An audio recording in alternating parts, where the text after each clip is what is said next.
Mic check 1 2. 1 2 3 4. Everybody on the floor. Check check 1 2. Okay. And 5 6 7 8. Gonna live stream. Make it great. Are we going? Is this live yet? Okay, good. The bit rate looks good on that. And then we're checking out.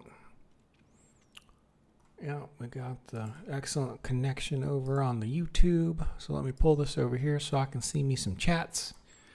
All right. All right, all right, all right.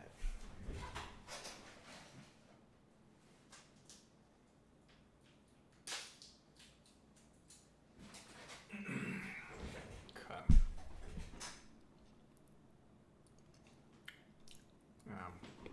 There's still some nicotine left in that one.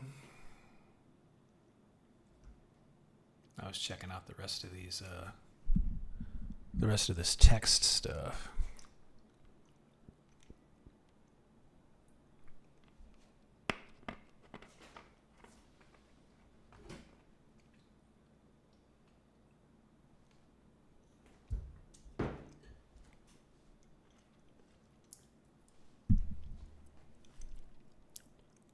Black border on a black background. Ooh, that looks kind of good. I like that. Okay, call out. That's good to know I have something like that. Let me play around with this real quick. And you can just move it around.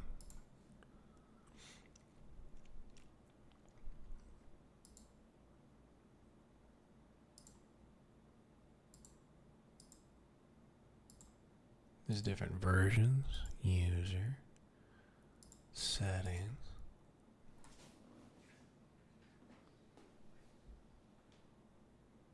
Huh. Dynamic zoom. Opacity. Oh, that's good.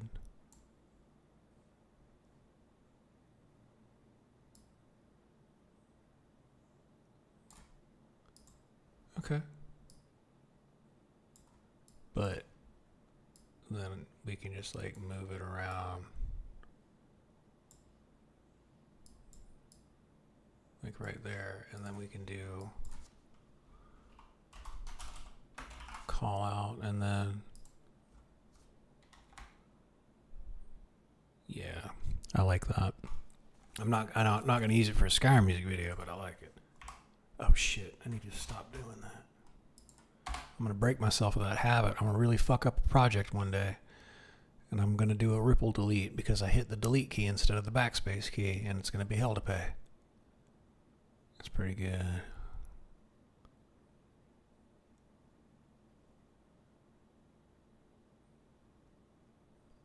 That's not bad. Very modern. Not for the Skyrim video, though.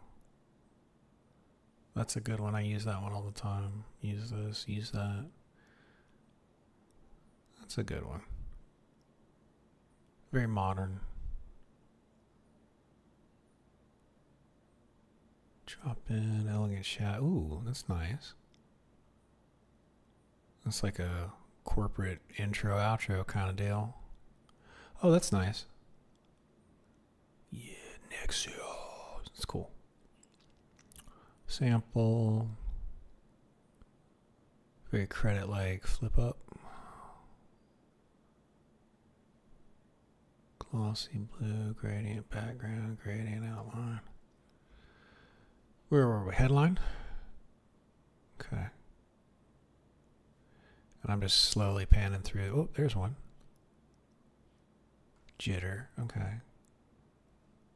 I would like this better if it would. I like how it just types out. I'm not so sure about like that jitter stuff. Can we change that? Let's see. The one with the circle was pretty decent. Yeah. Hey Phoebus, how you doing? Jitter, jitter speed. Move it to 0. A little congested today, but you know, hanging in there. Okay. You? I'm okay. I'm okay. I'll feel better when I get the.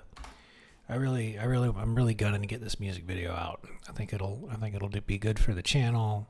Be good for me. I'm just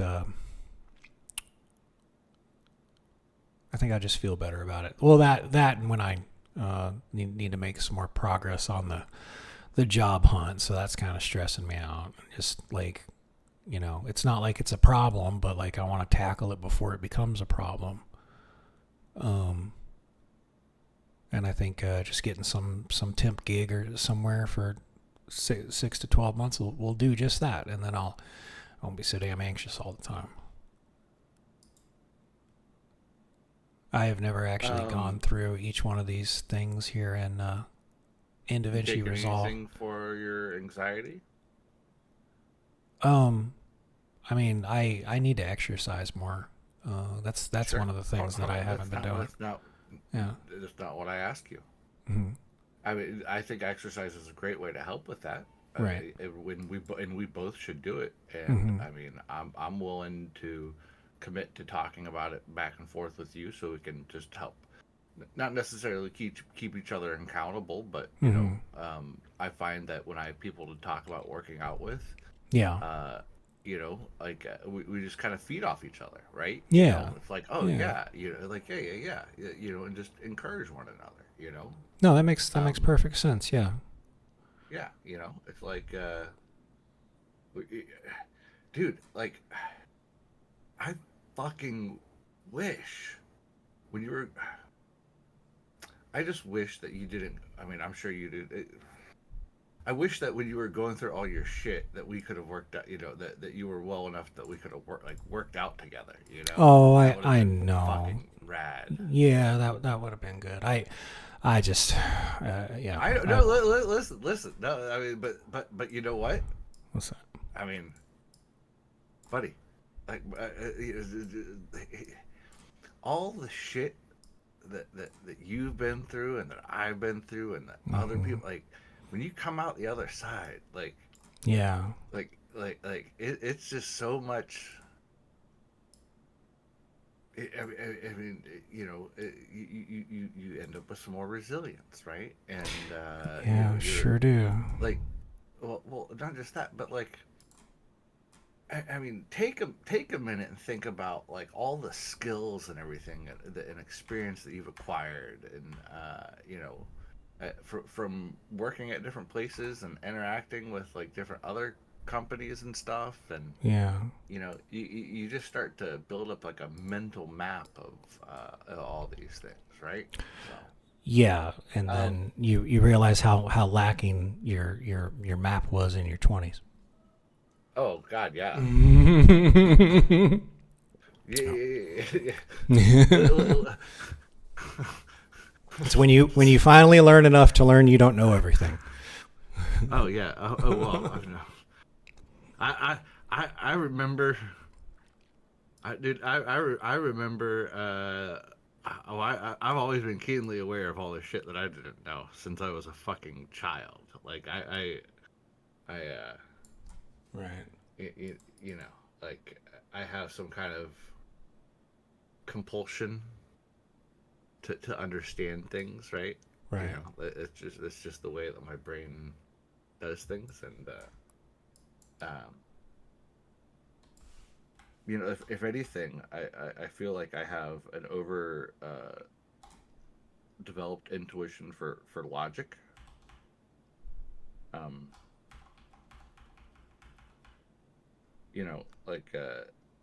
And it's always been that way since I remember being like 6 years old, and I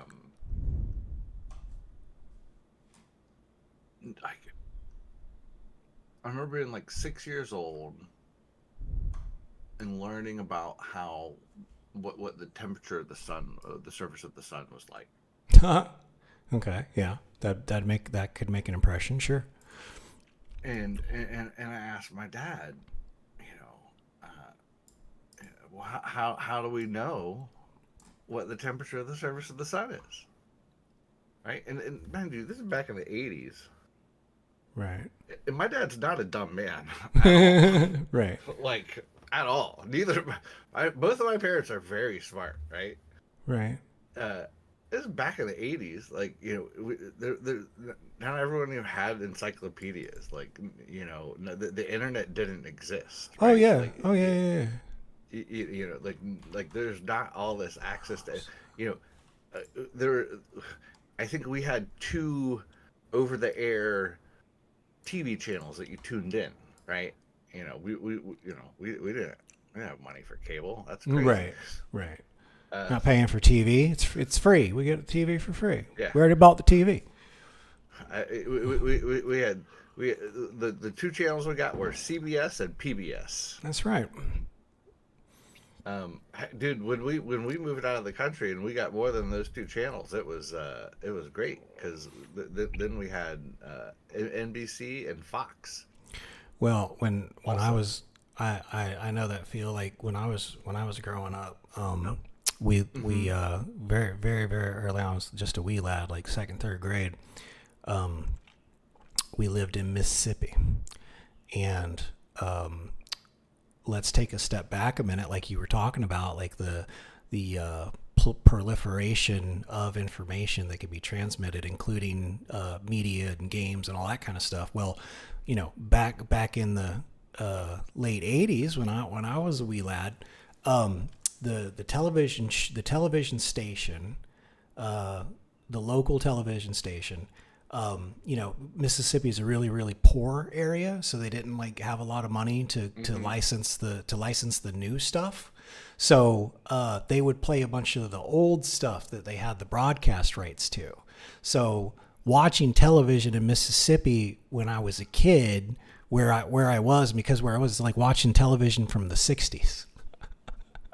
Like the Warriors cartoons were still, the Looney Tune Warriors cartoons, like those were playing Saturday morning. Yeah. Dude, they played those. I'm pretty sure they played those all the way up until the 90s. Yeah. That and some of the all those black and white family focused shows, Leave It to Beaver and the Munsters and all that kind of stuff. I've seen all that. And then what I really liked.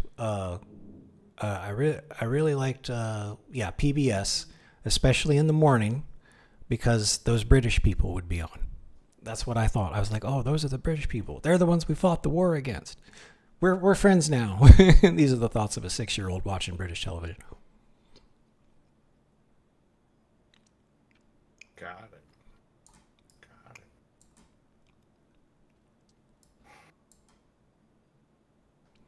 Okay, I found a nice new text, and I want to get it in here. But the last time I did it, it screwed up. So let's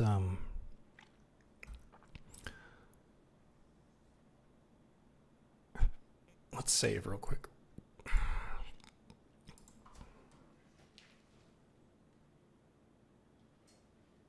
Okay.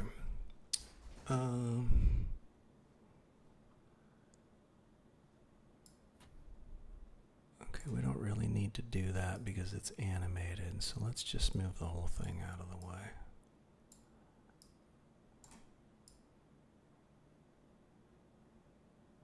Why is it doing that? No frame available for Media 1 out.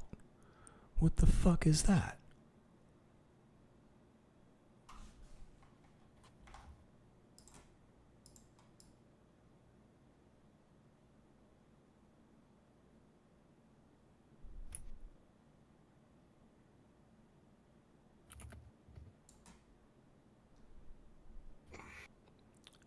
Okay, something's really weird.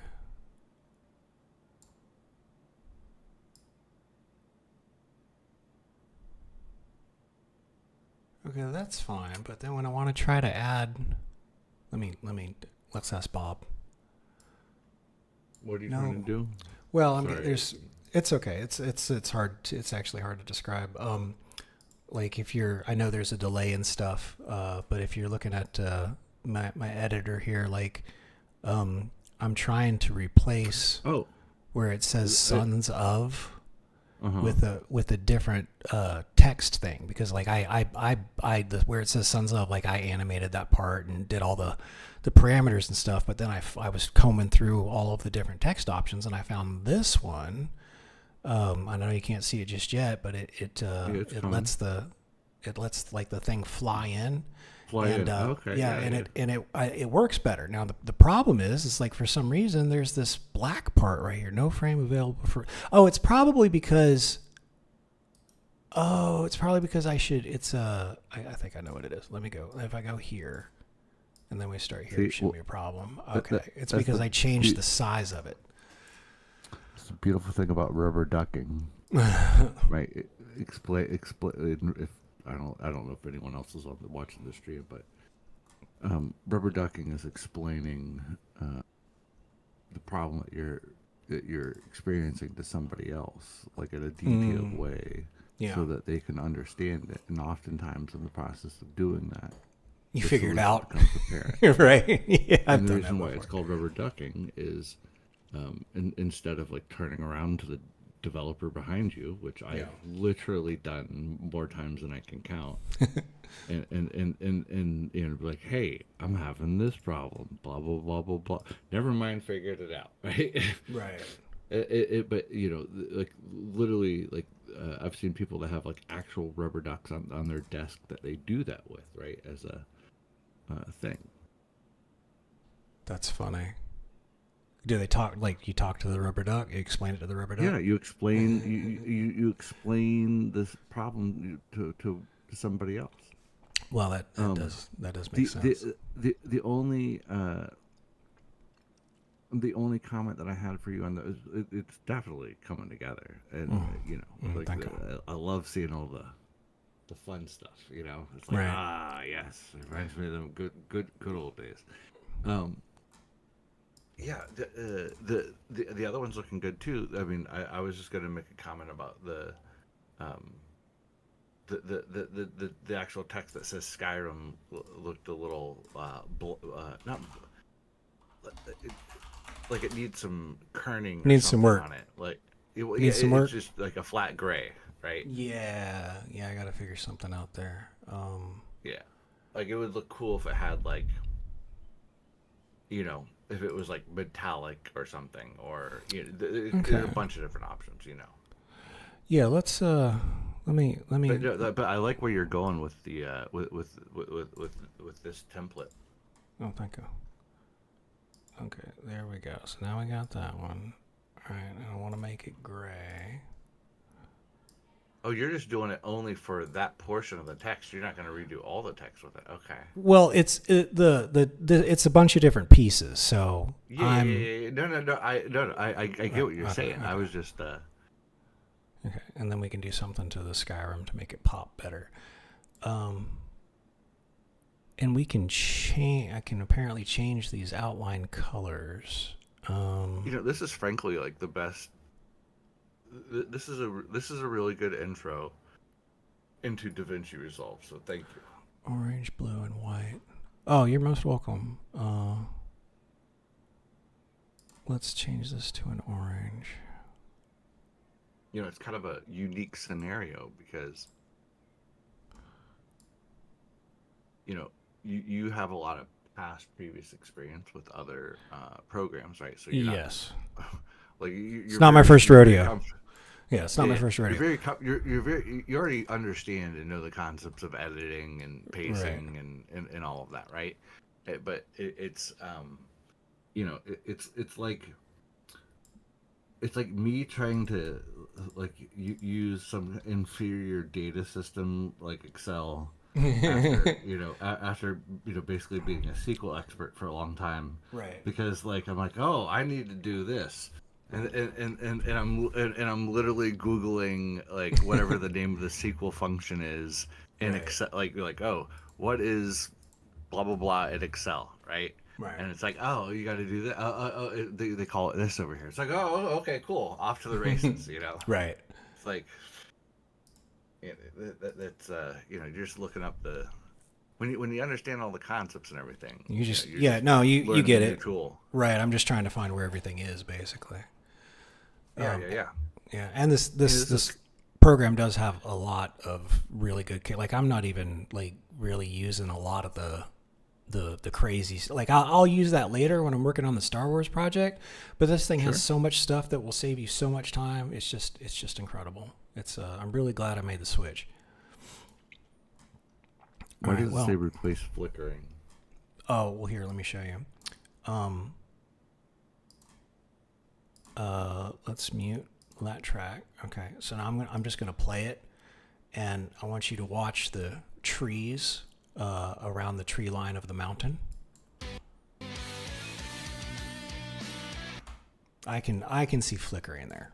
I can see shadow flickering on these trees right there. I normally I would leave it, but like that's almost exactly where I want the eye to look. So I just need to re-record it so there's none of that flickering there. That's all. It's a really good shot, and I like it. I can't believe your eye caught that.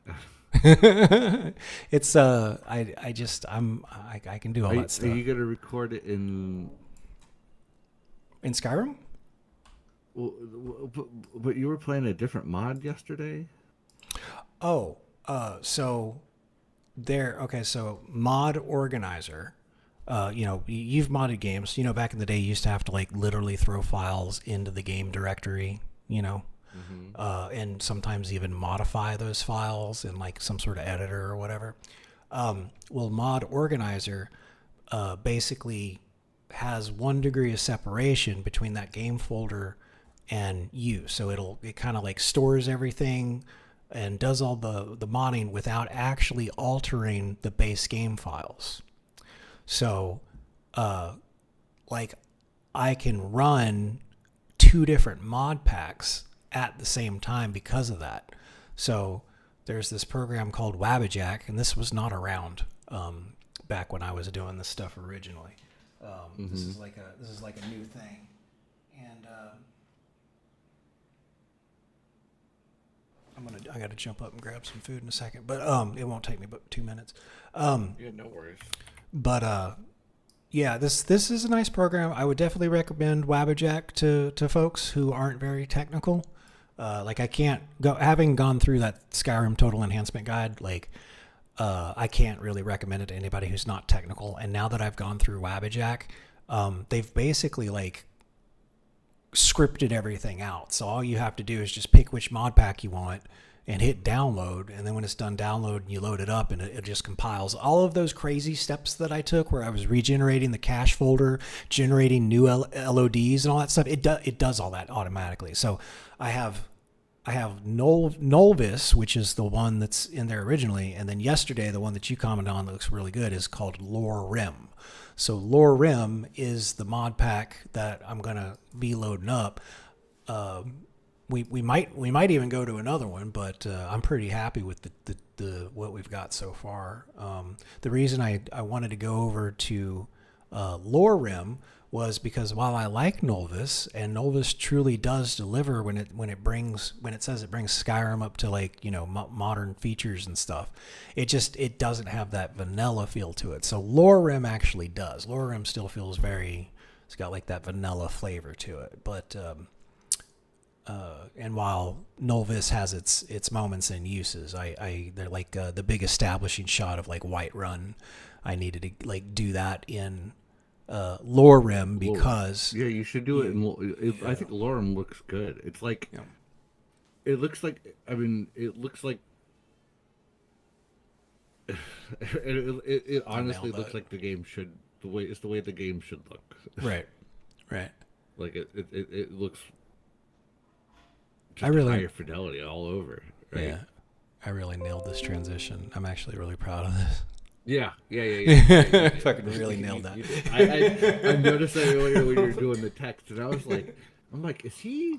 Because at first I was like, that's an interesting transition. Why is he just putting a 30% like black gradient over it? And I was like, oh no, that's just a matched set of with different weather. Like, right. Oh, okay. Right. Yeah. I'll have to do that trick a few more times actually. And then I've also got a lot of really great footage.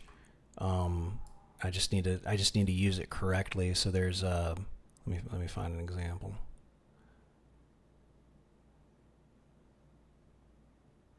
Oh, this one right here. So this transition, this would be really good for a side wipe transition. So because this part that passes over the camera, that's where you put the side wipe, right? And then it'll wipe into the next thing, right? So And I got a couple of things like that to do. Bunch of real scenic stuff. Yeah, like the shot of the beach there, it's like it just Yeah, God, just like that it just old. looks so it all just looks so much better. Like like Does look good. it's shockingly how like the people that work that built those mods or whatever, like they really Yeah. must be commended. Like that's Oh, absolutely. No, the modding community is like I mean, the it looks Skyrim would be incredible. nothing. Yeah, Skyrim would be nothing with. Oh, this is also. This is probably going to be like Like one of the final shots. This one right here. This takeoff. uh-huh. Like I'll probably use that towards the end because that looks damn good. Yeah, with the sun right over the Yep. mountain. Fuck yeah. Exactly. Yeah, it's crazy. It just keeps going. Okay, and then I do need to get some more shots of like folk walking around in town and things like that. This is a good one though. Mm-hmm. That's a good fly through. Yeah, this one turned out really good too. I need to get like some walking like first person footage like this because it gives that sense of exploring and adventure and all that kind of crap. So, and I need to probably get like 100 more of these shots, but we'll worry about that later. Let's use what we got so far. And the thing that we need now is it's time to load up Lorem. So let me say, wait, let me finish that thing with the text. Yeah. I figured out what was wrong. I can't change there's no way there doesn't seem to be a way for me to change the duration. If I change the duration, then it screws up the animation and I get that black screen. And I think it's and it's just like if I could do it all manually, but I'm not 100% sure how. That would give me more control. Well, how long is the text part? We'll see here. That's 1 minute 28. 29, 30, 31, 32, 33. So it's 5 seconds? I was gonna So- say, I mean, Oh, here. Like, let me, let's ask Bob.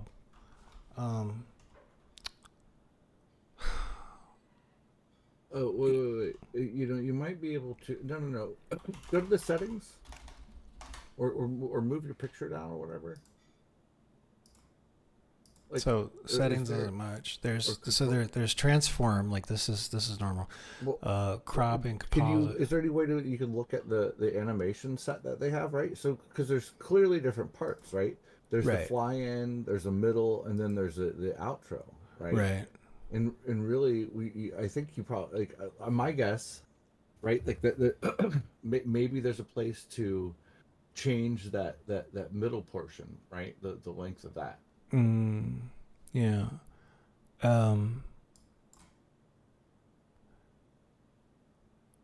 Yeah. Those are. Is there anything behind where your picture is on the No, screen? I just had a good idea. What I will do is I will render this with a black background, and then I will chroma key out the black background, and then because it's a clip, I will be able to adjust the speed, and I will be able to get the length that I want. Sure. Okay, so we just do this one because if I change it, all right. So let's move this one all the way over here.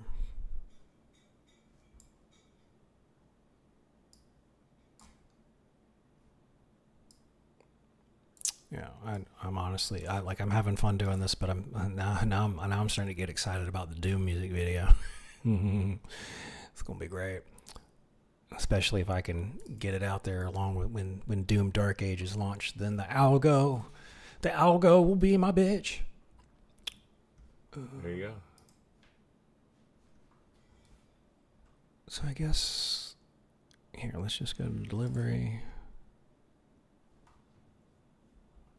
Input, output.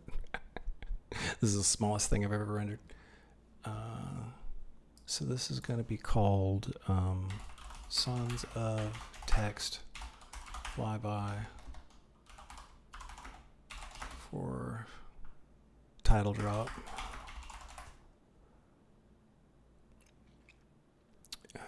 NVIDIA H.264 codec. What is that?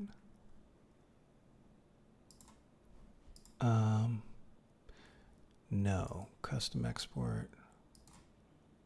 Let's do the master. Make it an MP4. NVIDIA.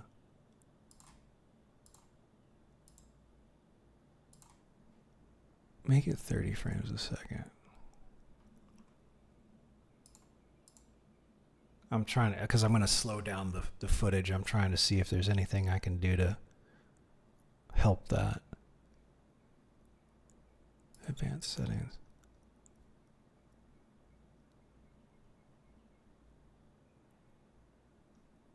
Huh. Okay, well, let's just add that to the render queue. Oh, I clicked off of it. So this is going to be title drop.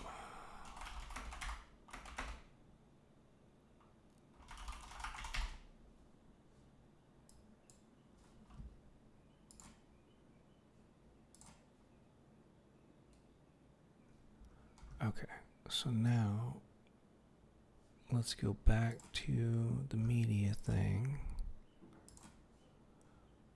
Let's grab this.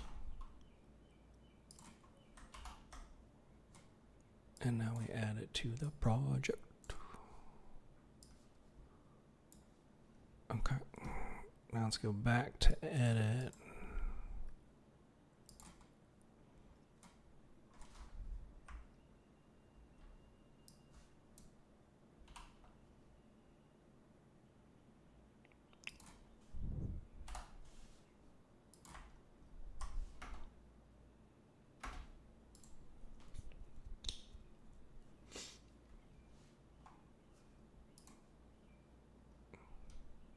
Okay, right there.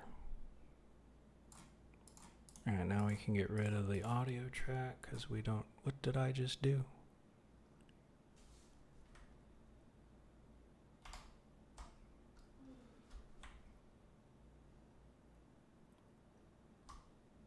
Okay. Shit.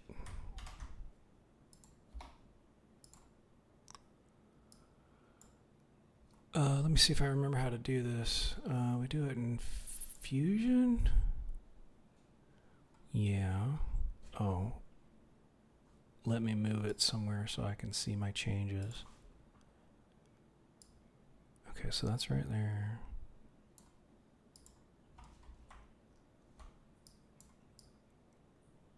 Wait a minute.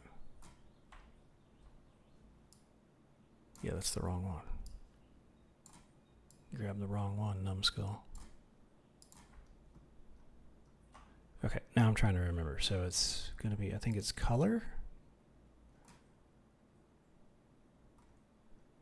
Qualifier.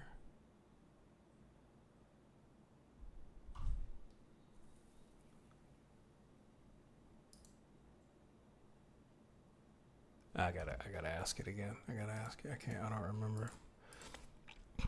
How do I chroma key a clip in Davinci Resolve 19?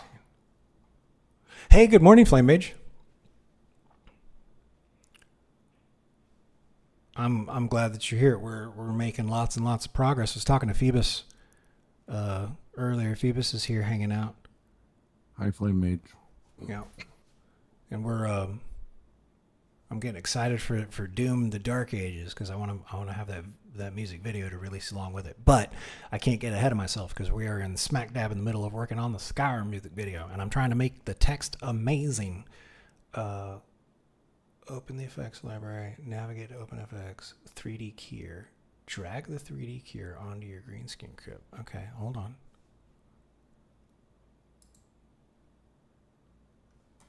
Open the effects library. 3D keyer. Why is it called a 3D keyer?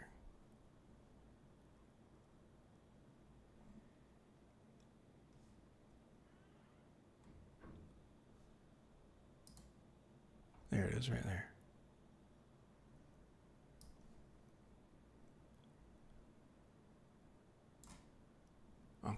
So we just dropped it on there. Select the color green.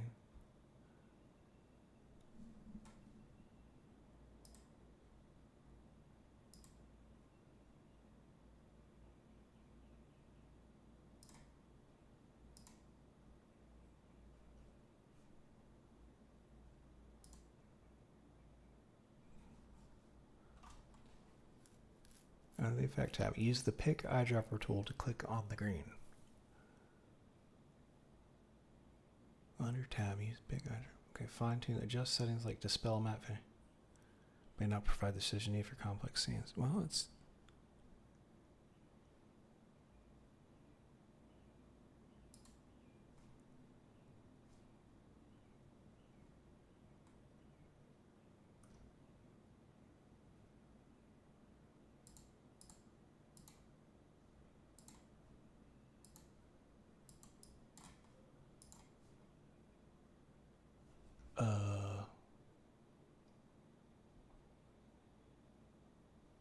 Let's try that. Okay, oh, that's not working. Let's try something else.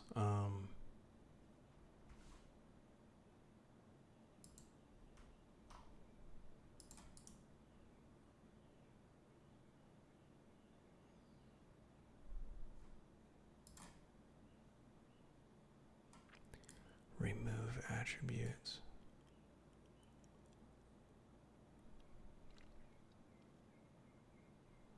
Fusion effects.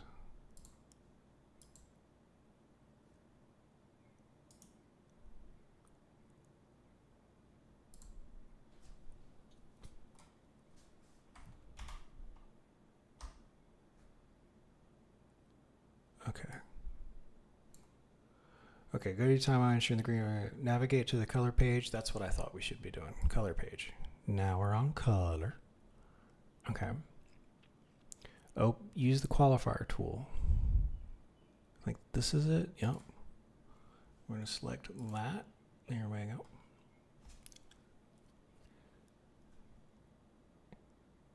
Invert the selection.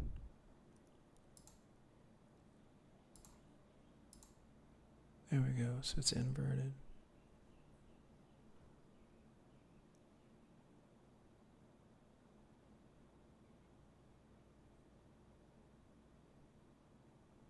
Add alpha output, yeah. We got to connect it. There it goes.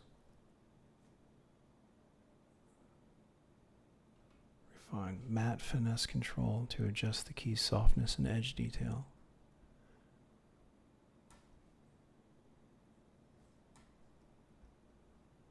Here it is, matte finesse.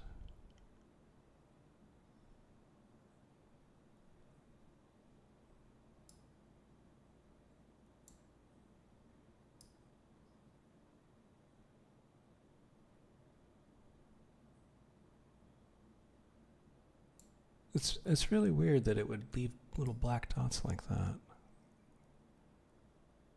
All right, that's nothing. We don't need to change that. Ooh. I think that was it. I think that's going to be enough.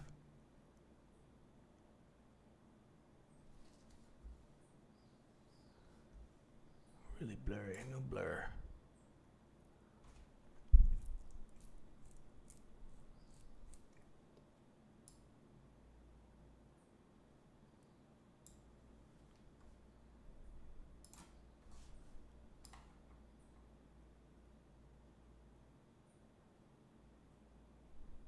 Okay.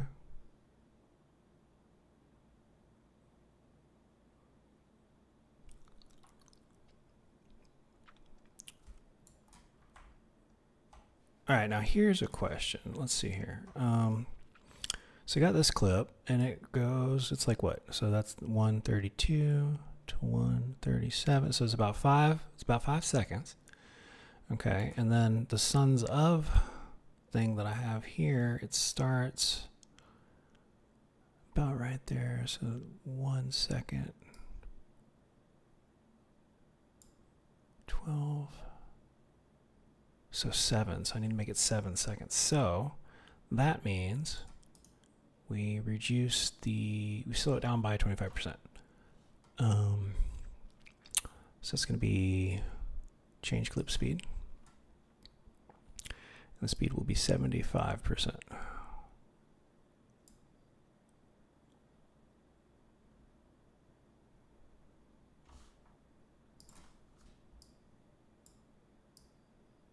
You can make it go negative. Oh, okay. Now change clip speed.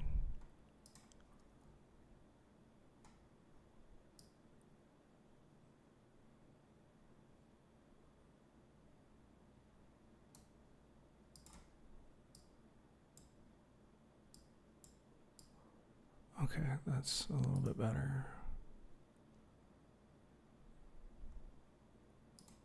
Change clip speed. Let's make it 65. Okay, there we go. Oh, that's close enough for government work. All right. Oh.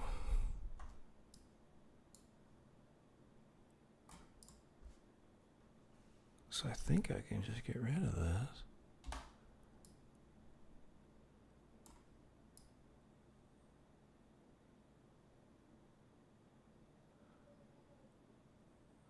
Oh.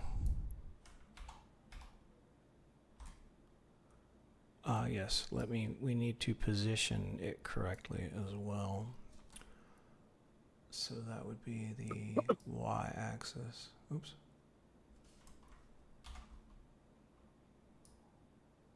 There we go.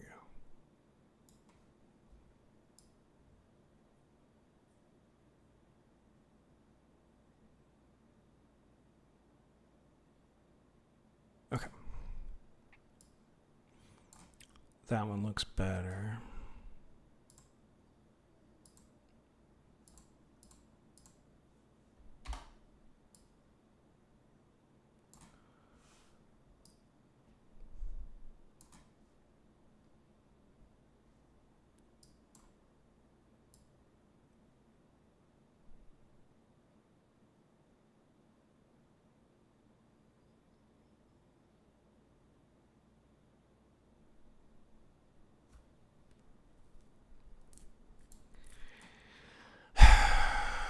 Yeah, what do we do?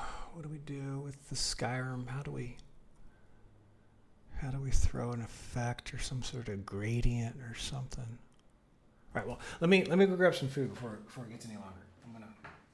I'll be right back. Let me go grab some food because I'll sit here and I'll be working I'll work for like 4 hours and then I won't eat anything. Be right back. Okay.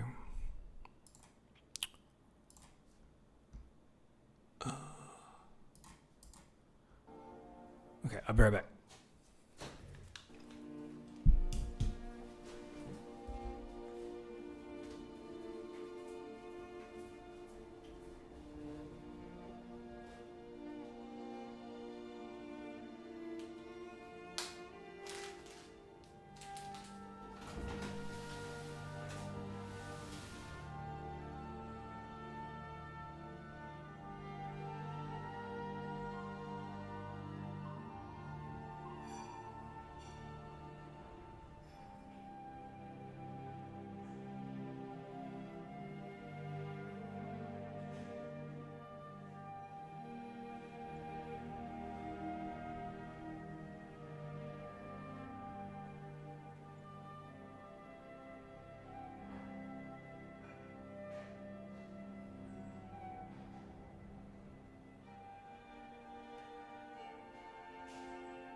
Let me. Okay, there we go. Oh, good. The lunch break alarm just popped up.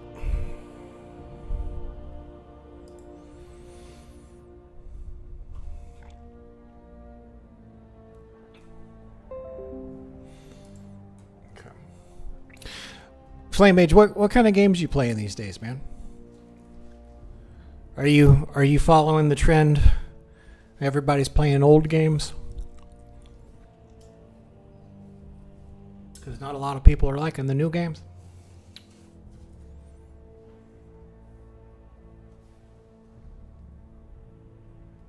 Let's find something to watch while I stuff my face. I'm change the message to lunch break.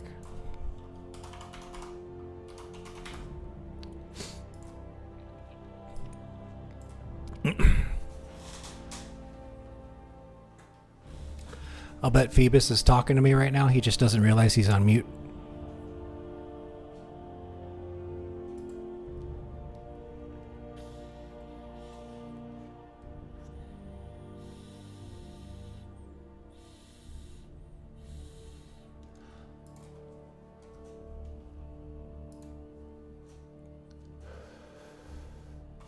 Marvel Rivals. Yeah, the Marvel Rivals looks like a lot of fun. Like I installed it and I played a round or two and got my ass handed to me. So, and I was just like, this seems like a lot of fun. Maybe we'll get a bunch of folks together and do some rivals or something.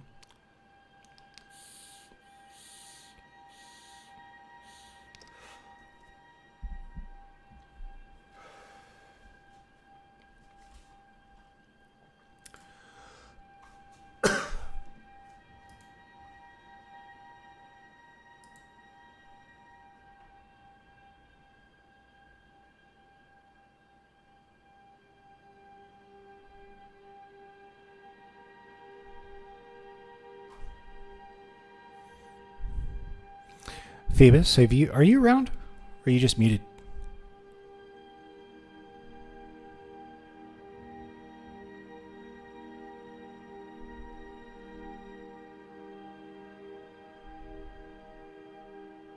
Yeah, great with friends. I mean, that's what you gotta have. You know, something that's entertaining for everybody to hang out in. I just like. I'm here. I am fantasizing about the game I want to build. I'm building. I guess I'm actually doing it. So once I can't like it's going to be a game that was made by a gamer who wanted a game. Let's see what else we got. Legendary Drops got anything out? No, it's just everybody's talking about Oblivion. We watched a bunch of Corridor Crew the other day. Let's see if she's done anything recently.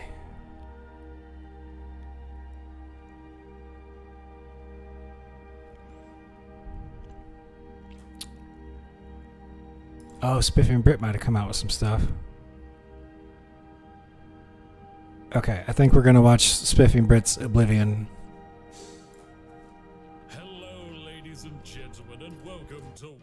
We'll do this. We're gonna watch this while I stuff my face because I can't really like edit and chat and do all that at the same time. So we're gonna check out Spiff and Brit and Oblivion. Was released because Bethesda needed to make a bunch of money so they could make Elder Scrolls 6. They lost a bunch of money making Starfield. They probably lost around like 300 million.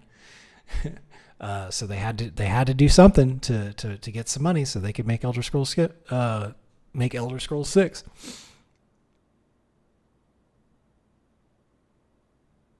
Claire Obscure Expedition. Yeah, it looked like an JRPG, turn-based JRPG, with just some really great refined combat mechanics. video games of all time.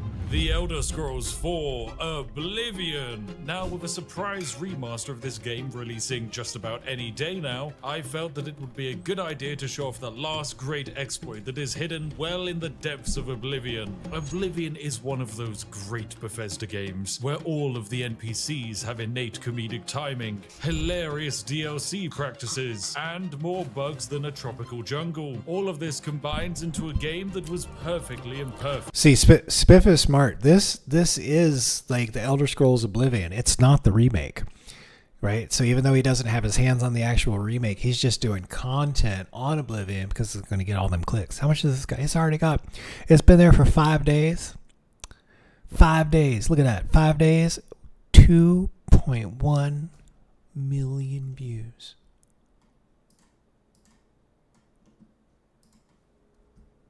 Oh. That's Perfect. Now in the past, I've abused the game's bugs and glitches to create laughably broken characters. We made an invisible character that physically can't be detected by the game's AI. We made Elon Husk, a soulless god with near infinite stats. And most recently, Susan, a woman who just reflects 100% of all damage they receive. But today, we're diving deep into the game's code to show off an exploit that has been lost to time itself. It's surprisingly simple, hilariously overpowered, and of course, exceedingly mysterious. So grab yourselves a nice warm cup of tea, give the video a like, as we're about to find out if Todd Howard made It helps Oblivion if I a unmute my perfectly microphone. balanced game. He just said exploits, but the title says no exploits. Oh no, because he's being cheeky. Oh, that's like it's like game title is a perfectly balanced game with no bugs or no exploits. So he'll it's very, very tongue in cheek. Hold on, sorry, I should have literally read the rest of the title. Oh, okay. I'm really like that is. I have seen the joke. I've seen the Right, punchline, welcome, but I Right. neglected to read for the setup. So Right. thank you. Famously one of the most normal and least cursed character creators in all video. Now we're going to be naming our character Juan Punch because our goal is to create a hero similar to that from Juan His Punch, abilities that's allow funny. him to just quite simply Juan Punch an enemy to death. That means we must create an intimidating and powerful face that's definitely normal and human looking. I've already just created something What are that's you an eating? abomination, haven't I? Okay, Oh, right, we'll just randomize it. There we go. We'll get something normal with that. We got Oh yes, I love this. we got chicken breast that was cooked in the air fryer. We had some refried beans left over, so I got those. Put some cheese on top of them, and then a mixed vegetable medley. A lot of stuff in the medley, like green beans, peas, carrots, red bell pepper, broccoli, cauliflower, that kind of stuff. Okay. I actually need to order some food. Need another grocery delivery. The game. Oh, are you sure you want to be I'll probably order food right after this. It's fine. redeeming necessary thing that we needed before we could exploit the game? And yeah, it's safe to say Yeah, I we buy in look bulk and then fantastic. use my My freezer. goodness, now this is the hero you want to have solving the Oblivion crisis. Now there are a few reasons why you'd want to play as a high elf in comparison to the other there a races of Costco Skyrim. near For you? example, you play as the tallest race of the game, meaning you actually have a 10% faster run speed than the average Imperial. That's pretty useful indeed. Yeah, I guess I could ask my roommate who wants to run over to Costco. Huh? Yeah, you're right. I should buy a bunch of stuff in bulk and take advantage of that the freezer that we got. Oh, I didn't even know that. I was just like, I'm just saying that's what I do. I mean, Well, no. I should do that because there's we can get a bunch of bulk meat at Kirkland. Meat, frozen produce works well, right? The Kirkland, has a bunch of frozen vegetables and Now, fruit, as we can see at the like start berries of and the stuff. game, our lovely Juan punch begins with get- hardly anything. We have pathetic I levels of assume that you strength, can get a rice and relatively beans average there, right? intelligence, Oh, yeah. some willpower, some agility, some speed, bit of endurance, not much You of a know, personality, I and an gotta- acceptable quantity of luck. What this results in is us having only 80 you know, health, it's just 200 always magic, nice to and have 150 fatigue. Fatigue is basically like stamina, large and it's the quantities main of thing we're pantry going to be staples focusing that on today. you're Right, anyway, let's storing meet in a the way for Emperor like and long see if we term can use, help right? him with his You know. Yeah, that way, if anything bad happens, you got lots of food. Mm-hmm. adventure. I'm a big fan. You are the one for my dream. I apologize if You know, I I don't eat So spam very basically, the often, Emperor's but I sons got a have been few cans in assassinated by an evil cult trying the to summon an evil god into this in the world, pantry, and the you know? Emperor is next up on the chopping block, meaning he's not long for this world. And Oh, that's we're going okay. to join him as he tries to escape his own city. Now, this I is actually- a lucky day, and I know how those Vienna sausages are made and what's in them, but I think they're tasty. of course, like all good Elder Scrolls games, it starts with us being in prison, and unlike Skyrim, we aren't saved by a dragon Deus Ex Machinaing us out of the way. We're instead saved by the Emperor himself using a secret escape hatch. Right, anyway, we're starting to escape, and oh no! Here come some assassins to kill the Emperor. I can't believe it. Luckily for me, I can cast Fireball on them. Yeah, take that. And oh no! Captain Renault died. Oh, what a shame. Yeah, these mythic Dawn assassins have unfortunately claimed another life. Now, we get told to stay behind and not follow, but it's okay because we're about to be freed by a rat for a wall. Yeah, goodbye, rat. Hey, Death Forge, that was me. Another rat comes. Hey, Oh, Death Forge, that was me rat. waving at you. I love the way Welcome all to stream. the bodies wiggle. And this now puts us in the tutorial adventure dungeon section. From here, we're meant to run around and fight some goblins and skeletons before eventually making our way out. We get introduced to our first set of armor. We even get introduced to the lockpicking minigame, which is terrible and I hate it. And of course, if you're feeling like you want an incredibly masochistic way of playing the game, then why not use the rusty iron bow and arrows you find? Yes, Oblivion was released before Todd Howard decided we should all be playing stealth archers, and as a result, archery is quite possibly one of the most boring ways to play the game. Anyway, we're simply going to run our way out of here. We're going to blow up some rats on the way, and even blow up this zombie. So with the remake coming out soon, this is a good time to talk about what made Oblivion so special. Of course it had similarities. It's sad that I don't know. I really the archery in Skyrim's really good. But everybody says that, like, I guess being a stealth archer is one of the most efficient builds you can do in Skyrim. I mean, the hand-to-hand combat, and like the melee combat's like, it's okay. I suppose that I should try some of it out now that it's heavily modded. I guess it's just why is let's get Bob to organize my thoughts here.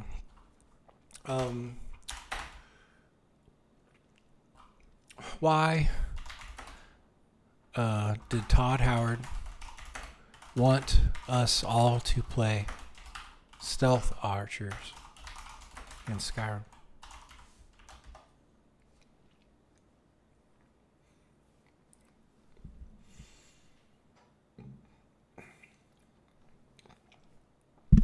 Todd Howard never explicitly said, I want everyone to play stealth archer. But the way Skyrim was designed subtly nudged almost every player in that direction. Whether they intended it or not, here's why. At low levels, stealth multipliers like 3x daggers or 2x boasting damage are devastating, letting you kill enemies way above your weight class. Stealth is low risk, high reward. You can avoid damage entirely just by not being seen. Enemy AI is forgiving, and once you break the line of sight, enemies often forget you exist after just a few seconds. Yeah, that definitely needs work. Bows are safe and satisfying. Ranged combat keeps you out of melee danger. Vital when you're still wearing junk armor at level 5. Skyrim's bow mechanics are tactile. You feel satisfying tension when releasing fire. Landing a long distance sneak shot feels awesome, and the slow motion kills enforce that dopamine hit. Deathforge says Nulvis makes archery super fun with a hold your breath power in the arrow system. Okay, good. We'll check it out. The skill tree encourages it. The open world rewards stealth play. Todd Howard's design. Famously said you can do anything, but he also believes in what's called playground design, where players quickly discover fun loops themselves. Stealth archery just happens to be an early, easy, and extremely rewarding loop that players gravitate towards. And the game doesn't publish it, it rewards it. Doesn't punish it, it rewards it. So it feels intended, even if it wasn't mandated. Okay. So as I am making my game, when we get it that far enough along, in 5 years from now, one will make sure that the stealth system, the guys don't forget where you are after you break line of sight for 5 seconds. And then two, we'll have to get enough people playtesting. And if some sort of situation like that develops, we'll have to figure out how to nudge things around back in the other direction. And then Deathforge says stealth archery is also the easiest method to play to get set up. Sneak damage always slams, and you do monstrous damage off the rip. Yeah, you do a buttload of damage. So you get like a headshot with the 2x bows early on. Yeah. To Skyrim, but this game truly rewarded player creativity. If you could imagine a weird spell combination, then you could make it. Most sandbox RPGs give a player tools, but still railroad the game into certain playstyles. Oblivion had no such limits, and that lets dastardly Brits like myself create some very funny unintended shenanigans. And of course, you're going to be seeing a lot of that today. Anyway, we're going to rejoin with the Emperor, and he's going to give us a star sign, which is very fun. Hello there, Emperor! The skies are marked with numberless stars. Now, when it comes to the star sign you can pick up, there's some great options in this game. However, for this particular exploit, you need to be careful. You don't want to pick up any skill that boosts strength, endurance, agility, or willpower. Now, because of a strategy we're going to be using later, we're going to pick up the Atronak. This means that we don't regain magicka over time, which is definitely a bit of a downside, but in turn you absorb 50% of any magic spells shot at you and gain a bit of extra maximum mana. Now, one of the fun things that I've always kind of enjoyed about Oblivion's storyline is that whilst our hero is kind of a little bit of a chosen one character, the main story definitely focuses on you actually finding the true chosen one and then leading him on the path to save the world, which is pretty cool indeed. Of course, along the way it is expected that you, the player, become horrifically overpowered. One of my favorite ways to cheese the game is just its leveling system. You level up by doing certain actions. For example, just jumping will give you acrobatics experience. So one of the standard cheeses of this game is to just simply jump up and down against the wall, like you're in some kind of rave, and then eventually over time you'll somehow transform yourself into Simone Biles. Okay, now what's going to happen here is we get told to stay behind with the Emperor, but unfortunately he is going to be murdered. There's not much we can do. Yeah, the assassins are coming. But before his death, he's going to tell us something important. Take the amulet. Give it to Joffrey. He alone knows where to find my last son. However, I am going to try and do my best to save Emperor Uriel Septim here. Yes, I think one of the smartest things we can do is we could make him a smaller target to hit for the enemy assassin. There we go. Right, I've set his scale to be 0.3. Now he's down there. I don't think the assassin's going to be able to get him. No, he did. How could you? You killed the Emperor. No, the Emperor is dead. My goodness. He's turned into a noodle. He turned into a noodle boy. Barrius, what do we do? The Emperor's become spaghetti. Anyway, we can fill Barrius in and say that, hey, the Emperor gave us the amulet and told him to find his son. Now, we're going to be expected to pick our class here, and there's a few options we can go for. Now, we're going to create a custom class, of course, that is going to be mage-focused. We want to choose 2 favored attributes. For this exploit, we won't be picking strength, willpower, agility, or endurance. Instead, we'll go for luck, which just affects everything, and we'll pick up intelligence for some mega brainy powers. Now, this is going to be the Wimpus class, a very unique class indeed. For our goal is to create an incredibly wimpy character who is going to be able to one-shot everything. Right, let us play as the Wimpus. This actually gives us a huge amount of additional spells that we can mess about with, like, say, detecting life, dispelling magic, doing frost damage. All of this stuff is very cool indeed. Or alternatively, I can just use my Goblin Shaman staff instead of using actual magic. The staff is basically just a goblin's head on a stick, and it works as a taser, which means it's a fantastic weapon, of course. Look, go, taser, go! Well, we threw that rat into the water. Oh, poor ratters. And here we go. We've successfully escaped from the game's tutorial. We are now finally ready to adventure in the world of I'm gonna throw something in the air fryer real quick. Give me like 5 minutes. Maybe like 10. Yeah, you're fine. I'm just about to go pull something out of my oven too for lunch. So All right, I'm gonna keep letting Spiff and Brit roll, and then I'll be back. I just need to start something because I gotta yep. I gotta cook some food and stuff too. I'll be right back.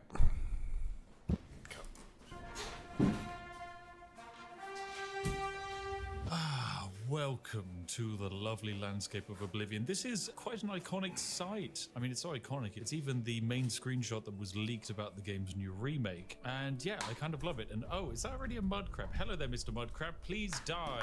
Goodbye, sir. Perfect. Why do you have a fork on you?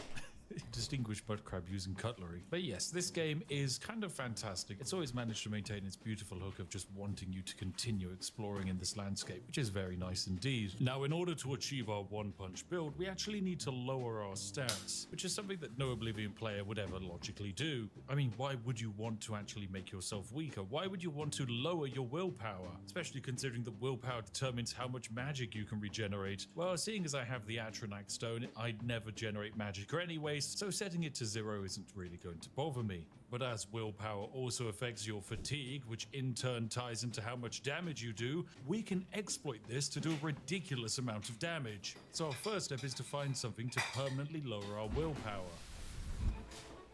Now, of course, there are various potions and effects and diseases in the game that can lower your statistics, but there's also just alchemical ingredients that can lower it. But alchemy ingredients cost money, and we don't really have any of that just yet. I've got 46 septims in the bank. That's hardly enough to get things rolling. I need cash in order to buy a few key ingredients and, most importantly, some magical spells. Now, we could play the game the way the developers intended and go about doing some quests for some money. Yep, all of that's pretty cool. However, it actually makes far more sense for us to cheese this game's economy, and so that's exactly what we're going to do, as we're going to use the magical power of duplication glitches in order to make us all the money we're ever going to need. So into the Mystic Emporium we go, where we can talk to the glorious Calandil here. He's got a fantastic hairline, my goodness. Now this gentleman is very good because he sells various scrolls, and we can use these scrolls to do some cheeky things. So let us buy 2 frenzy scrolls from him. There we go. They cost 8 gold each. There goes some of our money, and that's fantastic. What we can then do with these scrolls is have them selected in our inventory and then shift drop a different item on the floor, which will cause it to become 2 items. So there we go. We now have 2 flashbolts. We can click on the frenzy again and drop the chameleon. And there we go, 2 chameleon spells. Isn't that great? Are you two going to have a conversation? Wow, look at that incredible animated hand movements. Whoa, groundbreaking for the age. Okay, now I've been doing this exploit for just a little while. Oh my goodness, look at all of the scrolls I'm getting. Okay, and once again, we're just duping our way up in the world. There we go. We now have ourselves 32 chameleon scrolls. Now we're going to have ourselves probably about 40-something frenzy scrolls as well. Okay, now I'm going to make myself 51 chameleon scrolls out of thin air. There we go. Yep, the game is actually surprisingly handling all of this very well. You can take this exploit to its logical extremes and duplicate, say, 4,000 watermelons. But in my case, we just need a little bit of extra cash. We're going to sell probably about 24 of them, and that should give us, yep, 672 gold. Perfect. I think that should be about as much money as we need. Next up, we're going to need to grab ourselves a couple of ingredients. We're going to need these ingredients for some alchemy. So it's over to the main ingredient shop we go to have a chat with the wonderful Ogier Georg here. Hello there. Now, this gentleman sells something very useful. The Elf Cup Cap. It's a little mushroomy thing that, yes, you can find in the wilderness and landscape of the world, but alternatively, you can just buy it from this man for 9 gold. So we're going to buy 4 of them. We're seeing you. Fantastic. That is half of the ingredients we're going to need. Now, what we're going to then do is fast travel to the Imperial City waterfront. And instead of actually staying here and interacting with the locals, we have ourselves a very important target. Literally just in a straight line in this direction, we're going to be able to find ourselves a pub. And inside of the pub is one of the rarest alchemical ingredients in the entire game. There's only about 6 spawns of it on the entire world map, and unlike others, they don't refresh. Basically means you have to exploit the game in order to actually use it, and I take that as a sign as Todd Howard personally wanting us to cheese things. You can tell it's quite a classy establishment because the bar staff sleep behind the bar on a singular bed. Well, And here we go. Inside of the pub, that lovely bar staff, Abhuki, actually sells this ingredient. It is a root pulp. It's a seemingly useless ingredient, seeing as it just cures disease and damages willpower, but for our purposes, it's absolutely perfect. So, thank you very much, Abhuki. You've given us the world. For now, we have the alchemical ingredients we need to craft something magical. By combining the lovely root pulp with the elf cup cap, we're able to create a potion of cure disease. Now, as this has a positive effect, we as the player are allowed to actually consume it, even though it also comes with the negative side effect of damaging our willpower. So we need to, of course, name this potion after something that damages one's will to live. So I'm going to be naming this potion the Condensed Hawk Tour. There we go, fantastic, we've created it. A potion designed to perfectly destroy one's will to live. And then, of course, because we can duplicate any item inside of our inventory, what we're going to do is find ourselves our lovely scrolls, select 51 frenzy scrolls, drop the Condensed Hawk Tour on the ground, and would you look at that? There's suddenly 50 Condensed Hawk Tours rolling everywhere. Come back here, Hawk Tours. Please, I need you to melt my brain. Thank you. There we go. We now have 30 Condensed Hawk Tours. That should probably be enough. Right, now this is fantastic, as we're now going to be able to lower our fatigue by basically chugging Condensed Hawk Tour. The way this works is we're going to be damaging our willpower. So quite simply, I'm going to go into my inventory, drink this, which the game is going to allow me to do because it's seemingly positive, and that has damaged my willpower by 1 point. However, this is also a status effect that happens over time. For every second, we'll lose 1 willpower. And so after 4 seconds, there we go, we're down to 36 willpower. We can then drink another Condensed Hawk Tour potion. This once again lowers our willpower, now down to 32. And you'll notice that our fatigue has also dropped. It used to be 150, now it's 142. So I'm just going to repeatedly Hawk Tour myself until my character loses the will to live.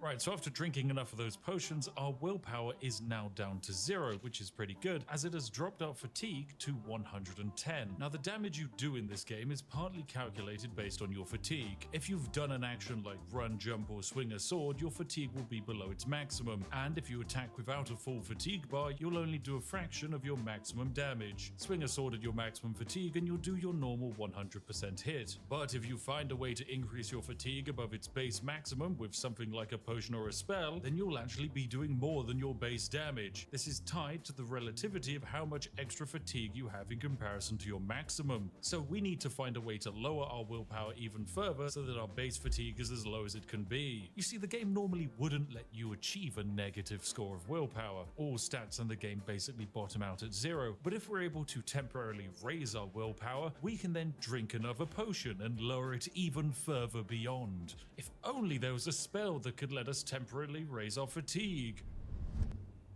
Now, we've made our way over to Anvil for one very important reason. We're here to join the Mages College. Yay! It's a lovely little faction where all of the best mages of the land are welcome. And in this particular Mages Guild, we have Forian. He's great. He's managed to tame an imp. It's Sparky. He's really cute. I mean, he kind of looks like a grumpy old man, but, you know, he's called Sparky, so he's adorable. Anyway, Forian. I greet you. He's fantastic because he sells various important spells. He's the only merchant in the game to sell almost all of the absorb skills in this entire game's catalog. So yes, we're going to buy the absorb willpower spell for 74 gold. Thank you very much. So there we go, that was the spell we needed. Fantastic. So all we need to do is find someone who wouldn't be upset with us absorbing their willpower and using it to fortify our own skills temporarily. So we can then drink our Condensed Hawk Tour and lower our willpower to below 0. Now, you might struggle to find such a willing subject on the world map, and that's why we're not going to find a willing subject. These are the worshippers of the god of Peryite. Now, they appear to be frozen in time and mindless, and none of them move or speak, and of course we must be level 10 to begin this quest, so yeah, we can't do that. I mean, look at these poor guys, they're just not having a great time. But thankfully, as they are frozen in time and space and unable to react to us, we can do whatever we like to them and they can't respond.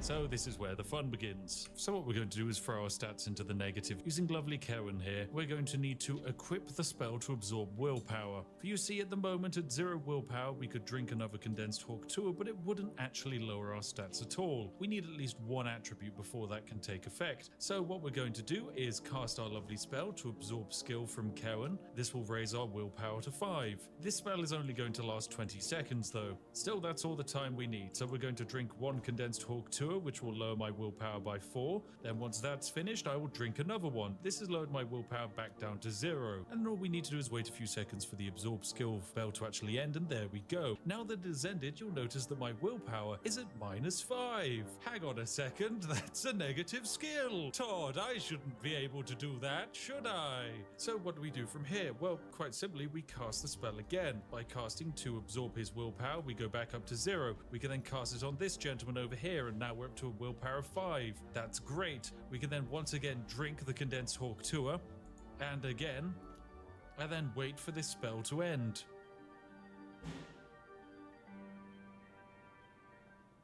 Now there's just one minor problem with this exploit, and that is that there is technically a limit with how far we can take it. If you see, we are currently at -10 willpower, but when I cast the drain willpower spell on all of these people here, I'm only able to go back up to 0 willpower because my spell isn't really that powerful. This means that if I were to then drink a potion of condensed hawk tour, which damages my willpower, as you can see, it is still currently sat at 0. So when this spell inevitably is broken after 20 seconds, we'll see that my willpower has in fact not dropped below 10. This is just a limit with the spell that I've created, and as a result, in order to pull off this exploit, we're going to need to craft a spell that's even more powerful. And so for that, we need to take a visit to Frostcrag Spire. This is a random building in the middle of nowhere, which for some reason we've been given. It's part of the DLC, okay? Look, it's here. So yes, we're going to run up here and make this little mountain home ours. So we can open up the door with our key, and I mean, look at how fun and magical it is. We can open up this doorway and huzzah! Look! It's our little home. And inside of it, we have the Altar of Enchanting, which you can use to make custom enchantments, Atronach Altar, which you can use for some incredible summoned companions, and the Altar of Spell Making, which if we have some mage tallow candles, will allow us to make our very own spells. So let's make our way back into the city to buy some mage tallow candles.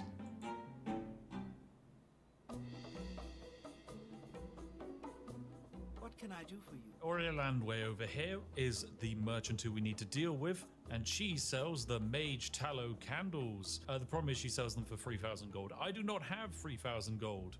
What do you like the look of in my inventory? Potion of healing? Okay, well, I've got some great news for you. I'm about to make a lot of potions of healing. First, I select my 58 chameleon spells, and then I click on the potion of healing, and huzzah! 50 potions of healing!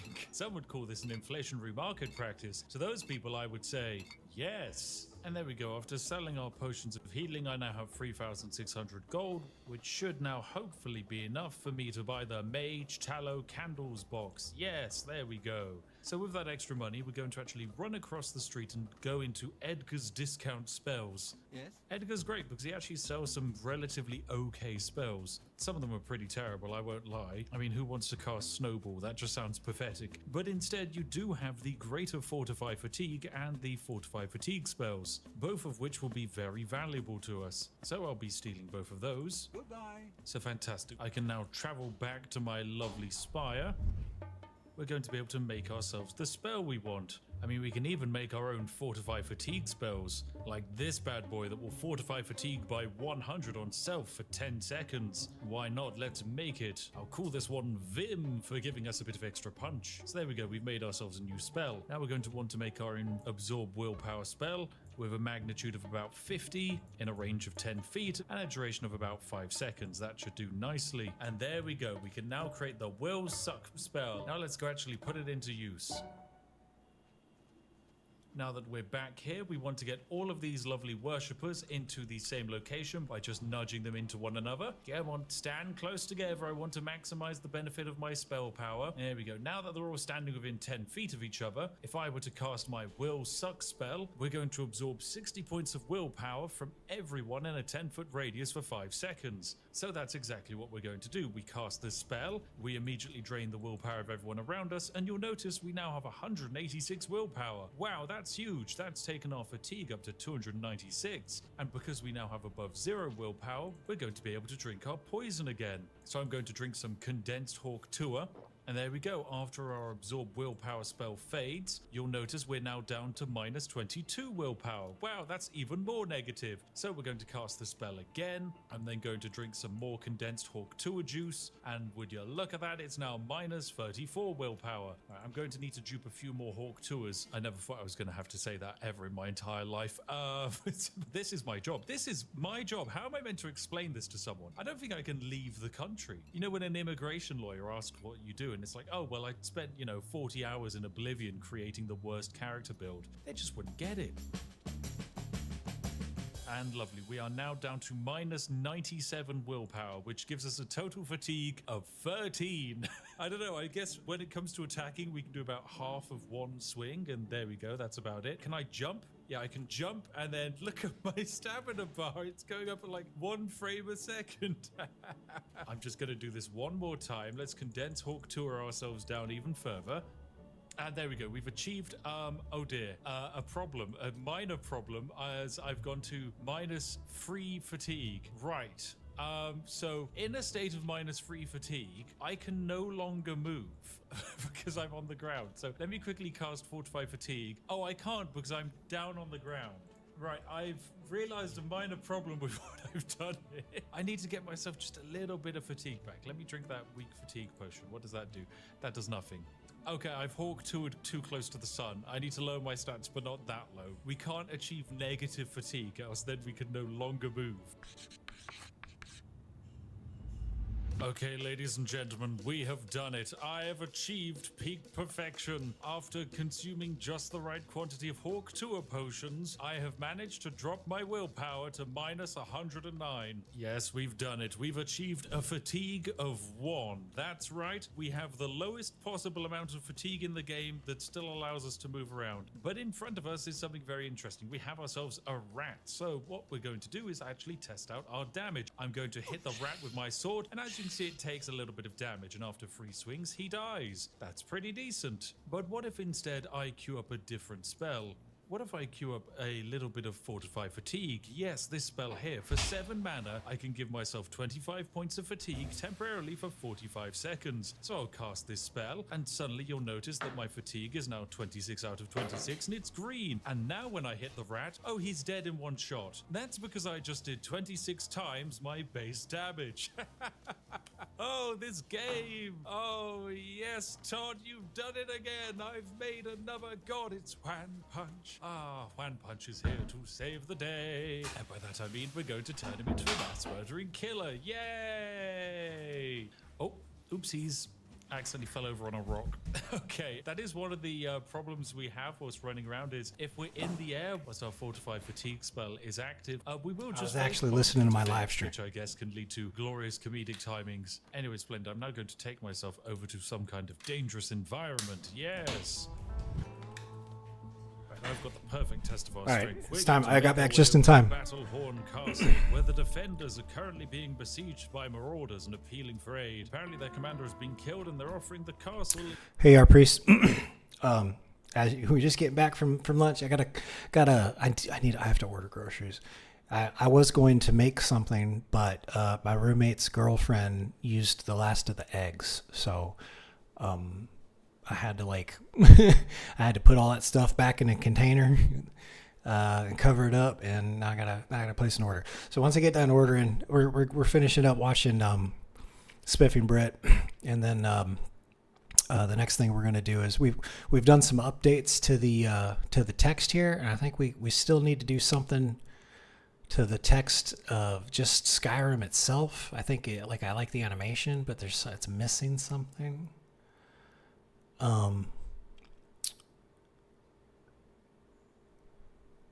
So It looks super flat. yeah, we gotta do something anyway.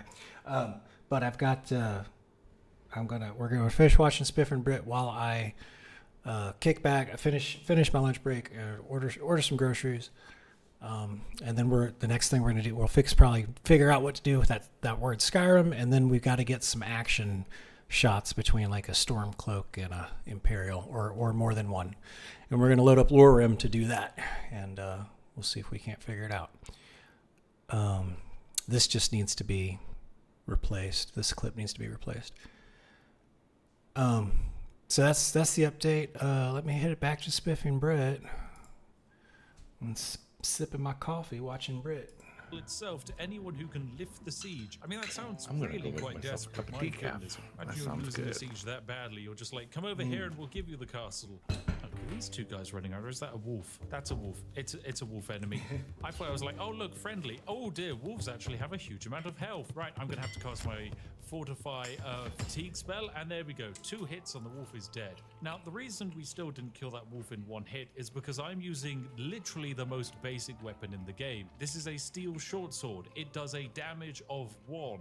I really also don't have any good skills. When it comes to blade, I'm level 6. That's about as terrible as you can get. So the fact that even then it only takes me 2 hits to kill a wolf, that's surprisingly good. But yes, any superior weapon we get, even if it's just an extra 2 damage, well, suddenly that will be massive. Well, hello, where you just spooked me, my goodness, woman. Oh, woman, watch out, there's a bandit. Hello, I'm going to actually be borrowing that weapon of yours, sir, after I kill you. Come back here, bandit. There we go, 2 hits. What have you got? You have a lockpick and you dropped your axe. An iron works, it also is just 1 damage. Can someone please give me a weapon that does more than 1 damage? Right, now I've got my lovely spell equipped. I can clearly see some dangerous enemies. Let's charge in and save the day. Oh, I fell over on a rock. Okay, now let's charge in and save the day. Just forget that happened. Right, hello there, evil bandits. Huzzah, I can hit you. No, get back here. Oh, surprisingly, I mean, I'm doing okay, but I'm actually going to die here, aren't I? Oh dear, yep, I've been murdered. Well, I think I've learned something here. My Fortify Fatigue by 25 point spell is pretty good, but it could be better. Yes, I can use my Vim spell instead to fortify my fatigue by 100 points. This will now boost our damage output by 100 times, meaning instead of our pathetic sword hitting for 1 damage, it can now hit for 100 damage, thus allowing us to truly become One Punch Man. So let me cast my spell and come on, whack, you're dead. Come here. No, get back here, Mr. Mage. Come here, Mage. Punch, you're dead. Oh, don't you come swinging that at me. Punch, you're dead.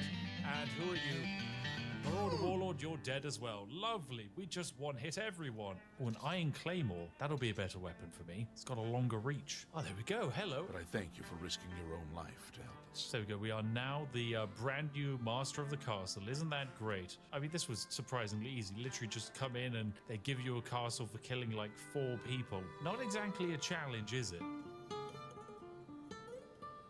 Alright, so now that I've secured myself a fancy castle to live in and a slightly better weapon, I think it's time I set about achieving my ultimate goal. I want to kill 2 of this game's hardest enemies. I want to kill the final boss of the game in the form of Dagon himself, but on top of that I also want to kill Umaril, who is an absolutely nightmarish godlike character that you fight at the end of one of this game's DLC questlines. So yes, if we intend to slay 2 of this game's final bosses, we're going to need a slightly better weapon. So for that reason I've decided to make my way back to the Imperial City, because I want to slay one of this game's hardest early fights. I want to kill Umbra.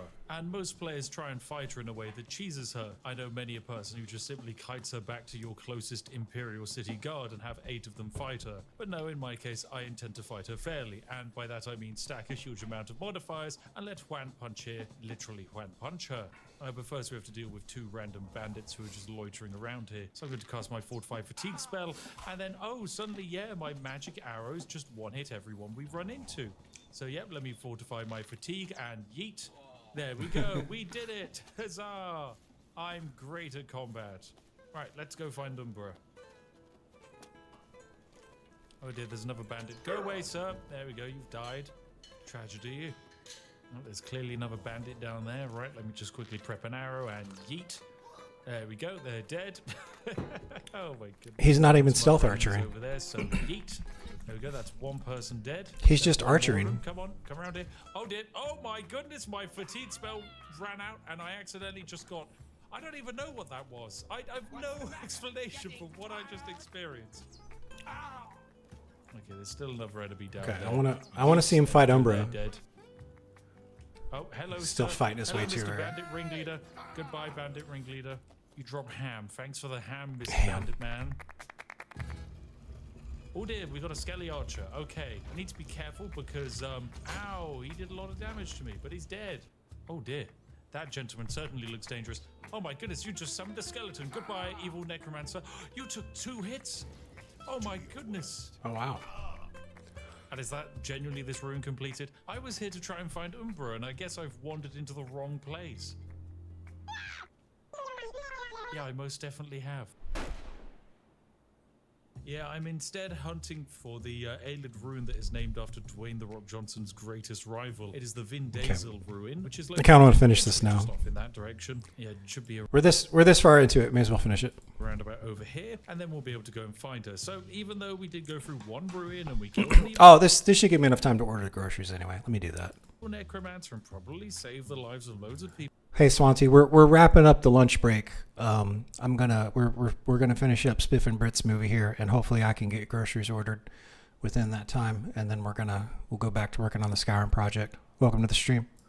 I don't care. I'm after a fancy weapon, thank you very much. I don't care how many people I accidentally save along the way. I'm not doing it for them. Clan Punch is doing it for himself. We have no willpower, which means we have no will to become a hero. We just happen to be the strongest being in this universe. Although I am slightly embarrassed by the fact that the last final boss took 2 hits to kill. I think we need to get rid of our bow and arrow and instead switch to the more powerful claymore. Alright, let's go into the Dazzle door. Come on, yeah, there we go. Let's enter the door whilst falling around on the floor, and that has broken the game. Okay, we're falling through the world. Do not open doorways when you are not in touch with the floor. Yeah, that was a bad decision. Now we are stuck in this. Oh, it's nice to know that after all these years, you are still always playing Oblivion. You're still always playing. I've done a quick save this time. Into Vin Diesel we go. We'll explore his cavernous openings. Actually, I don't recommend exploring Vin Diesel's cavernous openings. I suppose we can see how good we are without our spell. Oh my goodness, we're not good because I accidentally fell into a trap. Hello there, rats.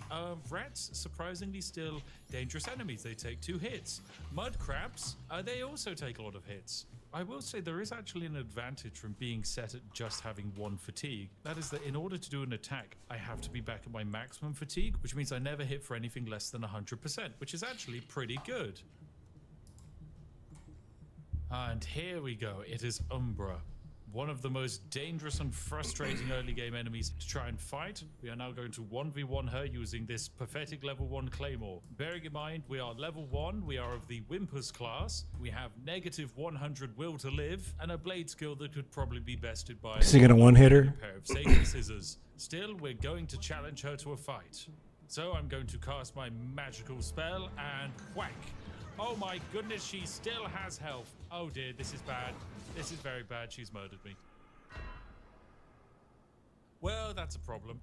Yeah, it seems that even though I'm doing 100% more damage, 100% more damage when you still are genuinely terrible, is still not very good. Right, okay, we're going to give this another go. I'm going to crouch on down. I'm going to cast my Greater Fortify of Fatigue. We're going to do a stealth attack. We're going to do a big hit. And there we go. Sneak attack for 1 times damage. Unfortunately, we've still died in 2 hits. Right. Yeah, I suppose we are still a level 1 pleb. And if we can't defeat Umbra, we stand absolutely no chance against the final bosses of this game. So let's try and boost up our power. Okay, so we need a better sword. We need the Honor Blade of Coral, a special item that you can pick up in the Sins of the Father quest. The only problem is in order to unlock that quest, we need to do 2 other quests first. Now, I could show you the riveting quest line of reuniting a family and reclaiming their lands, but instead, I think we should use a different medium to tell the tale, like music. A 1, 2, a 1, 2, 3, 4. Jermaine, Gilbert. What is happening? Jermaine. Let's find your brother just because we can. Okay, turns out for DMs. That was he was making fun of a country song called Jolene. Who sang that? Dolly Parton, I think. CA reasons, we cannot continue the coverage of these quests via the medium of musicals. So instead, let me explain the second quest, Legacy Lost, with a poem. Roses are red, violets are blue, I have a quest and so must kill you. And after slaying some ogres and escorting the brothers to their family farm, we've completed the second quest. And now we almost have that sword that we need in order to win a fight so that I can get an even slightly better sword. Yeah, video games. Final quest time. Say hello to Sins of the Father, where we'll just read the Wikipedia quest summary. Wait 2 in-game days. Talk to Favis Ules at the Oaken Crossier Inn. Go to the Redguard Valley Cave. Defeat the ogres and take the Honor Blade of Coral. You can either return the blade to Leigh Varric or sell it to Favis Ules. Of course, we will not be returning the blade to anyone, as I want to use it for I was my about to say, why not magic. just keep it? Perfect. We now have a sword that can do 4 damage. Oh, God. It's still terrible, but it's actually better. Even though this is technically only 2 more damage, you have to remember that we're multiplying all of our damage by high quantities. So an increase of 2 isn't an increase of 2 damage, it's more like an increase of 100. Right, so with a weapon that does additional damage relative to our existing one, we're already in a better stage. But even so, I realize that we can actually stack multiple spells affecting us at the same time. So I'm going to go back into the Frostcrag Spire, and we're going to make ourselves 2 brand new spells. And this time have this one last for about 30 seconds. Then we're going to make another one that will boost us by 99 and have this one last for about 25 seconds. Fantastic, and just like that, we have 2 brand new spells. So let me quickly equip these spells. I'll press 1 to equip the first spell, I'll press 2 to equip the second spell, and has that worked? Yep, my fatigue is now currently at 200. That is, of course, a fair bit better than the 0 it's meant to be at. Right, now this is it. We are now finally ready to slay Umbra. So I'm going to cast my first spell, then I'll cast my second spell. So with 200 fatigue, I should now be doing significantly more damage. And now when we hit Umbra, yes, come on, yes, come on, no! I almost had it. She was on a sliver of health. Okay, we can do it. It just takes us 3 hits. So I need to make sure those 3 hits actually land. So there we go. Equip our spells and let's go. Come on. There we go. Come on. Yes, we did it. And with that, we can steal her sword, Umbra, as well as all of her actual fancy armor. Thank you very much. Now I can actually deck myself out and look relatively swanky. Yeah, look at that. No longer am I looking like Mr. Plebus. I mean, I can't move around because I'm over encumbered, but hey, if I take off the heavy boots and the heavy body armor and what else? I guess you're also heavy. The greaves can go. Can I actually even wear any of this? It's all very heavy. I can drop that. Okay, I can wear the helmet and that's it. That's enough for me not to become over encumbered. And there we go. We get ourselves a brand new sword in the form of Umbra, which now gives us 5 damage we can do. Fantastic. There we go. Progress. We are ranking our way up in the world. Right, let's leave this dungeon and now go see if we can kill God. Right, ladies and gentlemen. So just Phoebus, you there? If you are, yeah, maybe you're listening. You might be on mute. I just wanted to share. So I took a screenshot of the grocery store's webpage where they have all their offerings, and I told it to find me the best price for egg. So it just instantly did all the calculations for me, and now I know which one I need to order. That's only 49 cents an egg. 49 cents? 49 cents for an egg?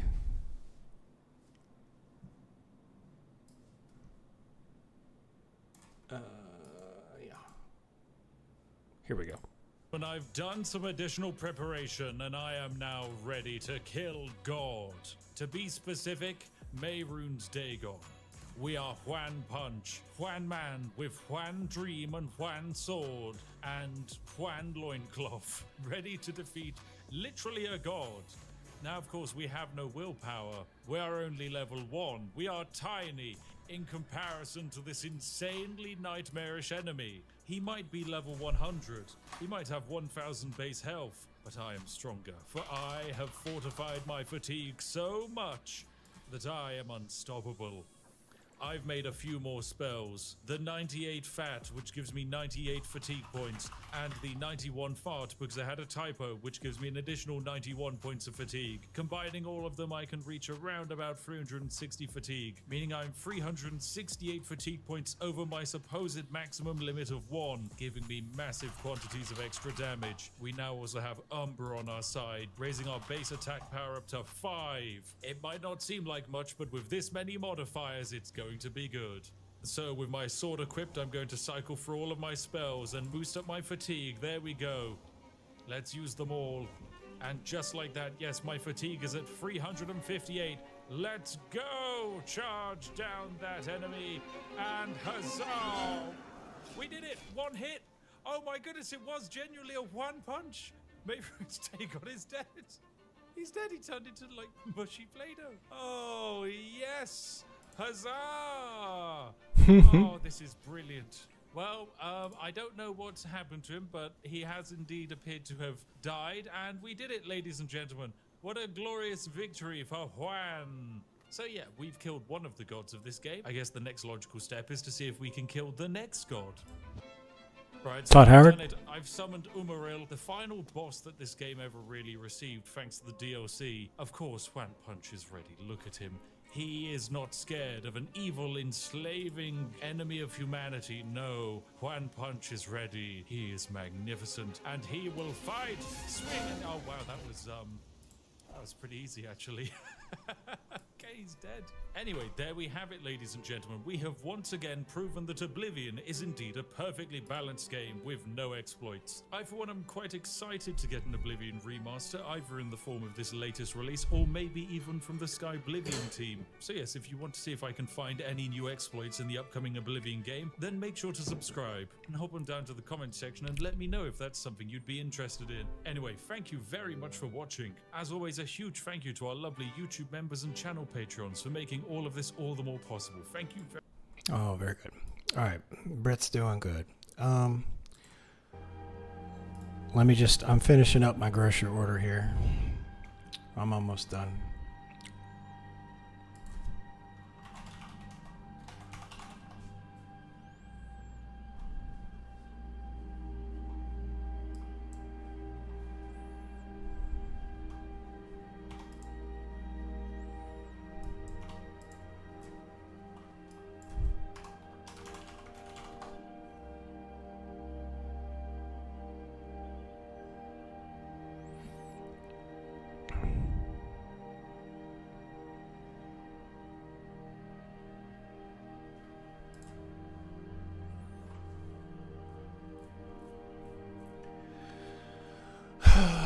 Okay, what about some mixed vegetables?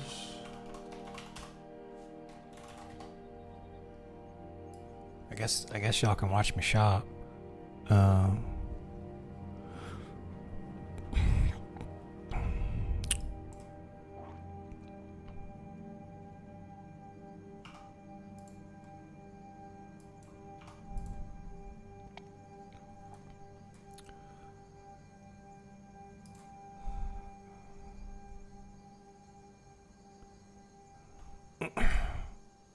Okay, so we got eggs, bacon,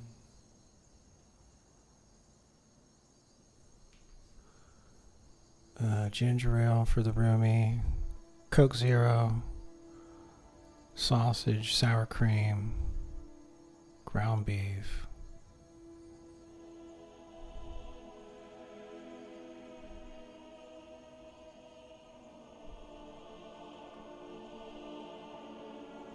Well, I guess we need some taco seasoning.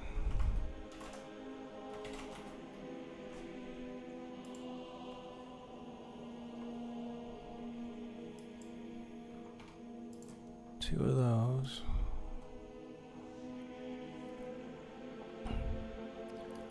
And I got a bunch of other stuff.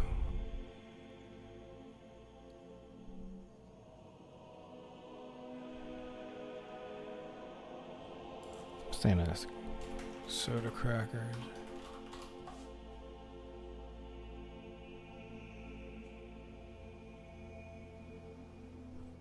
And get one of these for snacks.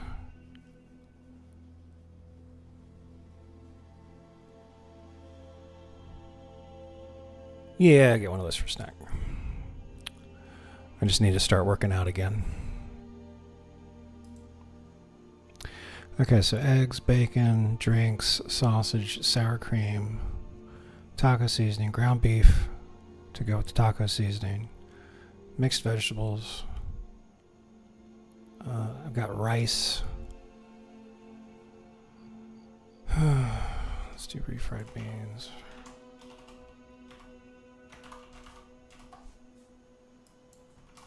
Refried? There we go. Give me 2 of those.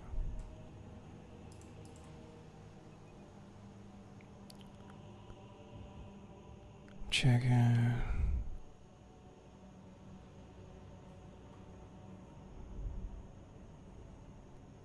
I could get some potatoes, or I could just have rice. We got plenty of rice here. I guess I'll stick with the rice. Yeah, and I got the soda cracker, so that's plenty of carbohydrates right there. Oh, let's get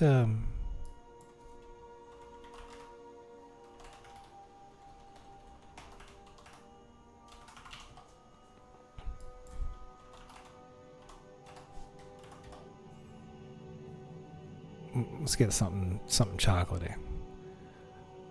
Should be that Ben and Jerry's. Eddie's chocolate chip.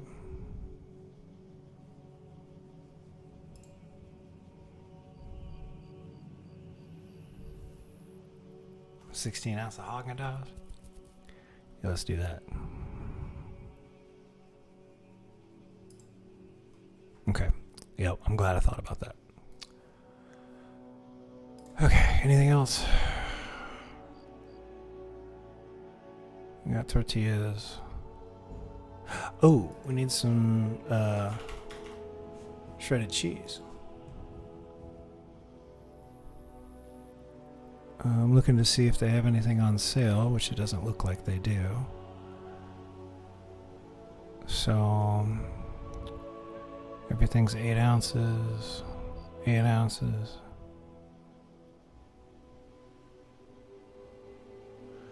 Okay, we'll get 2 of these.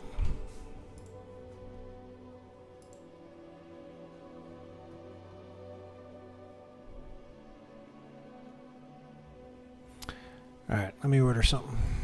I'm gonna bring this over to the other screen to order it real quick.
Thank you.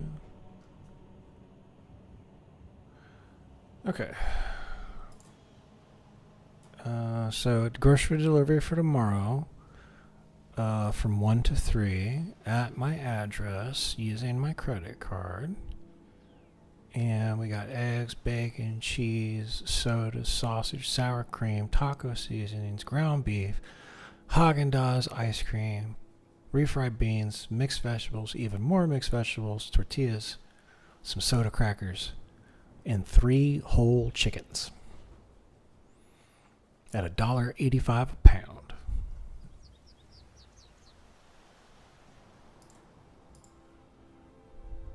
Okay, so we will complete the order. Excellent. It has been confirmed.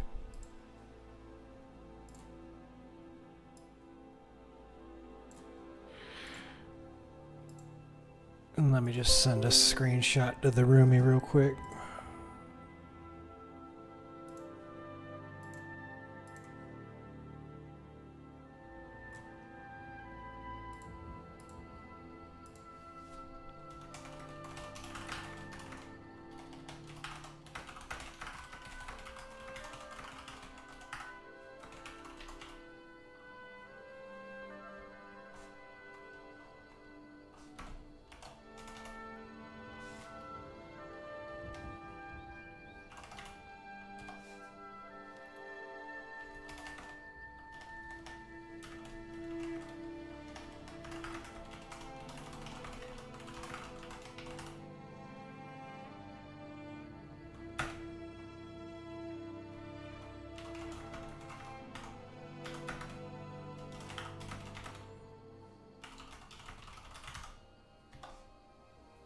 Okay.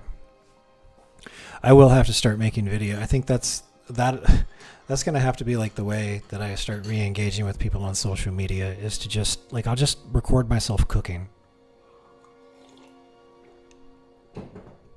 and making amazing things in the air fryer. I don't know. It's like I don't really like social media that much. I always get this weird feeling when I'm using it, I'm trying to make a post. I'm like, what am I doing? It's like, look at me, everybody. Like, that's basically what it is. I just don't like drawing attention to myself. Not anymore. Anyway. Okay. So we've got everything done. We got the groceries ordered. We're finished with the lunch break. Let's get rid of that. All right. Okay.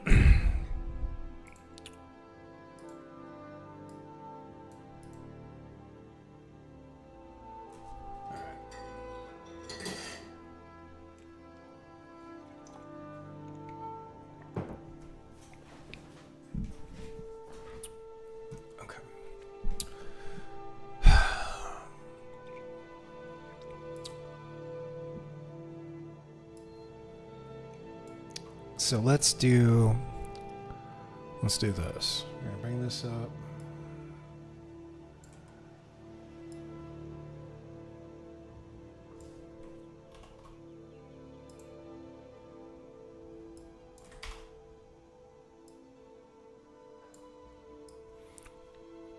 Okay, so what I want to do here is we got commands. Okay, so we got a Stormcloak, Imperial.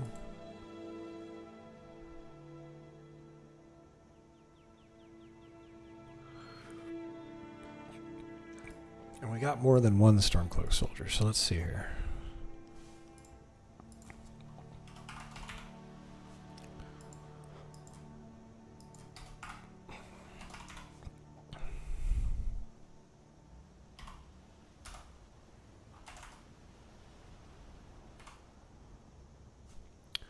Okay, so there's Archer. And that's this one.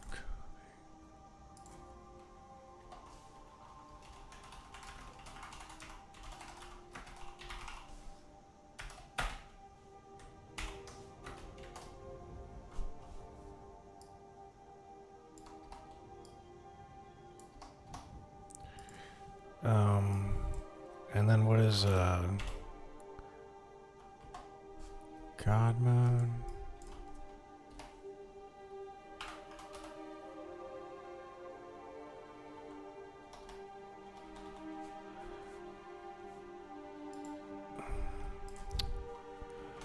What console commands make me invisible to NPCs? Or at least get them to not interact with me.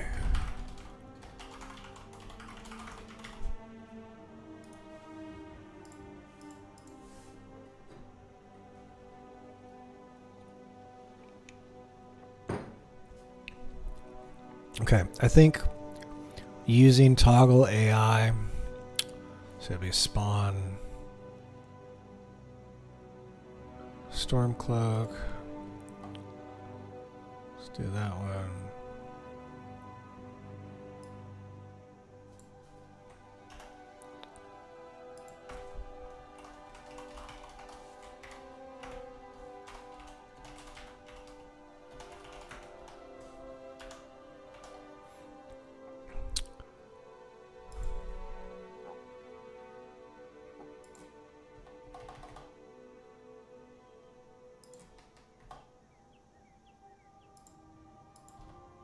Okay, toggle god mode,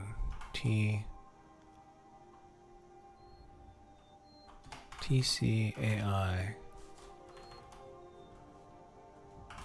Turn off combat behavior for NPCs.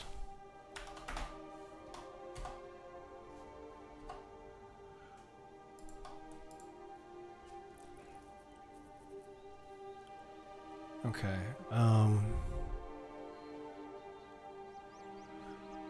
interesting. Completely disable all AI for NPCs, and that is the command TAI.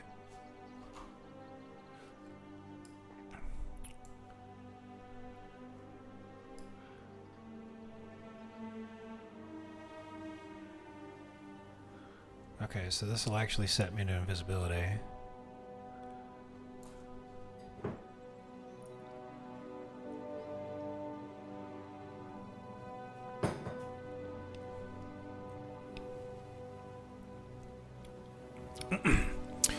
Yeah, I'm glad you said that, Flame Mage. I'm gonna have to I have to start making some videos like that, and there will even be an Amazon affiliate link to an air fryer. Maybe you could click that link and get you an air fryer and follow along with my recipe. I think that's what we'll try.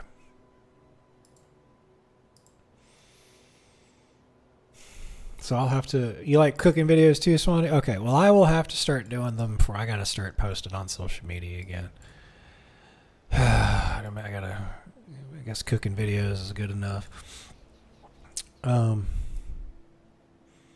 I'll let y'all know. Or you should be following me on the social media. That's the whole point. And I don't have to tell you. I just post it there and you get to see it. Okay, so Stormcloak. This one is set invisibility 1. Okay.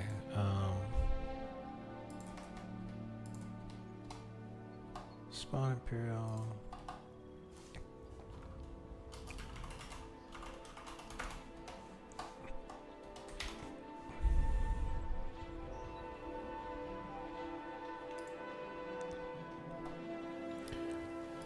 Okay, so we got invisibility. Also, let's figure out a couple of things. What about... Give myself infinite carry weight.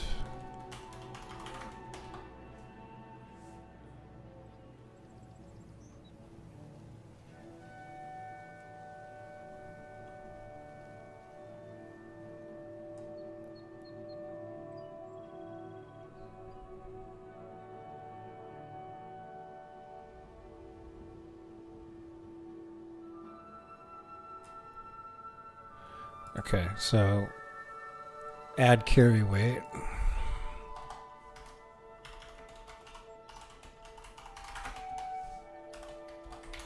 And the reason I want that is because I want to like grab a bunch of different weapons and outfits from the QA smoke area.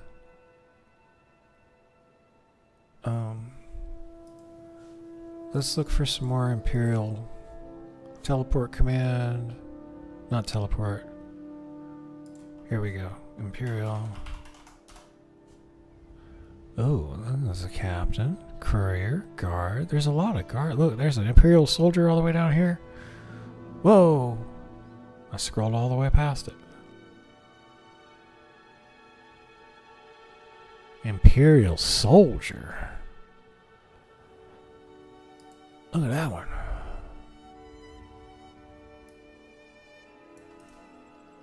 Copy. There's a lot of them.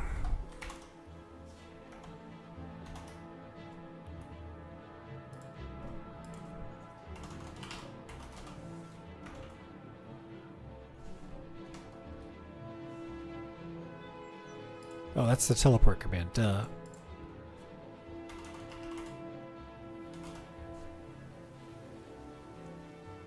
What's the Imperial Wizard? Let's get one of those. Copy.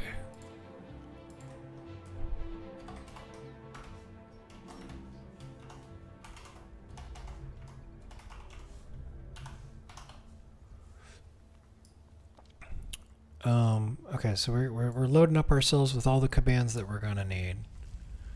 So we got turn the AI combat off and on, turn the AI off and on entirely, set myself invisible, carry a bunch of weight. We got teleport command, so there's stuff all over the damn place, I guess, huh?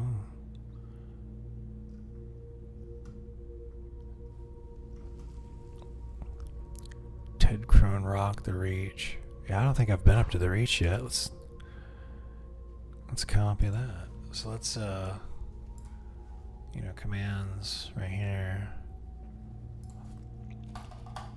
Let's make this a section. Spawning NPCs. Okay. And let's make another section. This will be teleporting to locations. Right there. So Dead Rock. So we want to go to COC QA Smoke. Dead Crone Rock. Let's see what else we got. The Reach.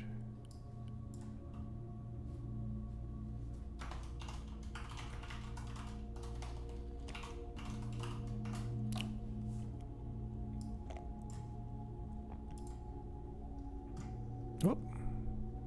Oh, I can really flow past that.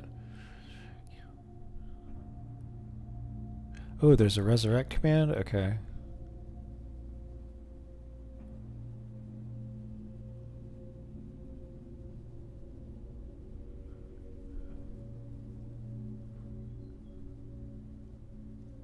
Blackbriar Lodge, Bleak Falls Barrow.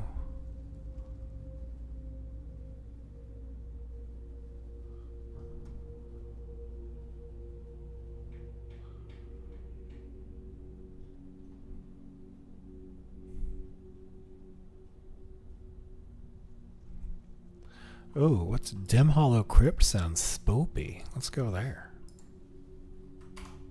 Whoops. Okay, what else we got?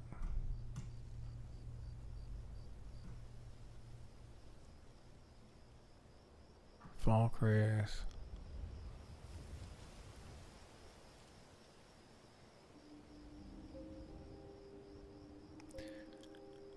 Forgotten Vale. Dark Fall Passage. That sounds cool. Let's copy that. Okay. We're really gonna have to actually kick back and play some Skyrim. I feel like I'm just I'm on a mission to get that music video done. But I feel like I don't know. I'm missing out, I guess. I'm just teleporting all over the place and spawning things in and out. It's just not, I'm doing it for the music video, but it doesn't satisfy me from a gameplay perspective.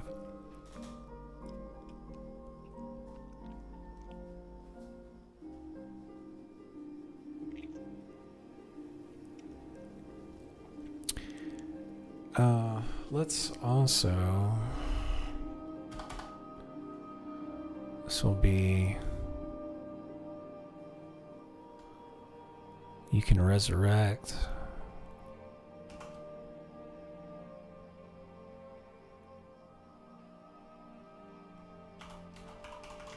Resurrect. Kill. Lock, unlock.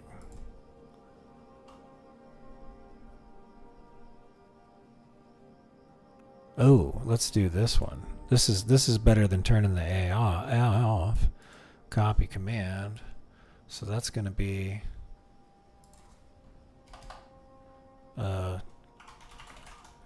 take no damage, but take no damage. No effect to NPC AI. Okay, that's a good one.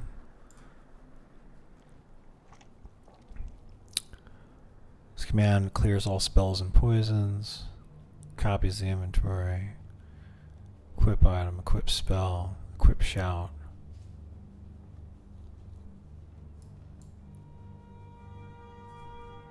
This command will allow you to take control of the NPC you currently have selected as a target. This means you'll be able to use WAS and talk after them.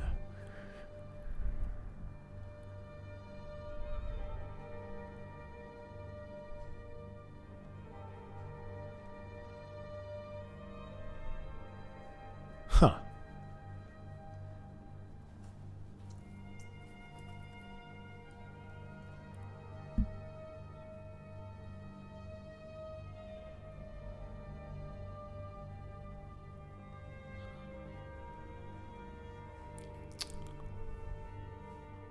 Yeah, I've got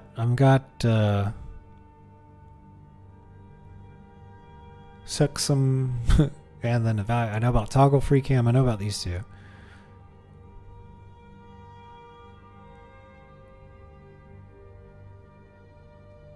Oh, TFOW, that'll reveal the rest of the map. Let's do that.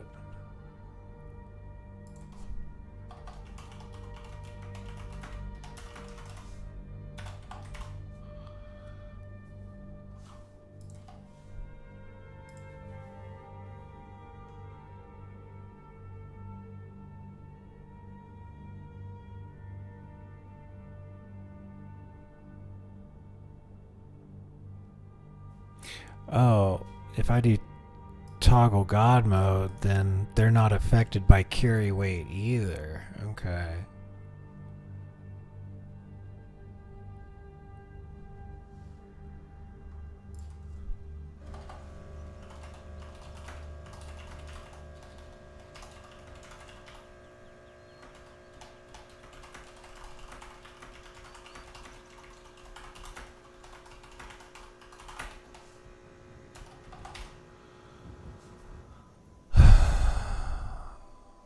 Immortal mode. When immortal mode, your character will not be able to die. Unlike God mode, when immortal mode, your stats like stamina are drained, affected as they normally would be. Okay. It disables toggles LOD, which rendering of distant land and improves road.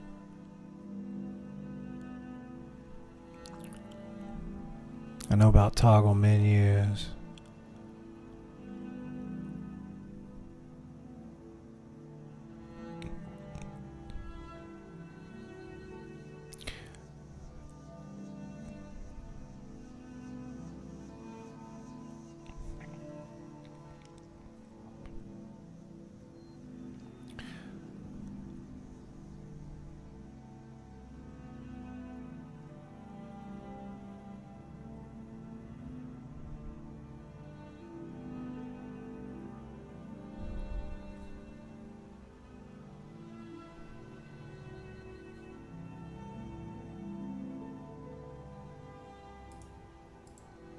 I'm just scrolling through to see if there's anything else that's going to be get angle. Okay.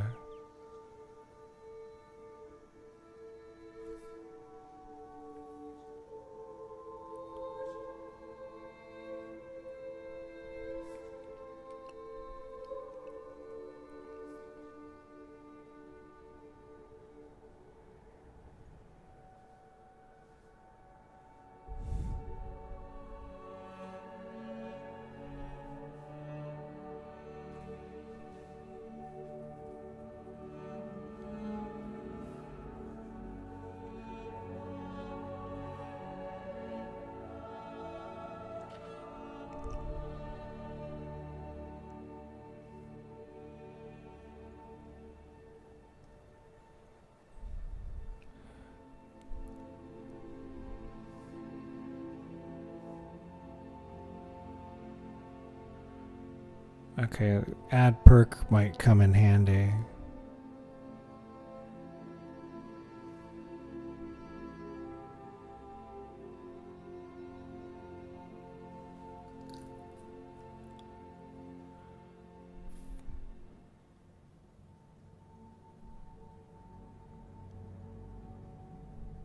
Okay, player spellbook. That unlocks everything as far as magic goes. So that seems good.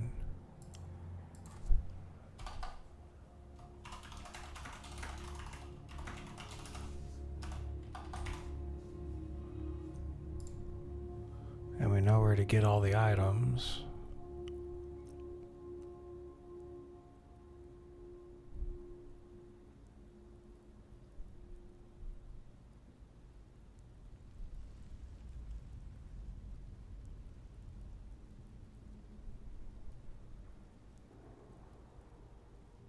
Kill all. Within your cell, your character is currently standing in. Okay. Kill all.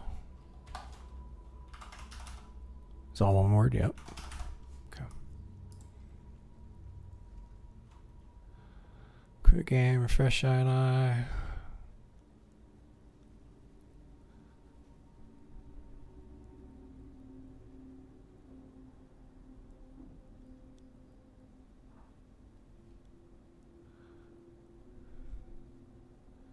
This command can speed up or slow down the speed the game runs at. A multiplier of 2 would make the game run 2 times its normal speed. Multiplier of 0.5 would make the game run half its normal speed. Everything would be in slow motion. Okay, so copy. Let's do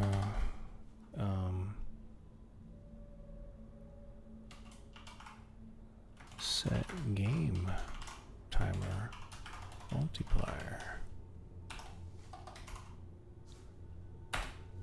and a 0.5 would be 50% play speed.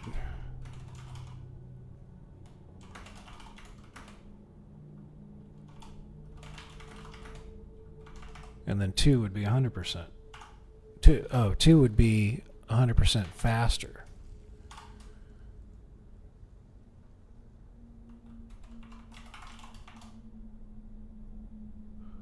And 1 would be 0%.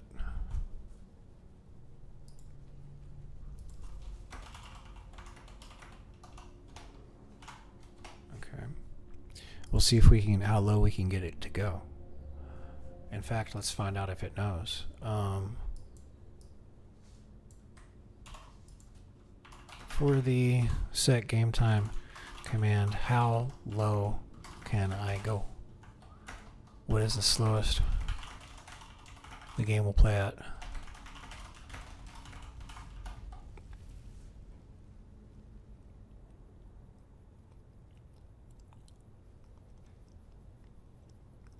Technically, you can set it as low as that. However, you go too low, the game can start glitching, freezing, or breaking scripts. Below 0.5, you risk things like AI combat screwing up. Absolute limit before Skyrim becomes unfunctional around 0.1. 0.01. Okay.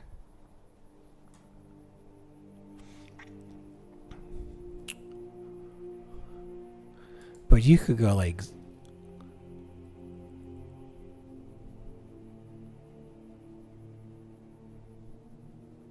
You could do like a 0.9. Or a 0. Alright, we'll fuck around with it. Alright, so we'll put... Don't go lower than...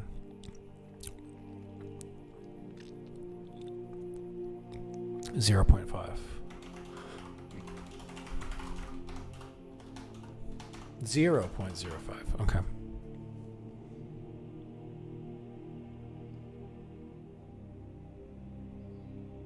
Time is frozen. Vibe risky.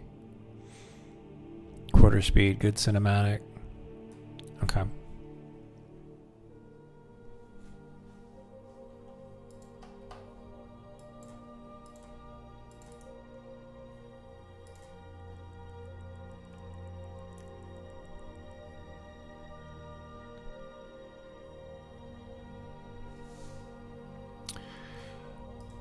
Okay.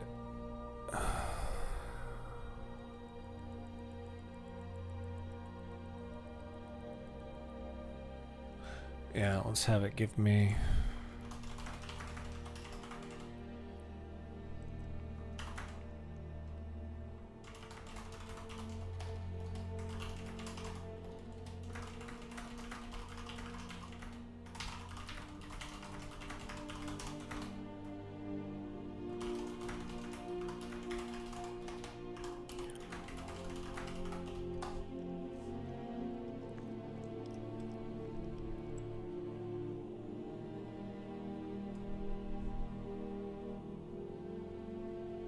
Oh, well, damn, look at all this.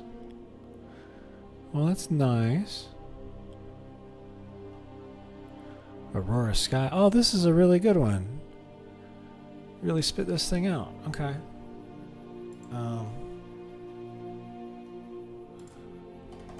Let's do weather.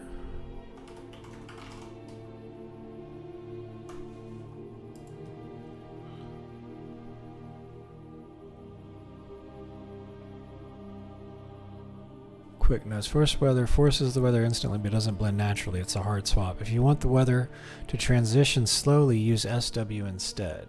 Okay. So, FW changes instantly. SW changes over time.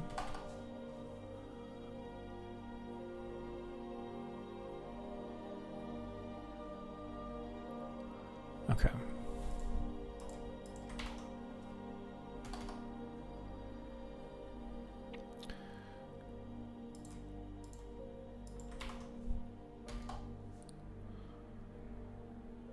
Weather, light rain, heavy thunderstorm, fog and mist.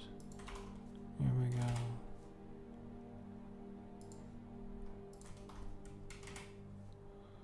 That's snow and blizzard. Gloomy overcast, yeah.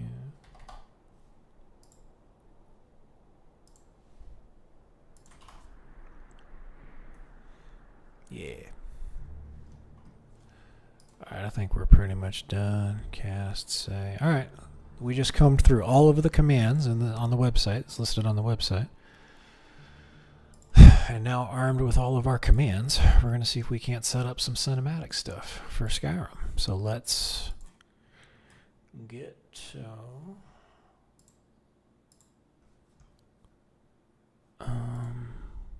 Lorem's right there. Let's load her up.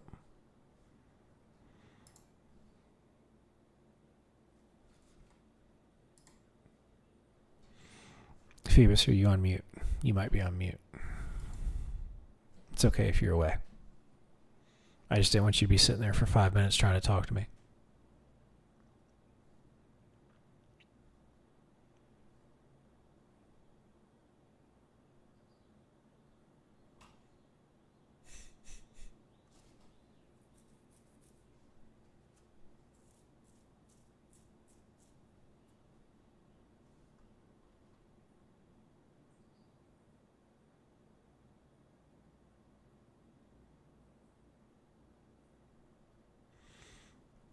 Here we go.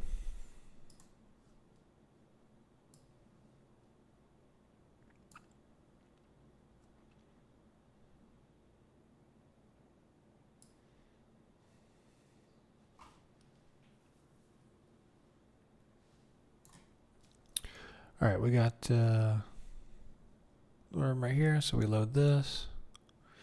And it's going to take a minute because it's got to load 3,980 different mod files.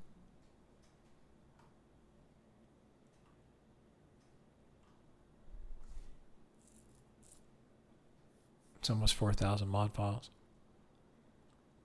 20 shy of 4,000 mod files.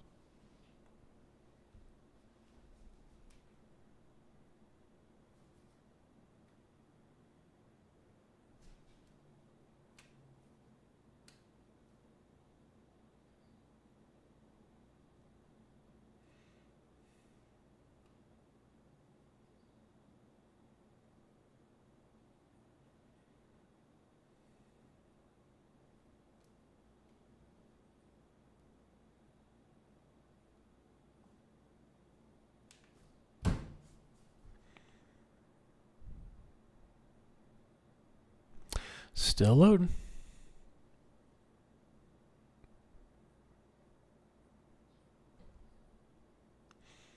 The mod pack I think was about 350 gigabytes.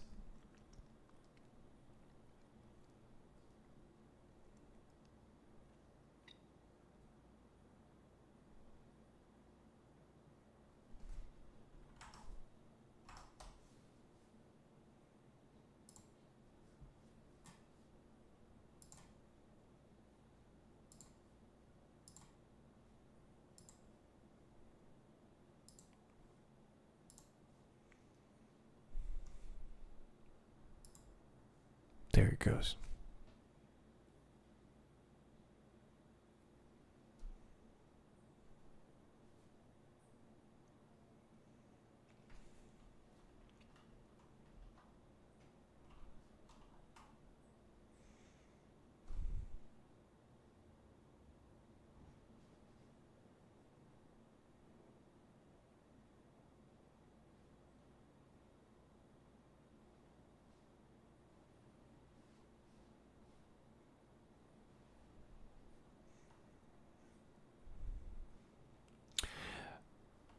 Well, I certainly hope we don't have any crashes. It's going to take a while to load it up again.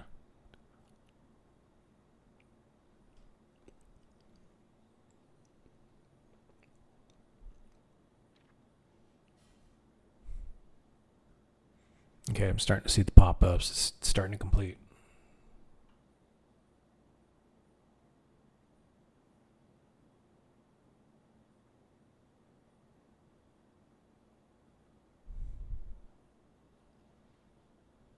Okay, no worries, Phoebus.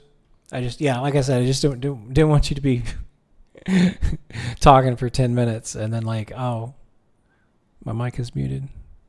I hate it when that happens. Like I do it all the time for the live stream. I'll just be sitting here talking when the mic's muted.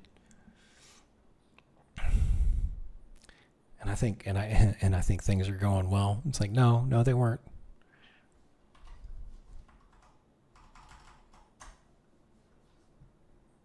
Okay. Yep, everything looks okay right now. Okay, there it goes. Can we load?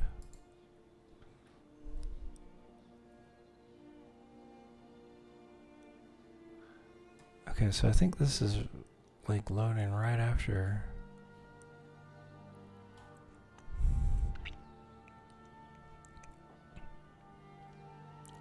Let's load this one up, I think, because even though it's in Morrowind, we'll just teleport out of here.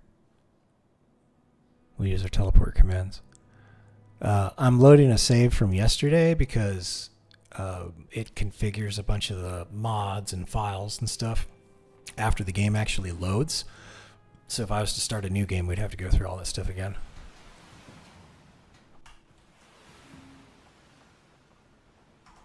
Okay, open.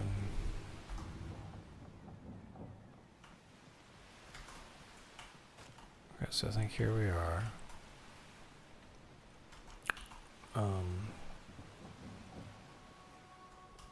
Looks really good.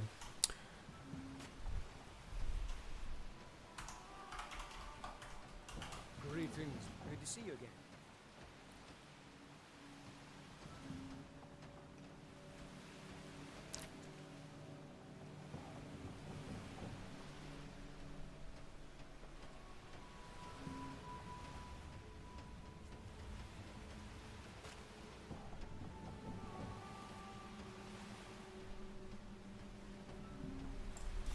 Okay.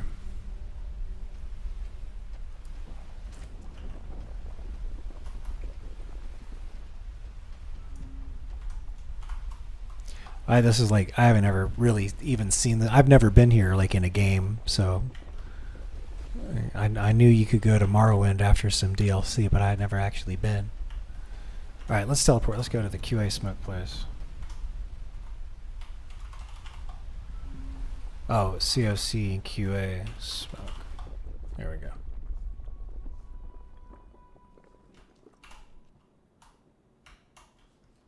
Oh no, he's cowering in fear? Okay, good.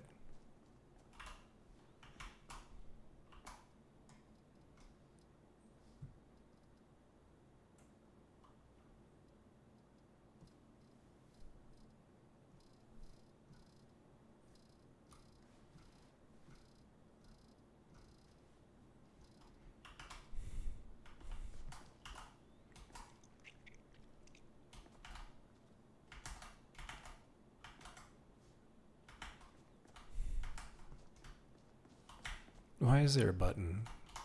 What's the button do? Conjure Ash Spawn, detect Ash Spawn, Ash Shell, conjure Ash Guardian. Oh, it's some sort of spell.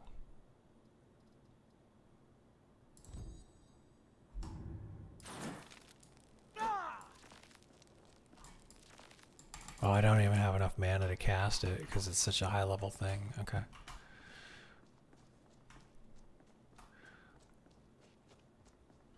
Alright, well, let's get dressed.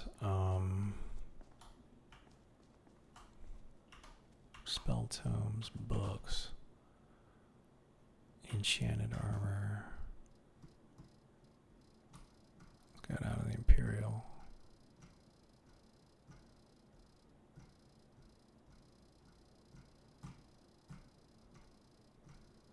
Well, that's a lot of content. There it is, Imperial, finally.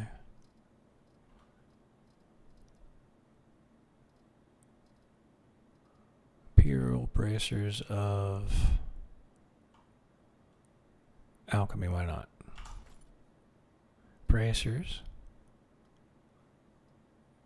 Boats.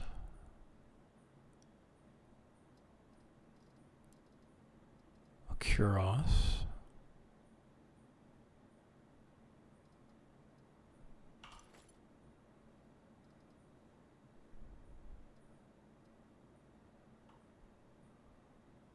Bracers too.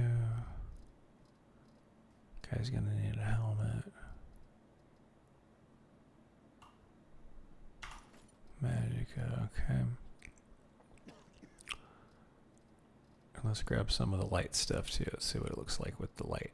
Imperial lifting, boots, bracers.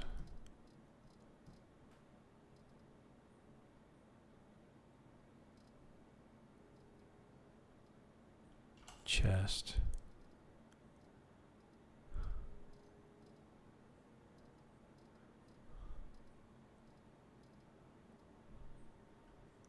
Helmet. I guess we need a shield is good. Shield. This might be a different type of chest, so let's grab one of these. Okay, and we're back to iron.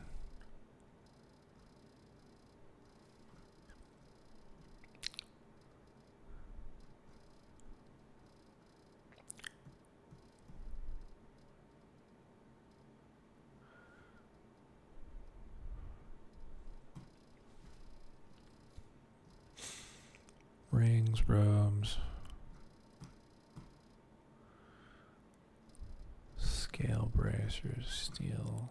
Okay. Alright, that's the standard stuff. What do we got over here? Miscellaneous items.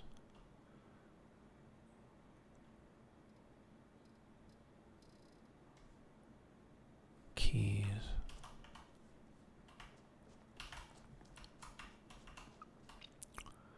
Staff, soul gems. Standard weapons, here we go.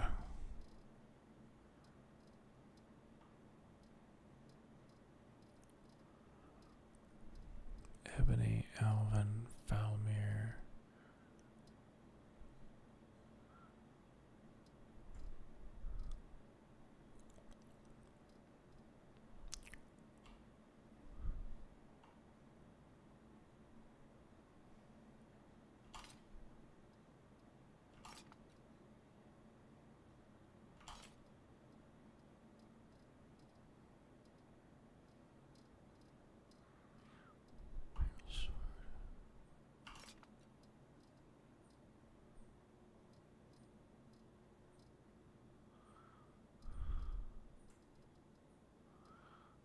Luna Iron Sword.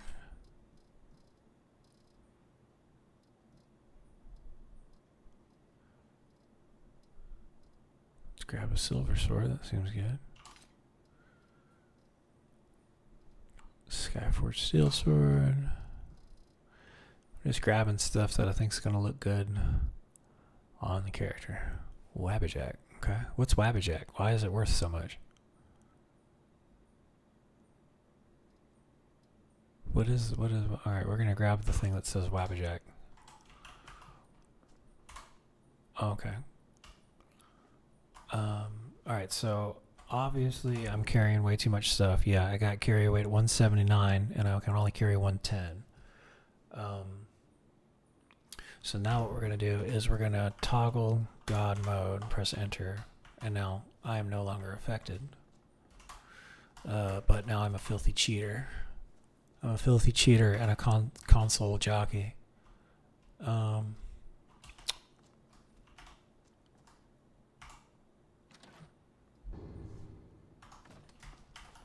Okay, let's see.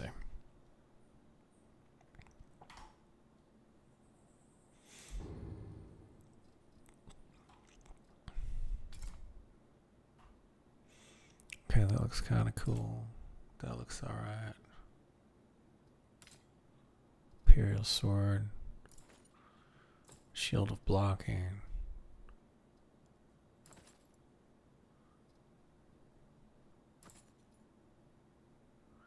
I like that one better. Which one? This one? That looks pretty good.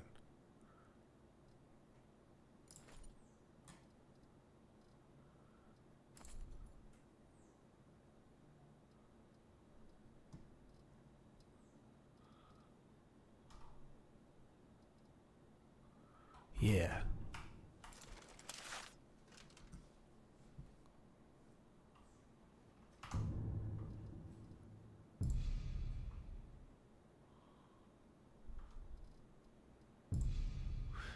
There's so much stuff here.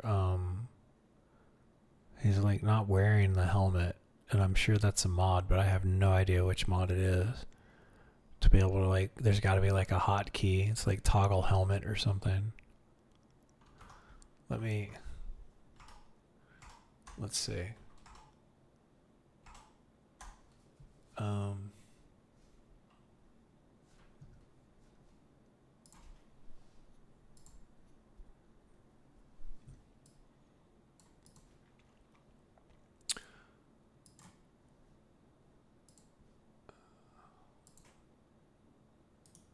Copy. Okay. This is the source of truth. I need to know which menu, which mod menu, which mod is causing the helmet, the character's helmet to be worn, you know, on the hip,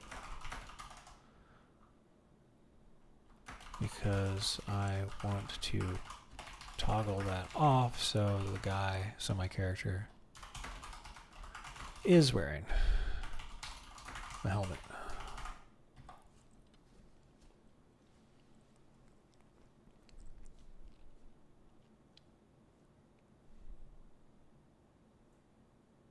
Read the Room immersive and animated helmet management mod included in the Lorem mod list. Okay. Immersive equipment displays to animate the equipment and displaying on the hip when not worn. You have your character wear the helmet on your head instead of displaying it. Adjust the mod setting. Open the MCM in game. Navigate to settings for Read the Room. Okay.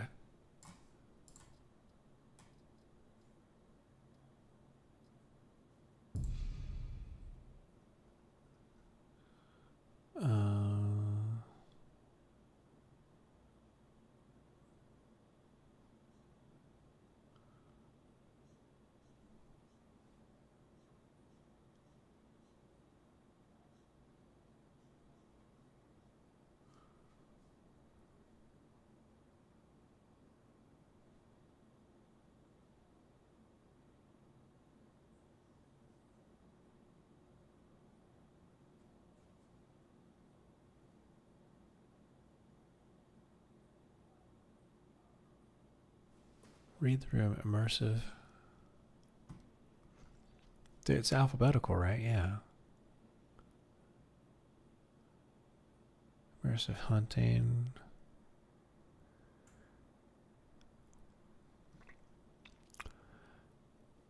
Apocalypse spells. Better third person selection. Biggie trial. Traits. Bow charge plus coin. We're looking for something that has to do with like equipment. First person interaction, footprints, growl, werebeast, guard, dialogue, overhaul.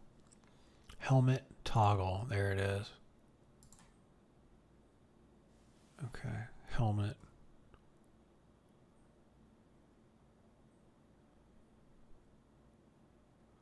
Hotkey type. Show. Skip animation.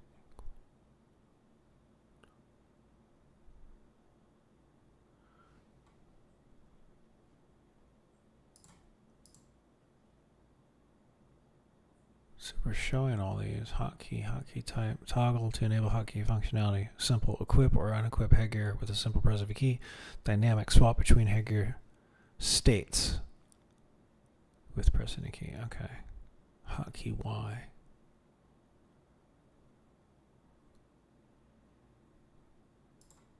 Let's do that. I don't think I can just press Y. State 0, default option selected. State 1, force equip. State 2, force unequip. Okay. Toggle helmet. Okay, there we go. Much better.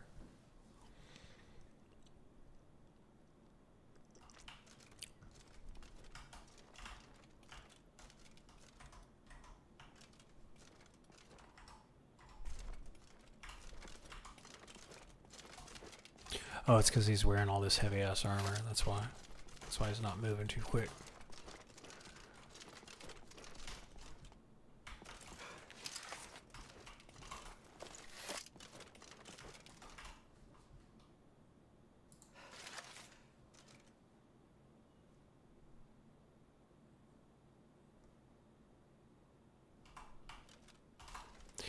Alright, well, we got everything we need, so let's go...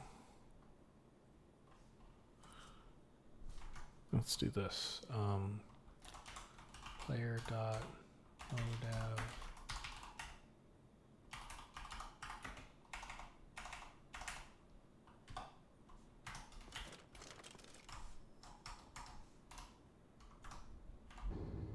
Okay, there, I can carry all the things. And I do want to see if there's like a better shield. Potions, ammo, weapons, enchanted weapons, soul gems, staves, keys, standard armor.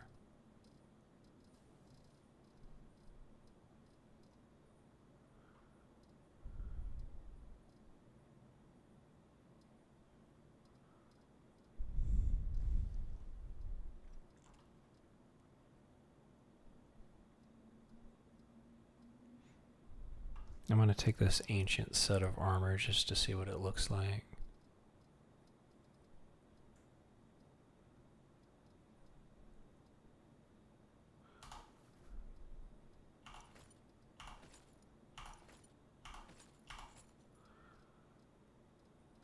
Dragon plate, dragon scale, dwarven, ebony.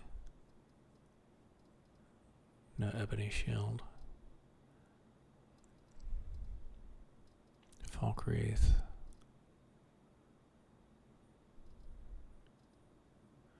Guildmaster.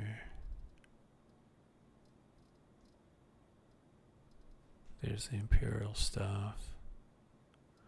There's an Imperial light shield. Imperial heavy shield. There we go.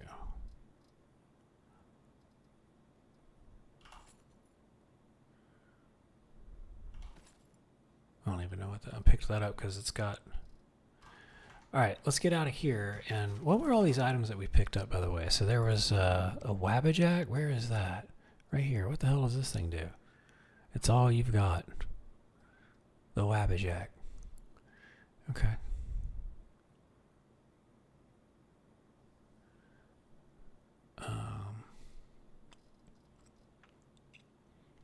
Now where's that shield? There we go.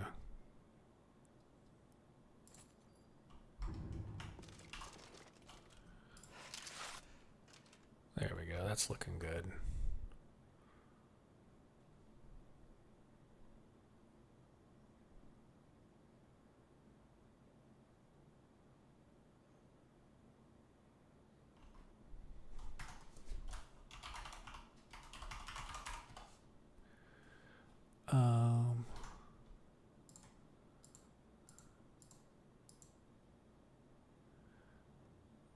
Face, complexion.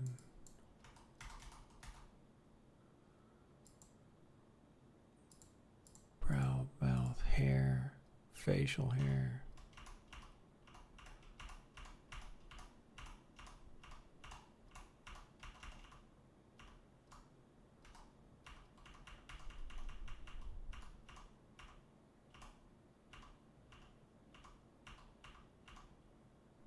There we go.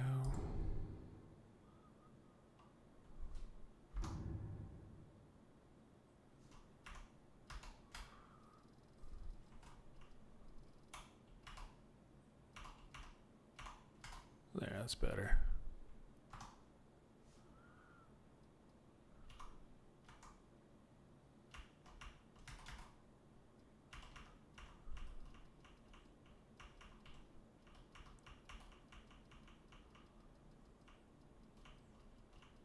Yeah, they just kind of go around in a circle. Looks like they got duplicated a bunch of times.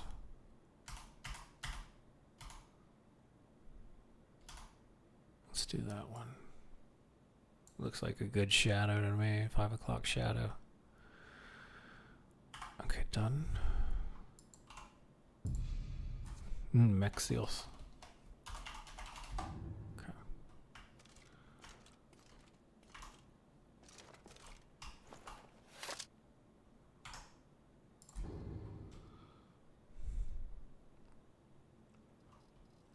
Okay, so I got my sword, I got my shield.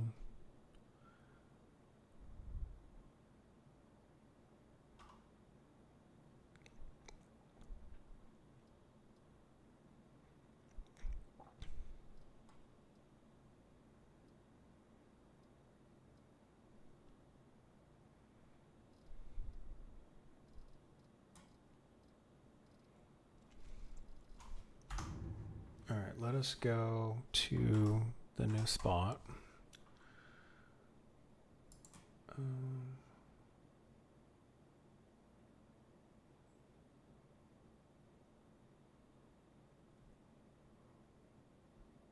So if I type in player spellbook,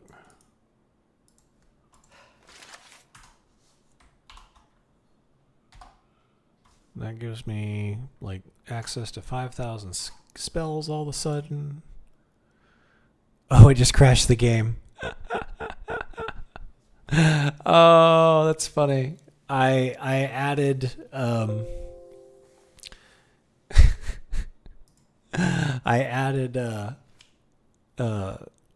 I used a command to add all the spells in the game to my spellbook, and then when I opened up the magic menu, it crashed the game. Oops. Can't say I'm surprised. Should have seen that coming from a mile away. Let's try that again.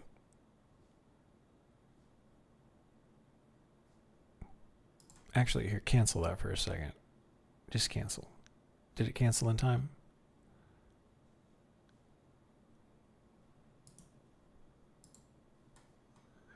Did it?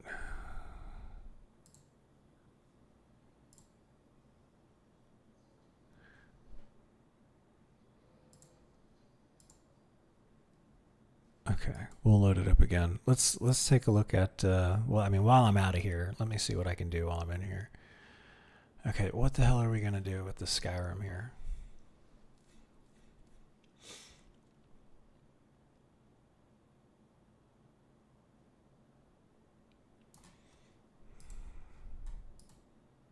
Generator, Skyrim, bold, color, tracking, line spacing.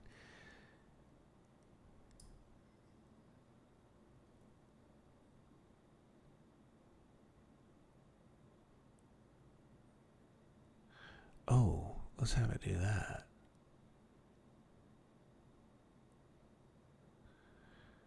It's here.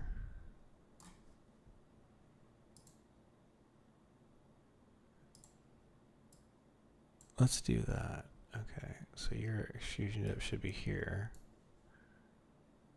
Right, and then if I click all the way over here and jack it up all the way over there. Okay, so now,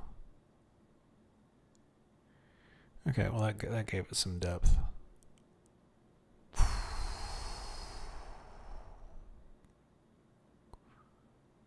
That does look better.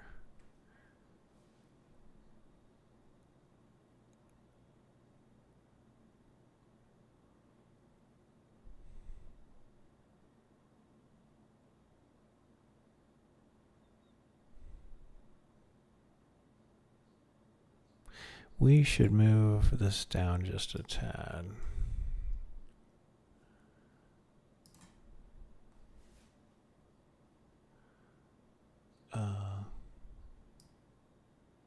Whoops.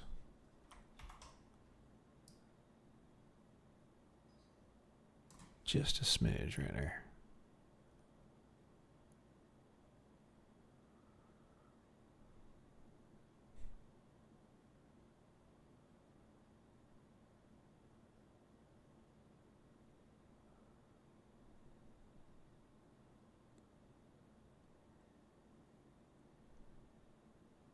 Yeah, I think that's good. This should like fade out though.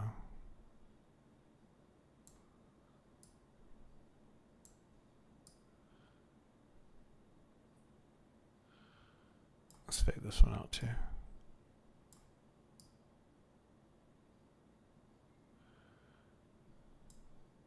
Let's shorten up that fade.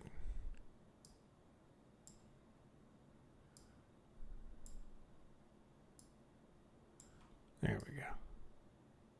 Now we get some of that stuff, and then it fades out. Okay, that's better. Hey, Bolly, welcome to the stream. We're just we're trying to make some progress. We just crashed Skyrim. We were trying to get some more footage, and I ran a command. I thought I was being clever, giving myself all the spells in the game, and it added like 5,000 spells to my spell book. And then when I tried to load the magic menu, it crashed the game. So I can't say I'm not surprised. Okay, so this looks good. This is fine. This is good. I think that's better. That is a lot better. Okay.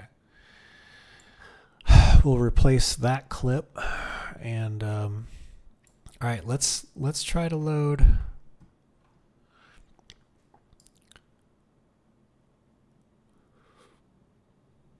Yeah, we can get rid of this. Yeah, it couldn't it couldn't handle the strain, I guess. It's like you're not supposed to have 4,000 spells, maybe like 300, but not 4,000.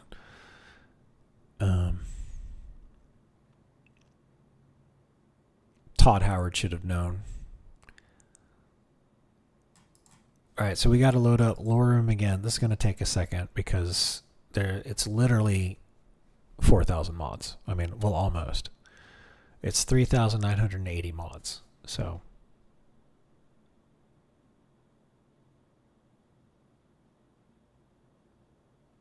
oh, it's okay, Bolly. I know what you meant. Okay, so I think we're good. Can I press the play? It's all loaded up now? Yep, okay. So now that the mod organizer is loaded up, we can actually hit play, or excuse me, run through mod organizer. And that's going to launch Lore Room for us and load in all 4,000 mods. I got me a big list of commands here, and we're trying to get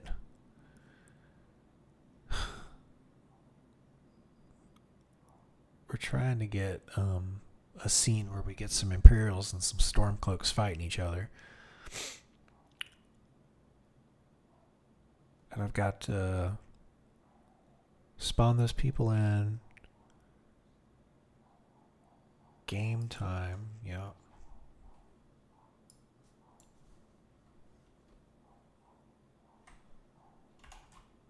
Set game multiplier, other commands.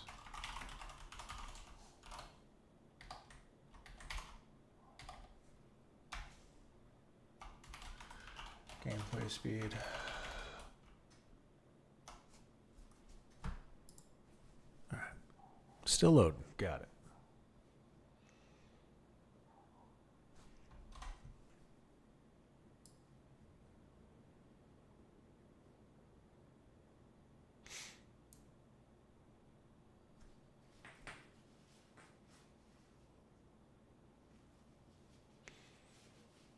Oh, you did remember. Yeah, I think yeah, I had a cooking video up there for a long time.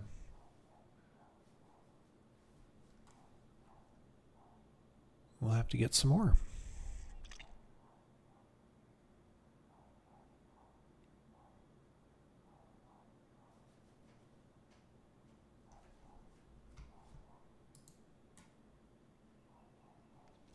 Okay, so let me delete the unlock all spells command. I'm not going to be using that one. We'll just have to get the spell books from QA Smoke. QA stands for Quality Assurance, and Smoke is short for Smoke Test. So that room is clearly there for some of the QA devs to mess around with.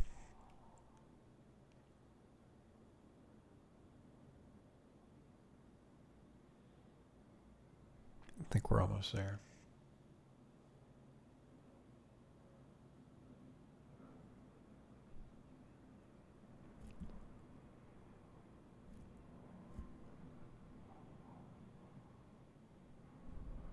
Soon.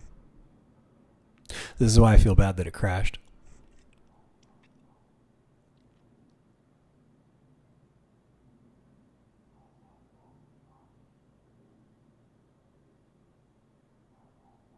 There it goes.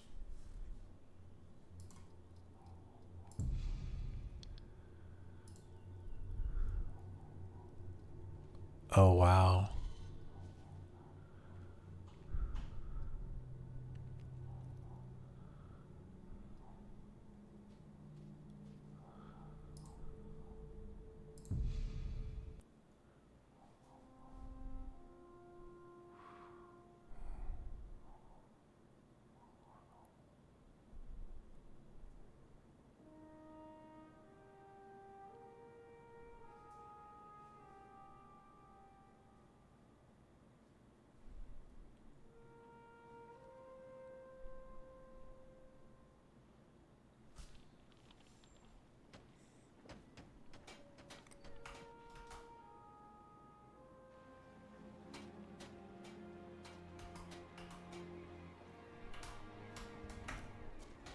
Oh shit, I'm in the water.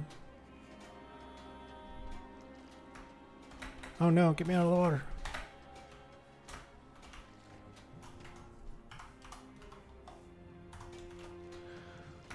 Okay, I almost froze to death in the water. I had to toggle God mode on.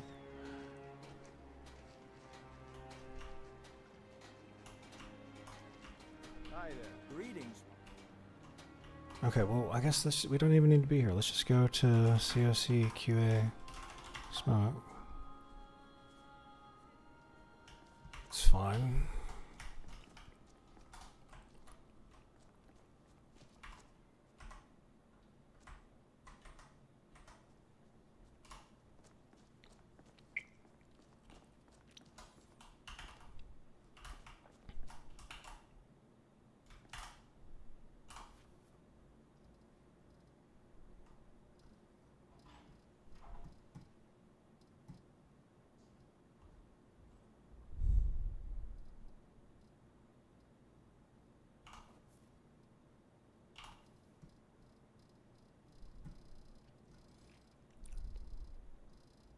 Okay, we took all of that. Now we gotta scroll down to Imperial again. Here we go.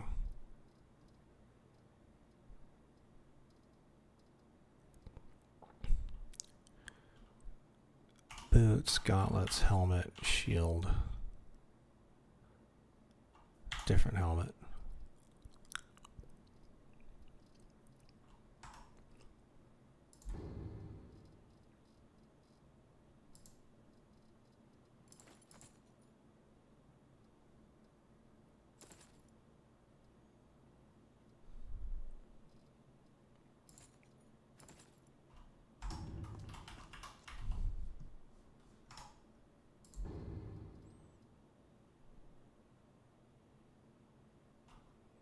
Oh, I didn't grab a chest piece? What the hell? Whoops.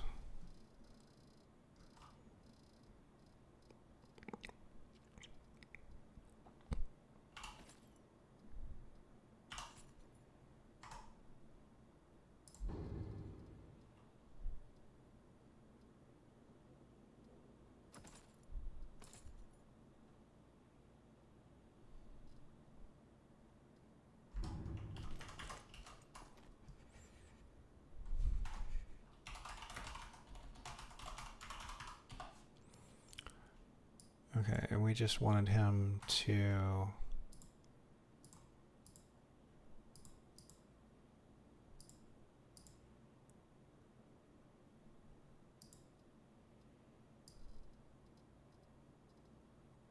Just wanted him to have some facial hair. Like that.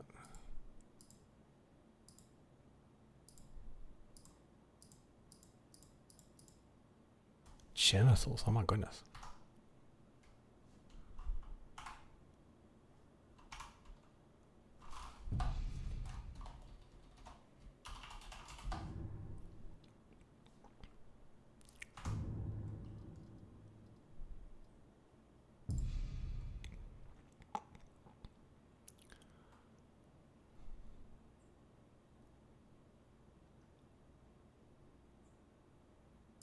Helmet toggle, that's right. It's Y.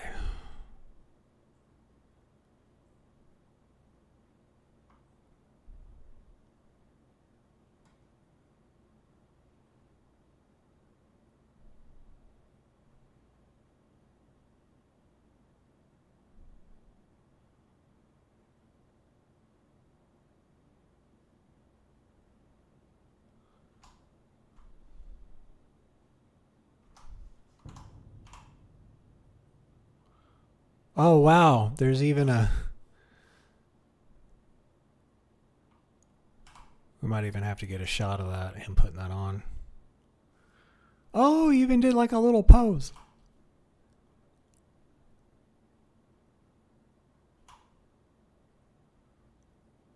Okay, that's cool. That's cool. We'll have to figure that out. I don't... the animation's not perfect, but I'm sure we can edit around it. I do need to grab me a short sword.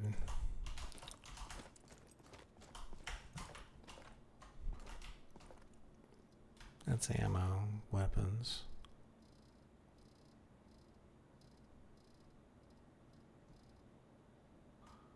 I think you'll be fine with just a steel sword.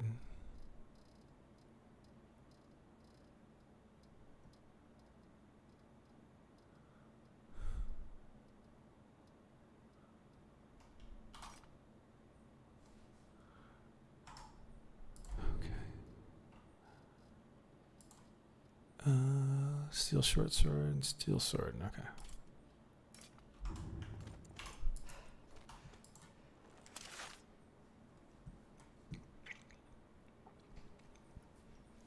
Okay.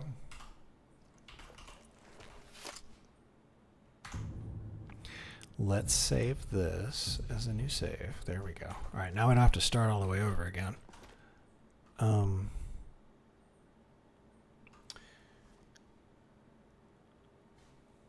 Right now,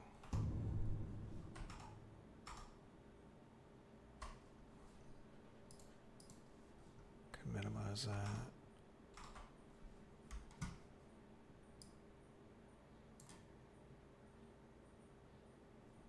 So we want to check out,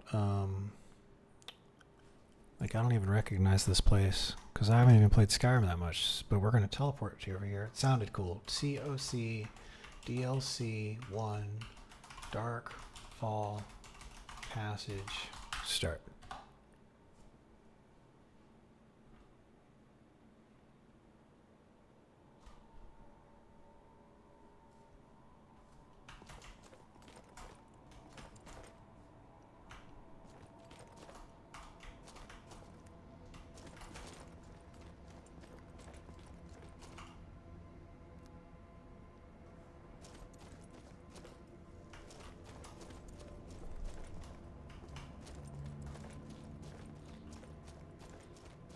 Oh, the lighting, the timing isn't right on the lighting, but I get what they were trying to do.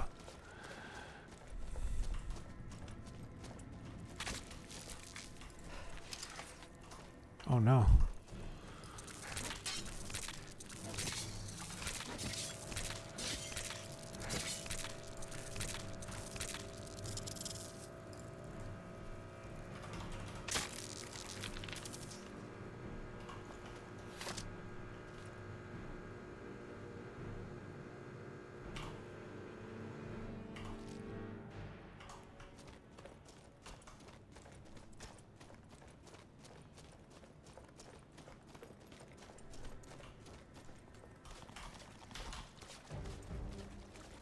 Oh, we got like the fall mirror.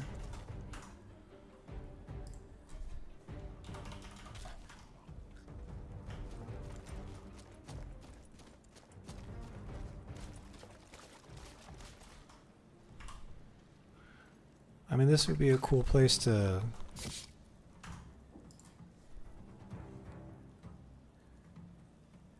It's not bright enough. That's the problem. We gotta find a place where the light's good, because this ain't enough. Get out of the way. Thank you. Does any of this like open up anywhere? I don't think so.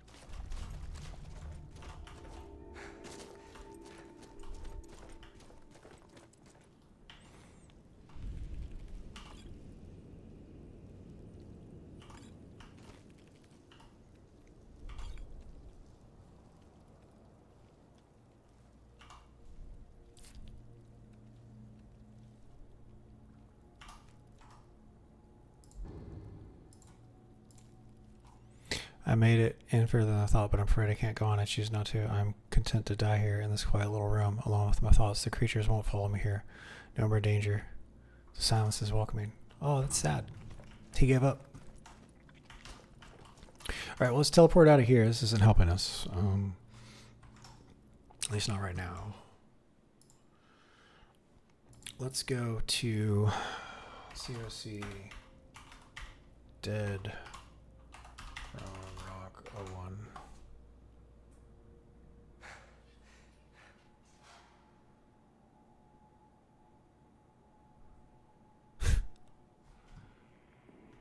What was that? Are we scaring people now?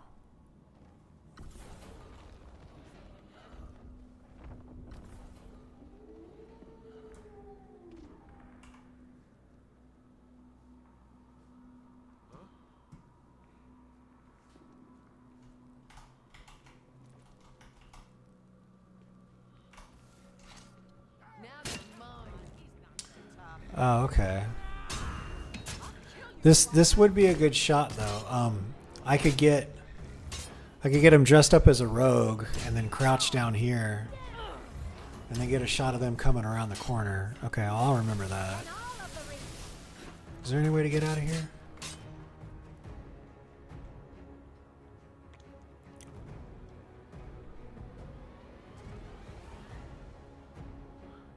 Okay, it's dead Crown Rock. Okay. What the hell's going on?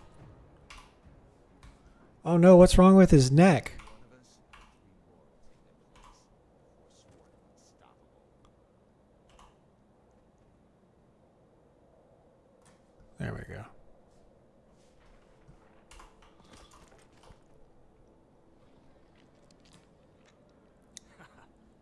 skull makes the best axe blade. About all they're good for.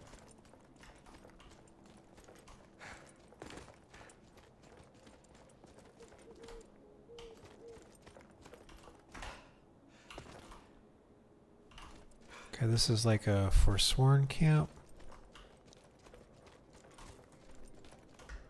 I do like the nighttime light levels out here. It looks good.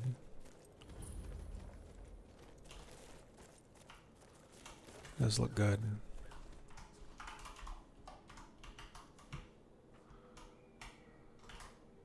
Yeah, you can go better lit.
What is that? Oh, that's Solitude. Damn, you can see all the way to Solitude from there? That's crazy.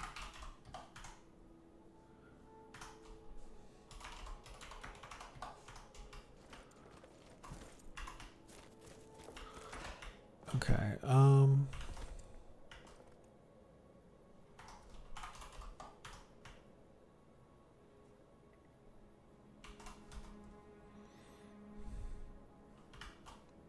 okay, well these aren't like Stormcloak folk, so I actually like what looks the way this looks down here.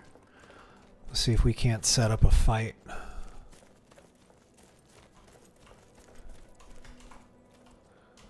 Oh.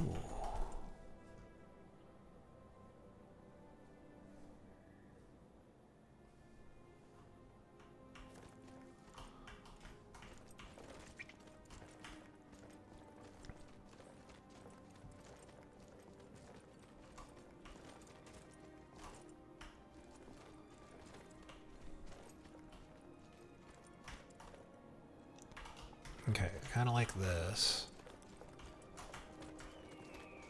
I like how we got all these arches and stuff.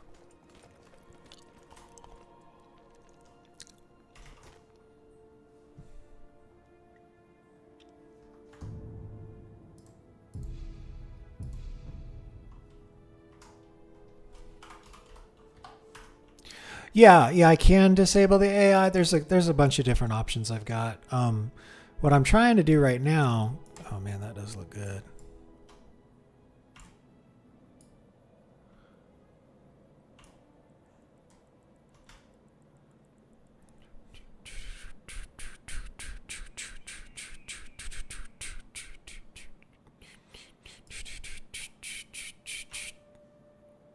Would that be good?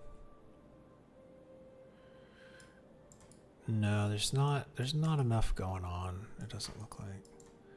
But like right here. Now this is perfect. Like this would be a good fight scene right there. Yeah, I'm right here. Okay, this is what I thought. Or further down. Yeah, this is a nice spot down here. There's a deer skull in the road. What is that? Is that a goat? It looks like a goat.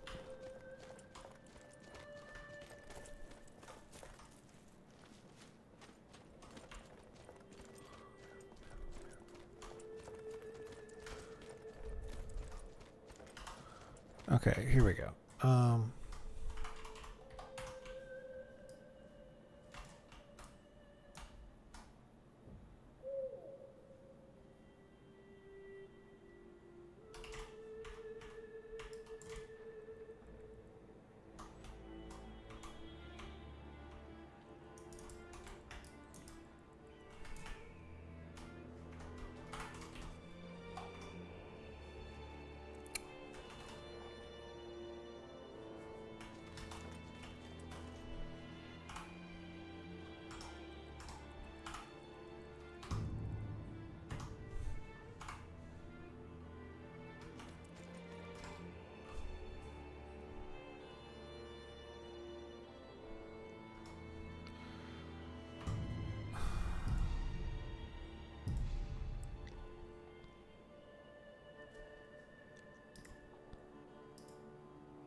T. Okay. And T is not waiting for some reason. Okay.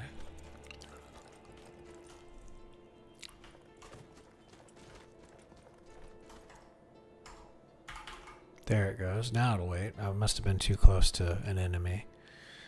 Okay, so it is midnight, so we want to wait till it's, let's see what it looks like early morning.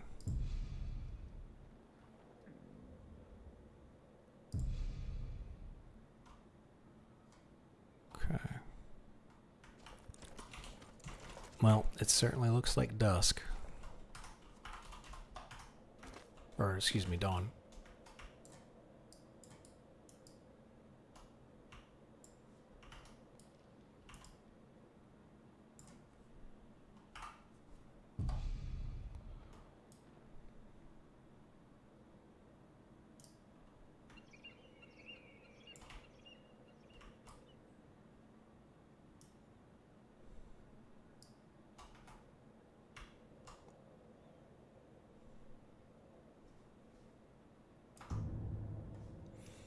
I gotta get a shot of this real quick.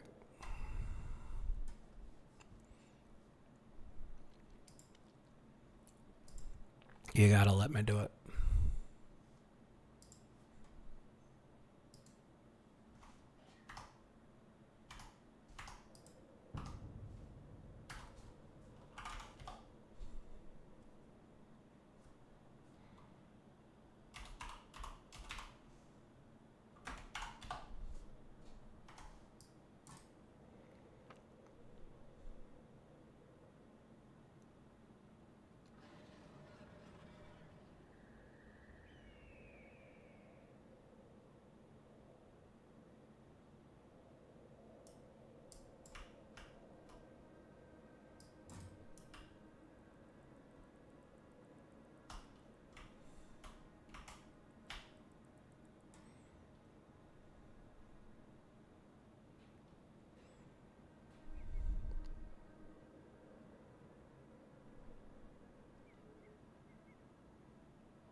Oh no. There we go. Okay. Oh, good. It's definitely raining.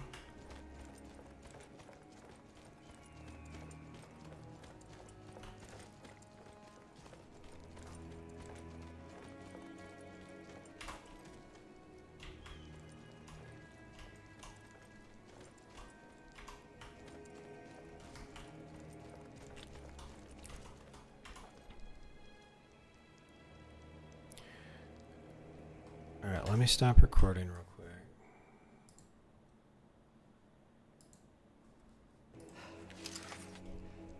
Okay, there's that. Now let's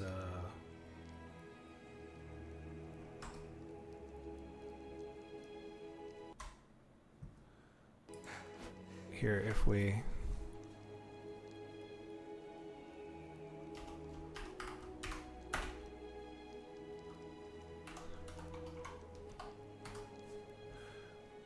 okay, that's this is like cinematic speed.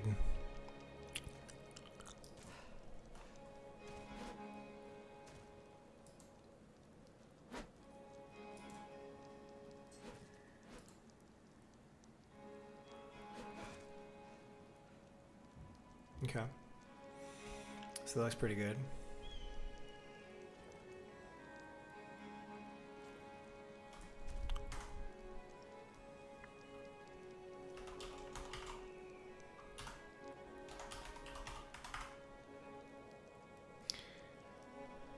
Well, actually, before Here, let's back up. Set game time to 1. Okay, there we go. We got that. Now, what we need to do is we got to get some shots of this guy. Now the question is, do we want to get the shots with the rain? Because it's a little harder to see.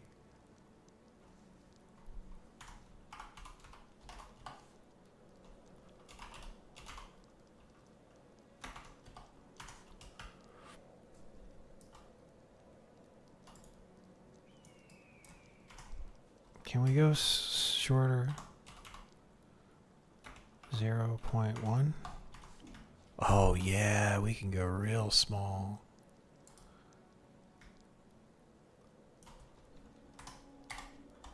0.5. There we go.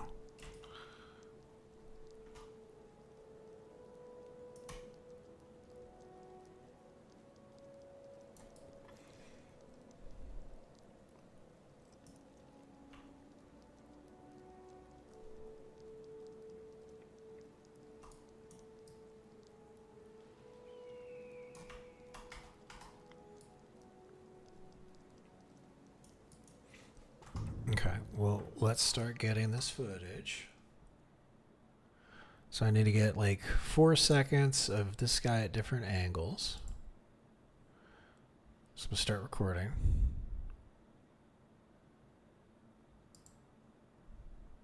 Okay, there we go. Now, let's toggle the menus off. There we go.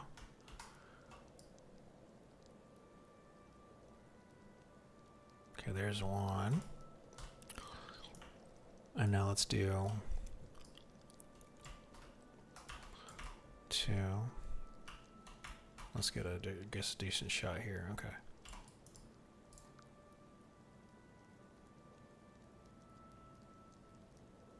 Yeah, that's good. And we can stop it about right there. And then now.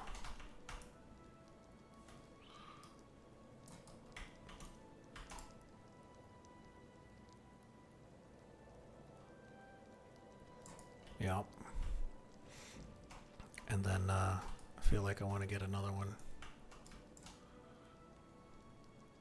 right here. No, let's go back a little bit. There we go. Let's go the other way because we can.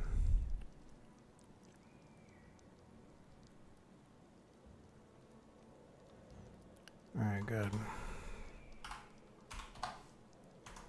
Okay, now toggle free cam. Go in first person mode. Now we need to summon a Stormcloak, so player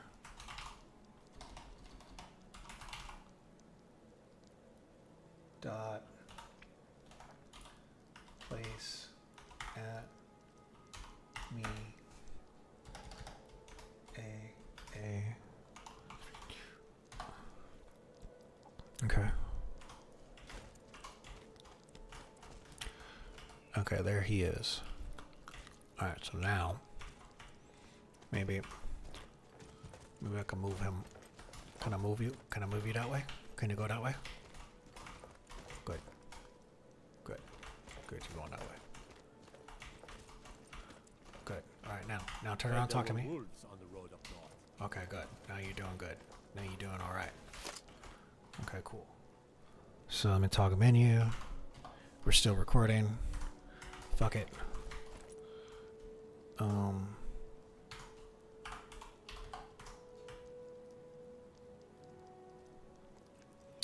We're gonna get a nice close-up shot like this. I like the rain bouncing off of them. Okay, I like how we're really close. We're almost caught clipping there.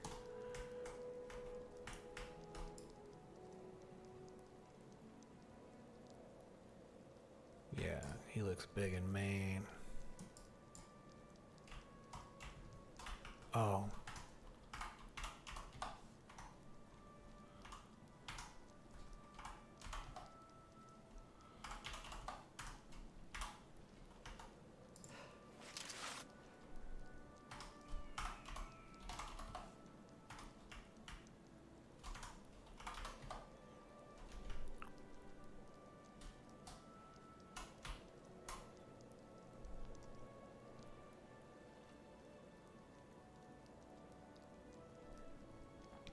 Yeah, that's really good.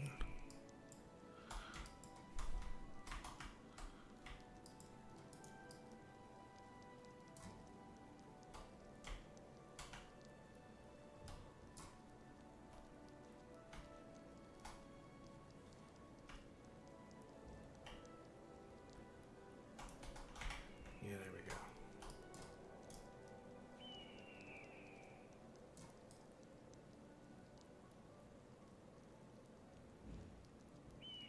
Damn, that fucking dagger. Fucking dagger. We'll get it from the other side.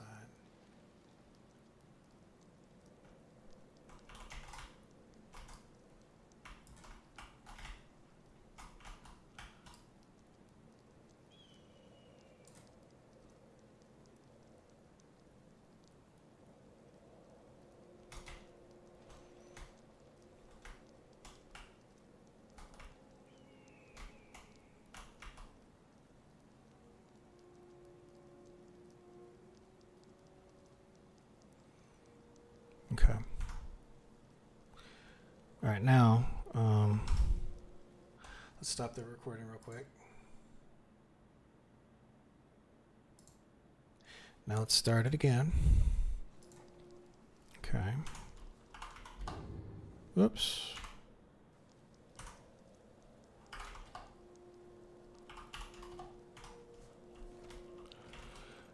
All right, so now, we're just gonna fight this guy.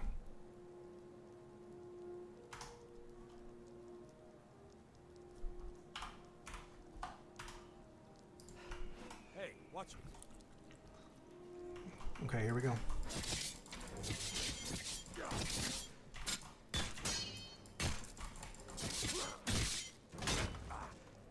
This what you want, huh? Skyrim belongs to the gods.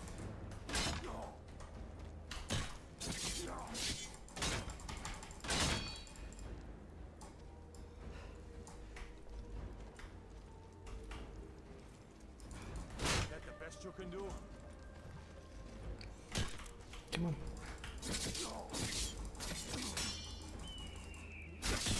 You can't defeat me. Is that the best you can do? Stupid dog. Now you're going to pay.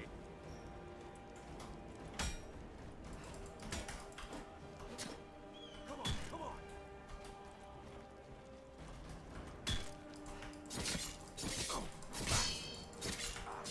You don't stand a chance.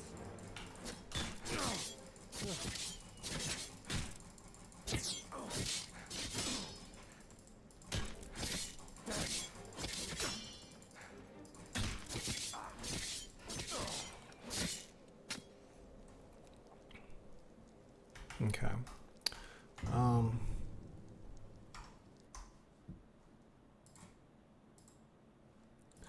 Stop recording. Let's see here. Okay, we've already taken care of the mod thing. So what we need to do is, I'm using Lorem. The Lorem mod pack. How can I increase the frequency of kill cam?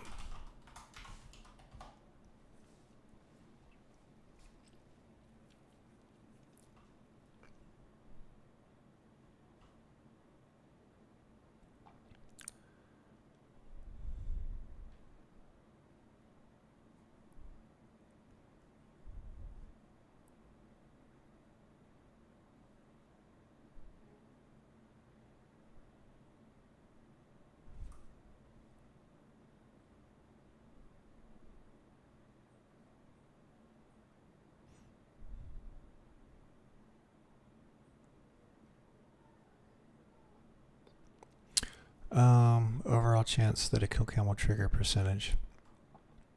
So let's just set it to 1.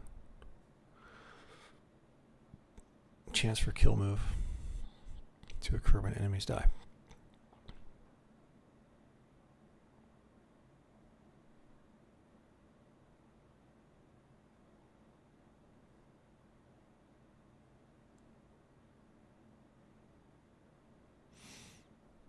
right, so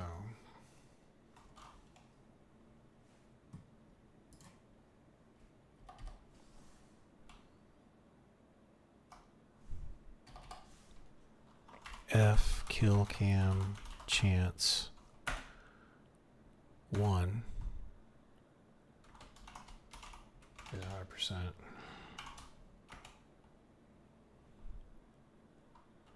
Zero 0.5 is 50%. Okay, and then F kill move chance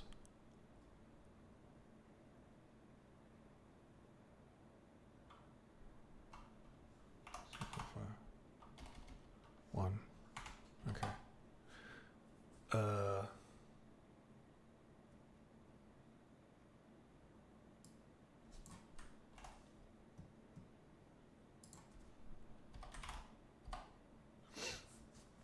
All right, let's do this. We're going back in here.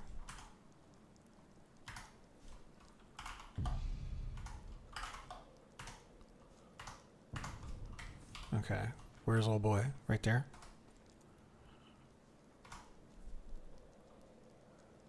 RESURRECT.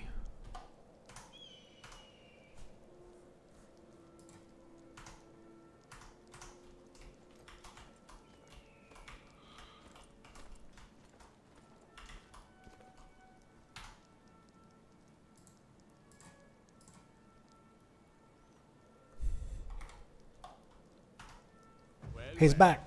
Okay, we fight him again. Okay, now we're gonna change. Now we're gonna increase the number of kill cams. F kill cam chance 1. No.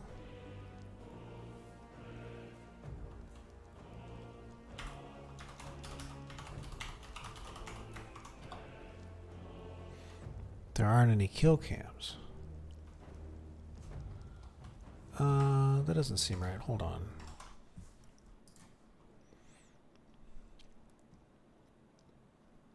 Kill all. Toggle.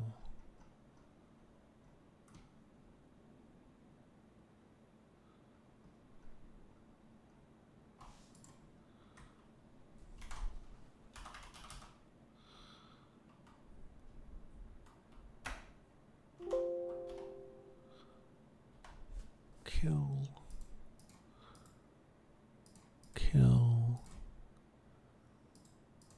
Kills them.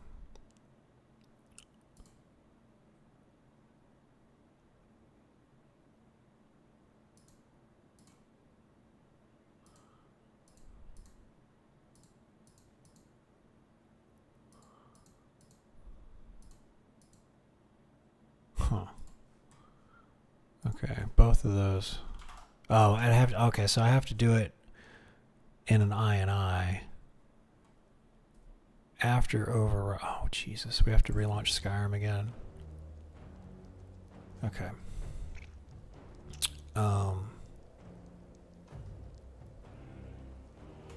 Let's save right here. Okay. Now that we saved, we got to follow these instructions. So, file new.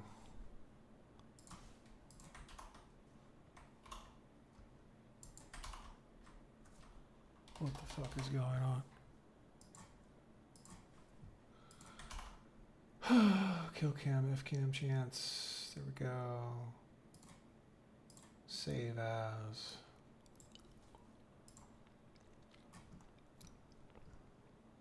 All files. Okay. And we're saving this as Skyrim custom.ini.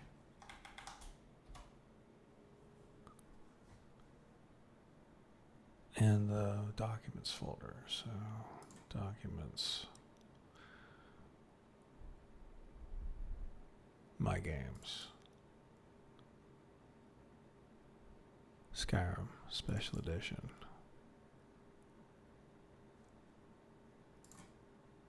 Okay.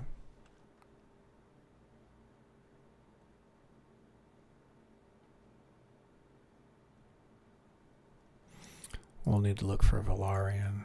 May subtly change the kill move slightly. Okay. Now, if kill cams still don't trigger enough, even after change, you might have a mod that disables or restricts them. Check Valarian's mod control menu. Okay, that's what we're gonna do.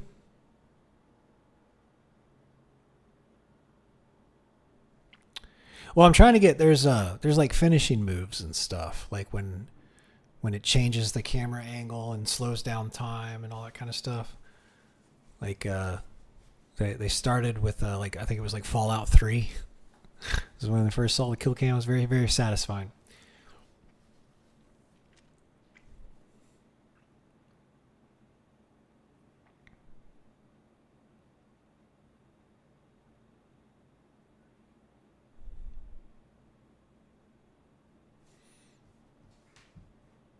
I guess I could turn my webcam back on while we're waiting for this thing to load.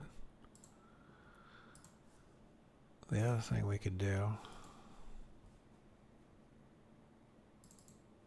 let's take a look. This is all the footage we got.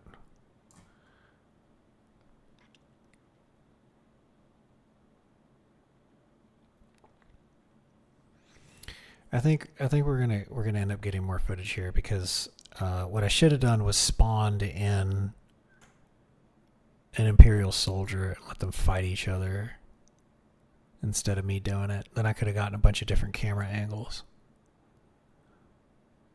As it stands, this is all just player stuff, and then we didn't even get the. Okay, so we're saved right here. We can do this again. So all right, so it looks like it's compiling more shaders.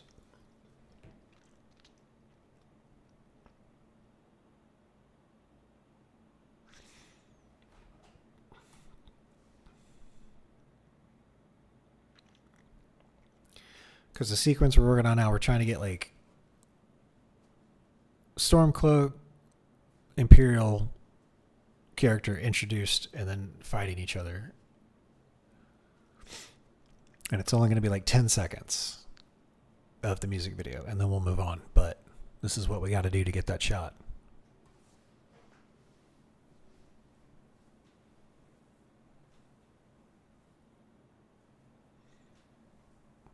And thankfully, knock on wood, we've only crashed one time so far.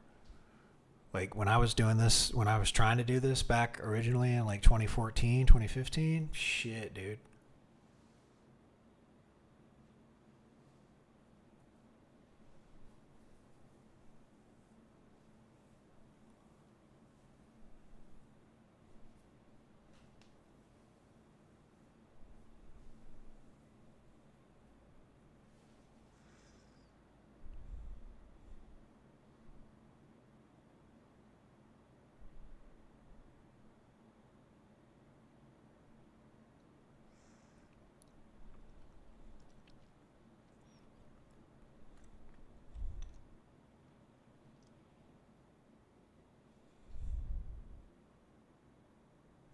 Does take a long time to load.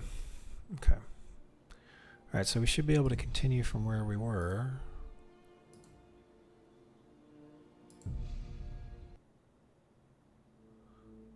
Ooh, that looks scary.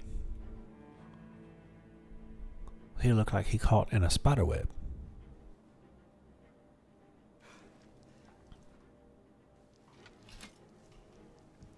Okay. Hey, you're a good dude. No, you're okay. Now, hold on a sec. Let's let me get to my thing over here.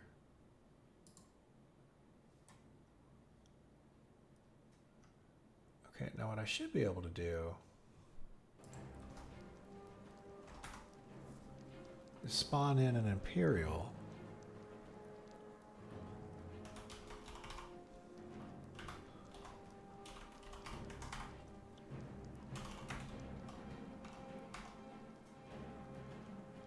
E49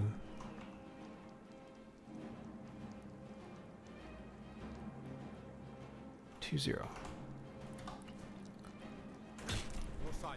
Oh no, he killed me. Oh, because I didn't put on toggle God mode back on. Okay.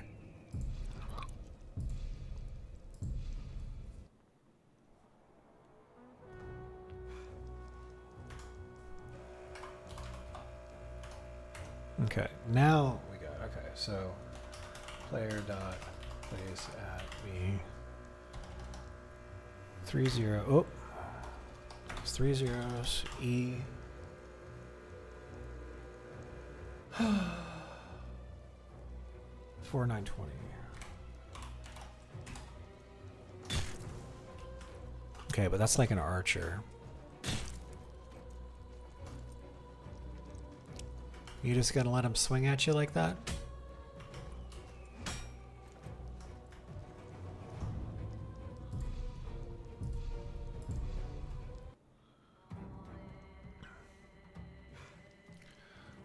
Let's try the other one.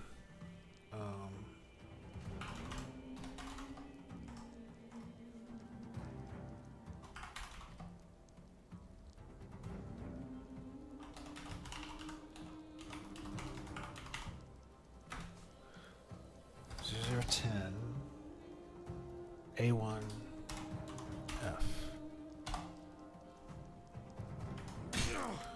That's an archer too.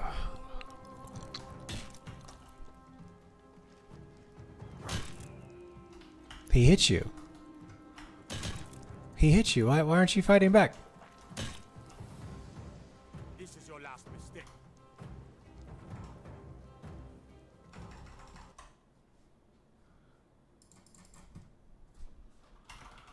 I spawned in a storm cloak and an imperial. The storm cloak is attacking me. How do I get the storm cloak to fight the imperial?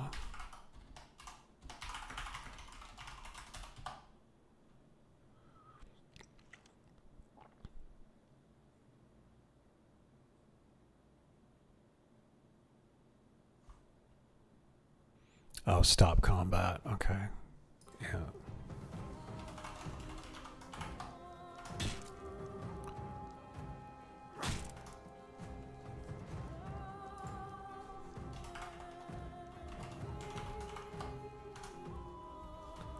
This is what you want, huh?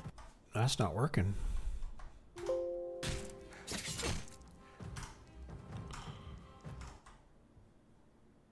Well, he selected type.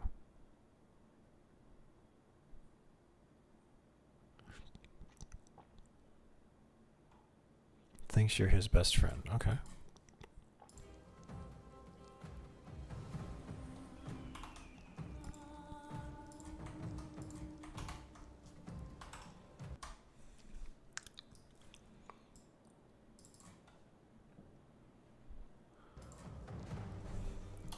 Hello. Hey, man. How's it going?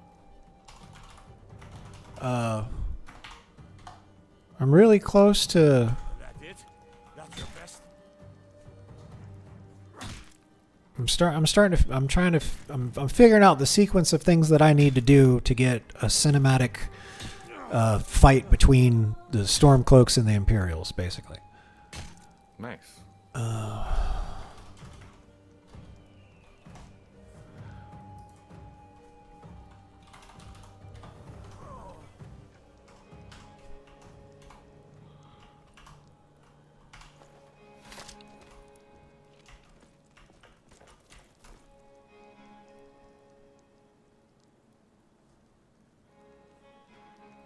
Okay. Hey, take it easy, Bolly. See you tomorrow. So.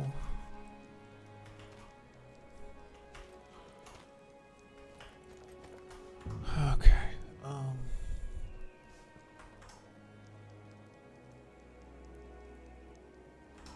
Where's my notes? Okay, so this is an archer.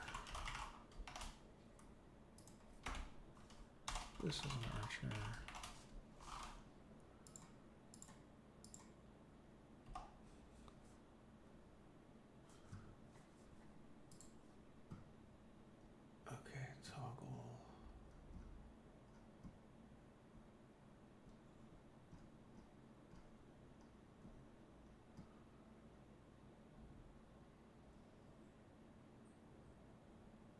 Oh, yeah. What was that mod configuration? Valerian, it said? No, that's not here.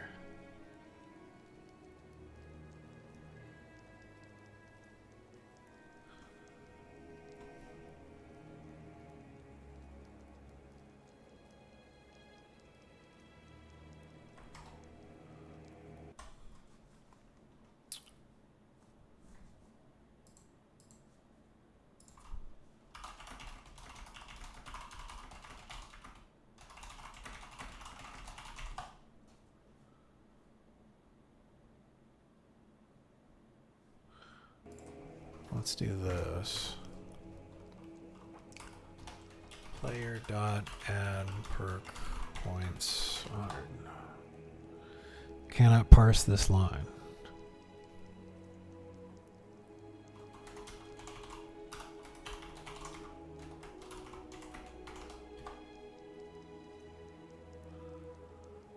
Could not parse the line. Okay.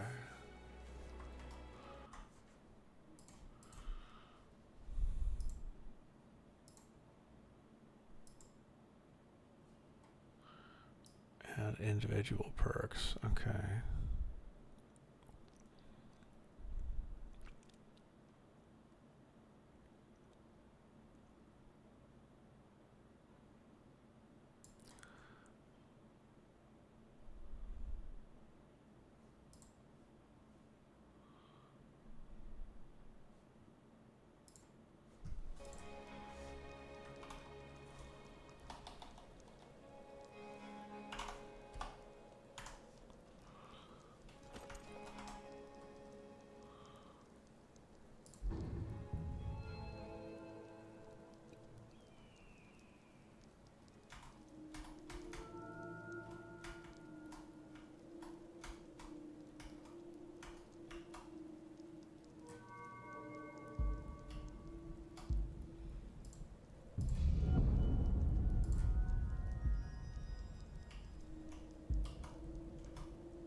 Oh.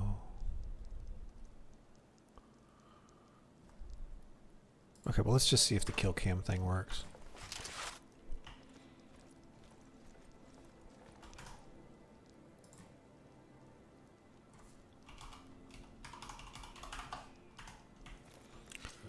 All right, let's do it.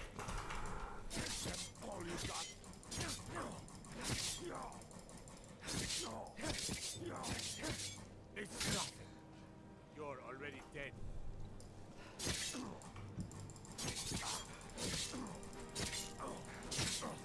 Enough. This ends now.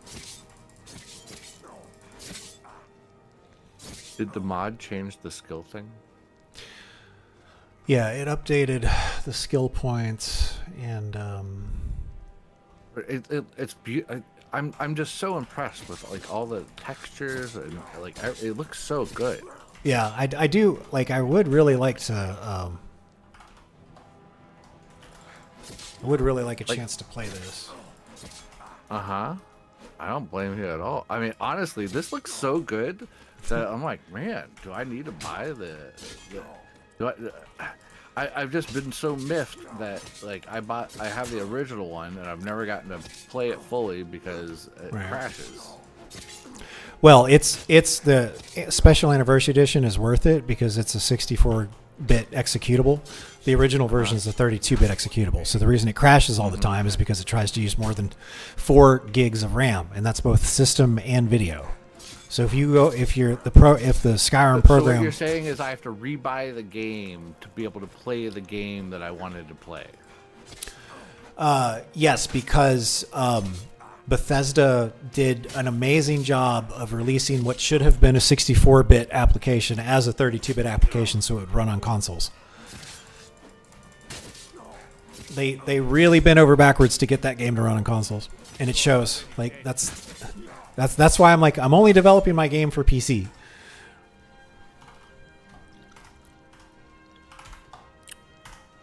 You bet your ass if they weren't going to put it on Xbox and PlayStation, it would have been a 64-bit executable off the bat. Because 64 bits was around back in 2011. It just wasn't prolific like it is today. And people were still buying 32-bit processors back in 2011.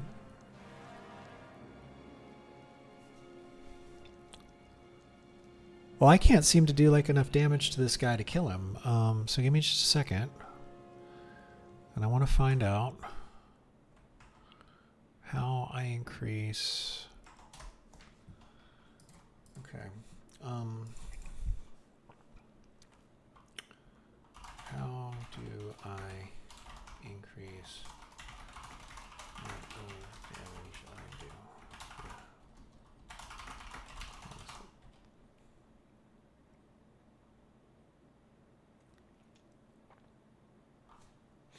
Okay, there we go. Let's do that. Let's add that. Okay. Player dot mod actual value WEAPON the weapon multiplier 5.0 invalid actor. Okay.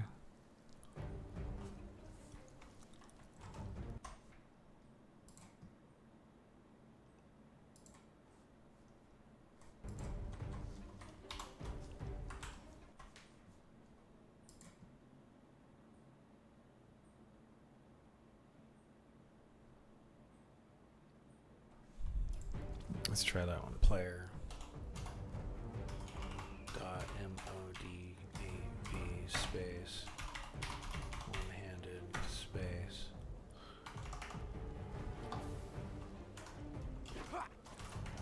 Okay.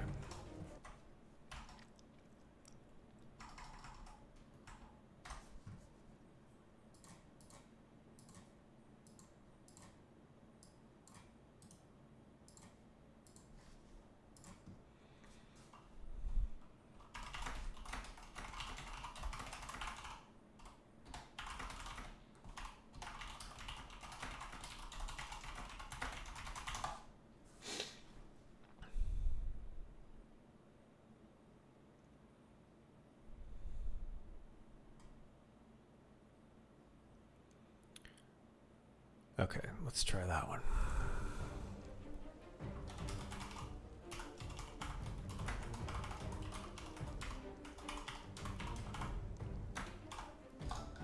There. Okay, so now I've increased my attack by 5.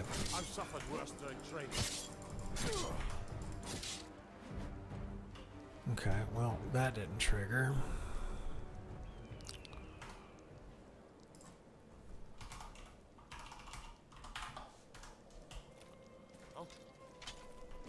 Found.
I'm going through the mod menus trying to see if there's any way for me to increase the frequency of like the kill moves.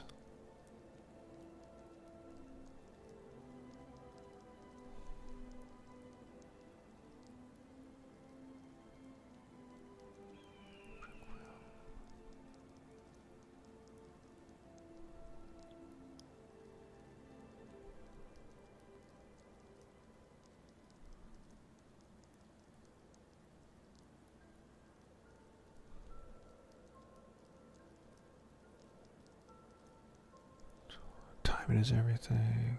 No.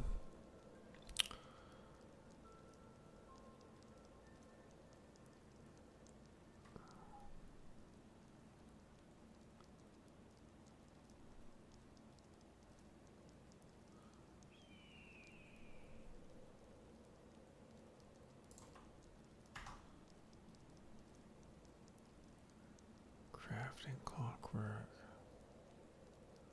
Fuck. Oh man.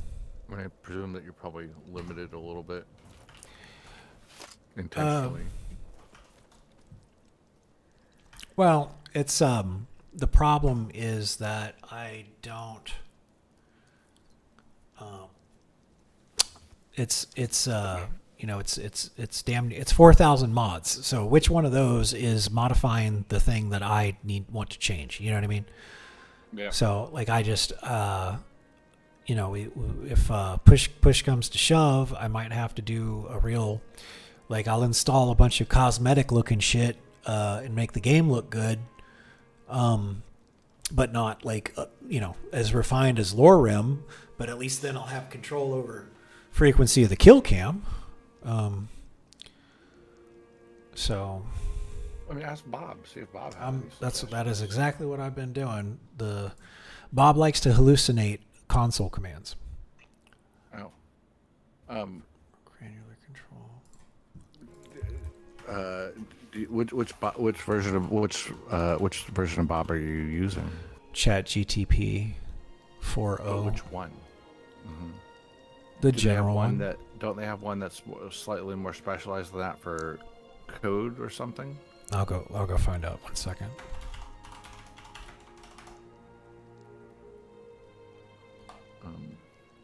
Script not saved. Okay.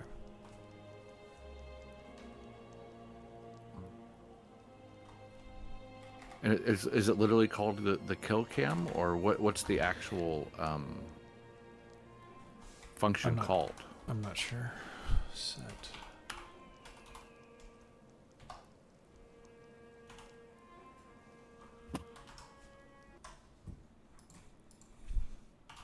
What is the cinematic kill cam in test called? Are they finishing moves?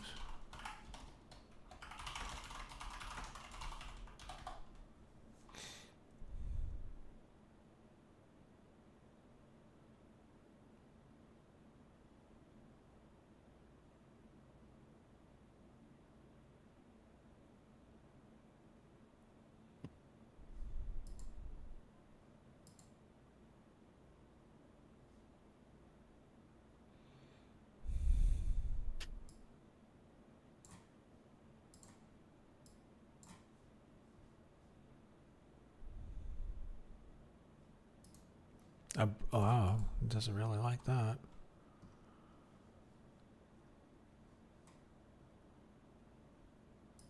All right, what else you got for me?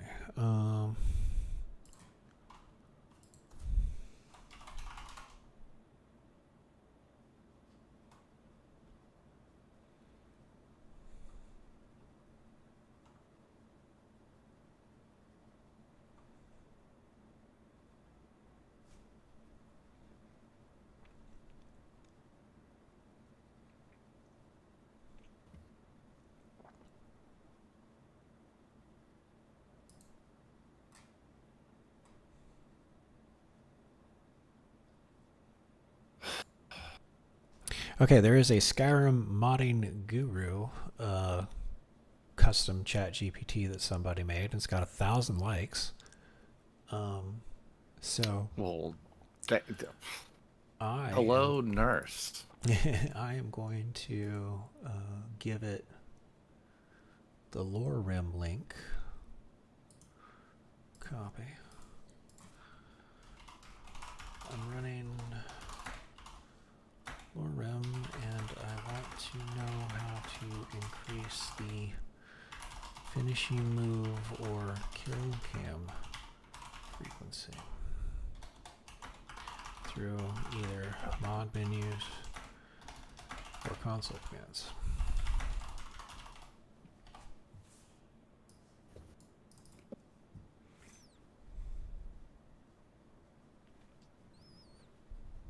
Okay, console command. Quick way. You can control the chance of kill moves using console commands directly. Open the console, type set kill move random to 1, and set decapitation chance to 100.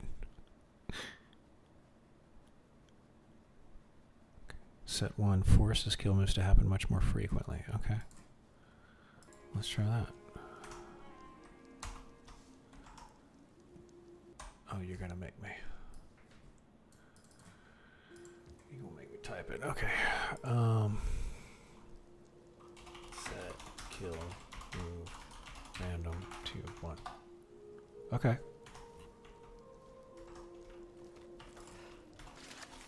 All right.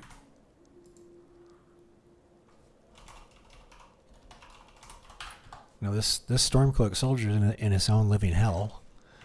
He keeps getting resurrected just to die again. I mean, Now it accepted my command, so maybe it'll actually do it this time.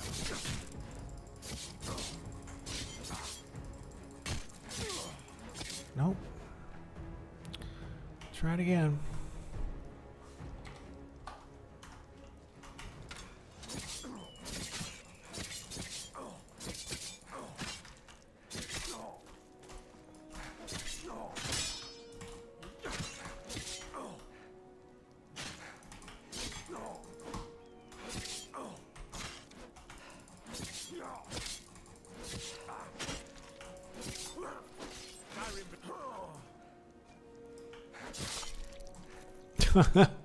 Oh, it chopped his head off. Oh, that's great. Is someone there? Let's see what else we got.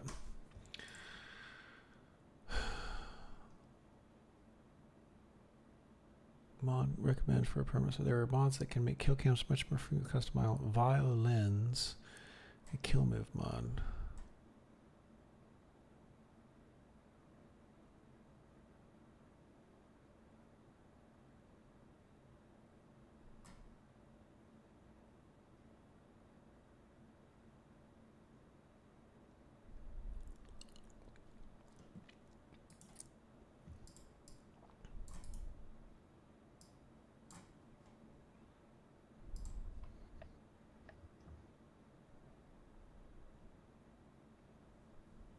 Okay, we might end up installing this mod here. Let me see if it's not already installed somehow. Oh, I can't do anything because it's searching right now. Okay.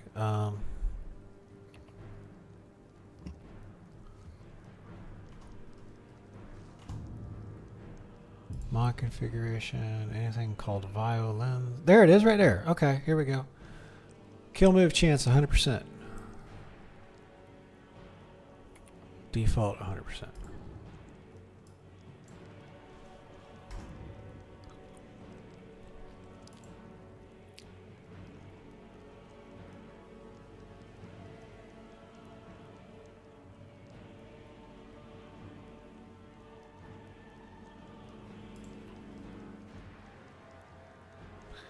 Advancing kill moves. Kill moves customized. Kill moves off. Matched kill moves trigger you and your NPCs will match the corresponding weapon types.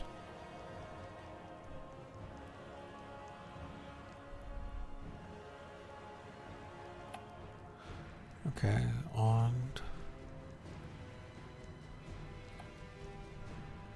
camera setting.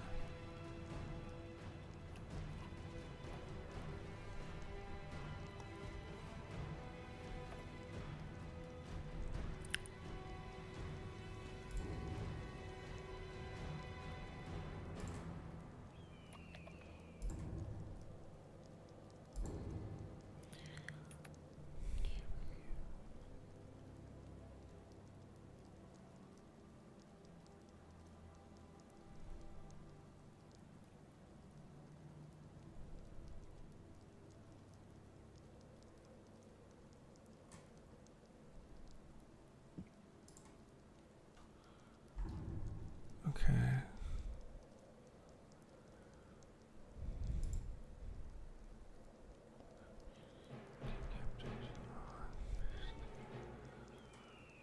Kilbo's magic.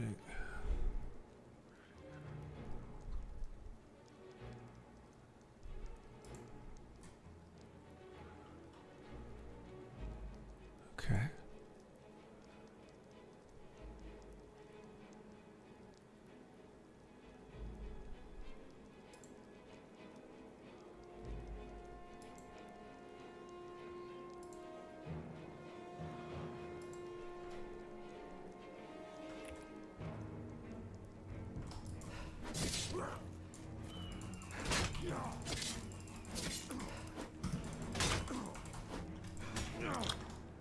Let me, let's just equip one sword. There we go.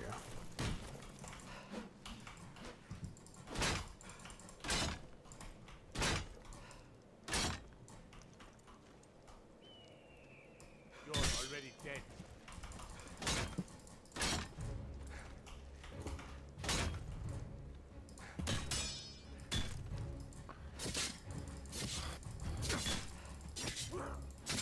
I've been wounded worse by that. Come on, kill cam. There we go. That's what I'm looking for. Okay. Alright, so now let's hide the webcam.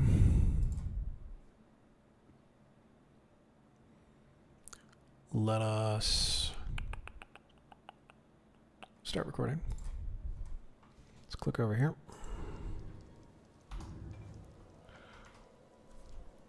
And we're going to back off. So click here, click there.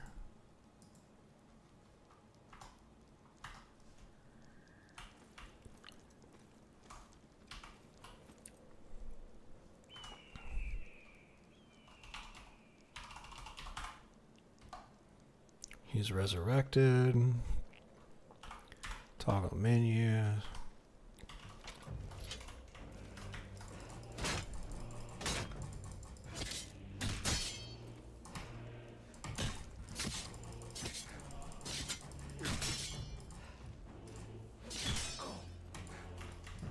That's it? That's all you got? Enough of this. Let's get you over here. Come on. You don't stand a chance. Come on up here.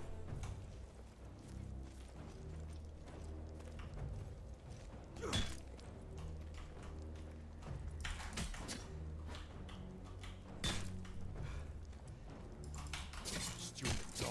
Now you're going to pay.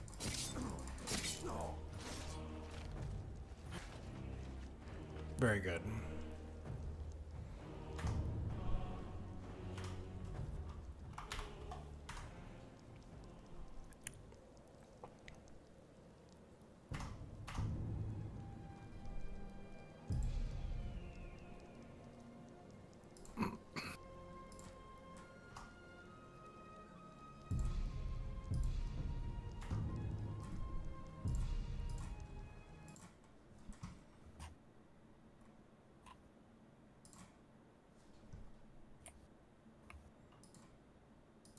Okay, very good. Now let's find our new assets. So this one, yeah, Yep, there's the kill cam. That's a good kill cam right there. Okay. So this will be fight 1.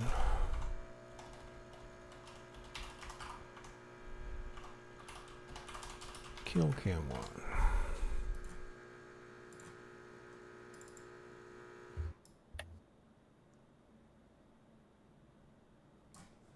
We can get rid of that one. Oh, we might want to hang on to that one. Fight 1. No kill cam. Yeah, this is character established stuff. Okay, so we'll do establish characters.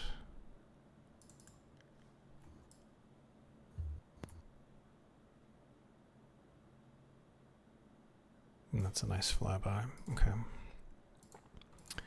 So fight 1.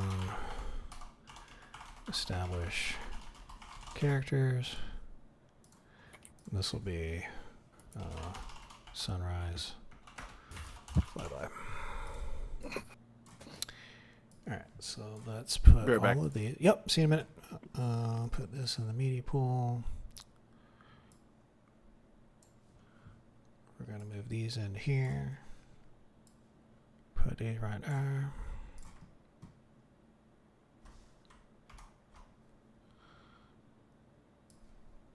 There.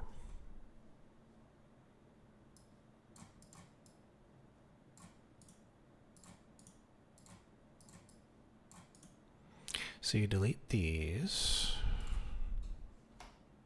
Okay. Now let's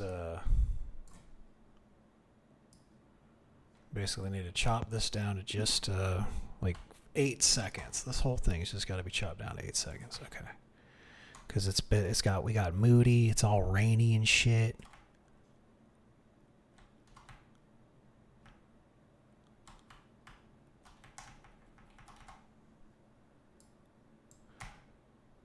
Okay, there's one shot.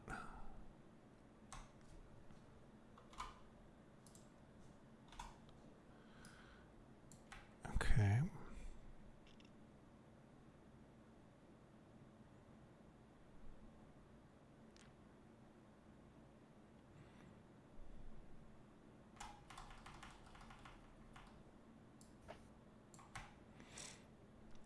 This is the second angle.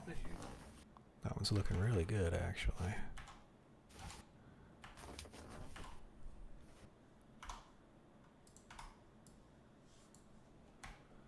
Okay.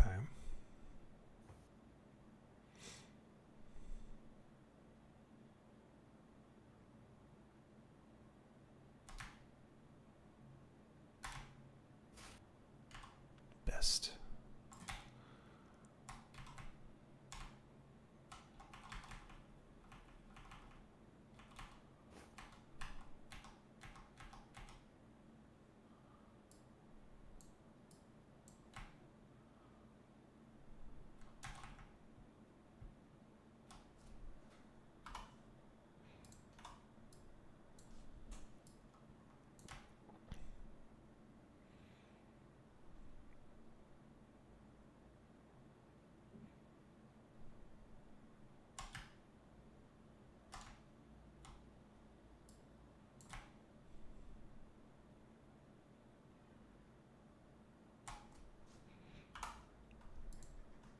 Okay, there's the 4 for the Imperial. Now we get the 4 for the Stormcloak guy.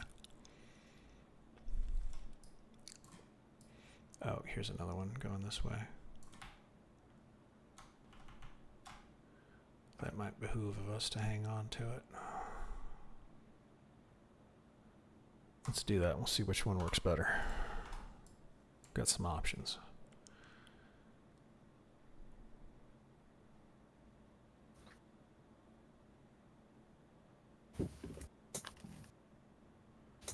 Oh, God damn it. Okay, now we got the Stormcloak guy.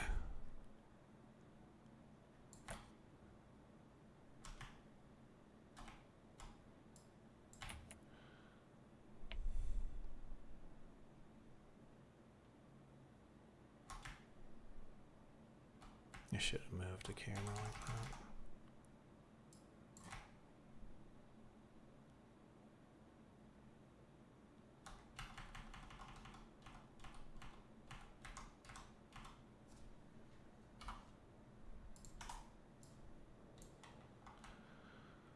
Okay.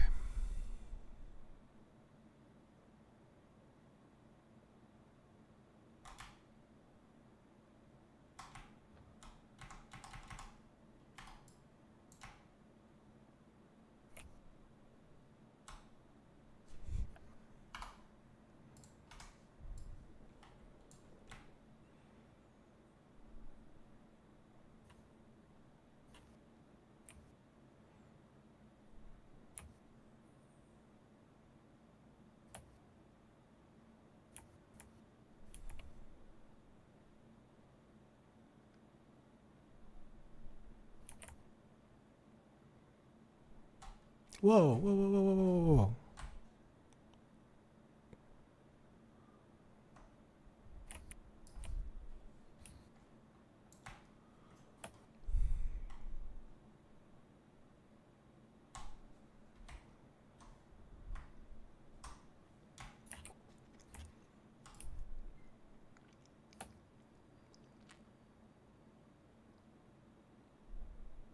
Okay, so is that a shot or not?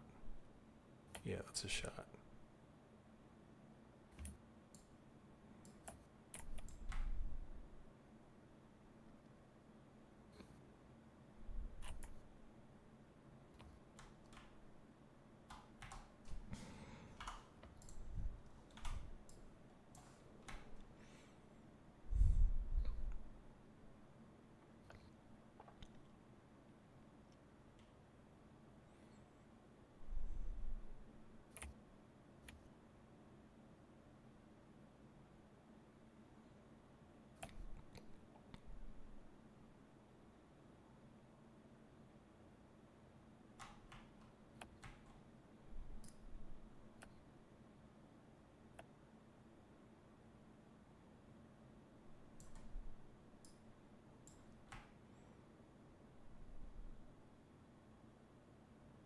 Oh, that's right. The dagger is all fucking janky.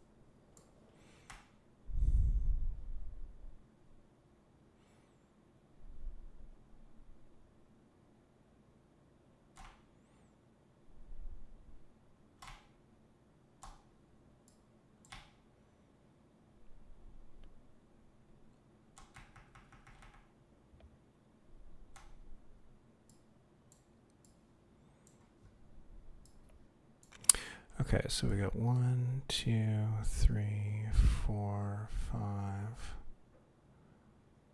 That way. Either way. Okay, and now we got this one. This one. This one. And this one.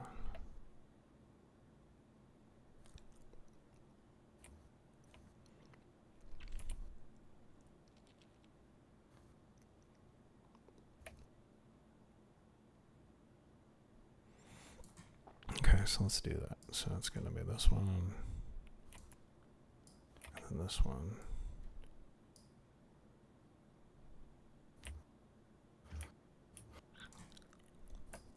Three, 4.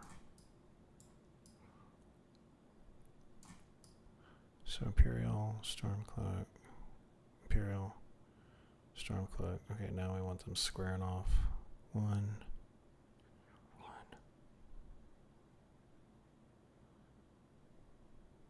2.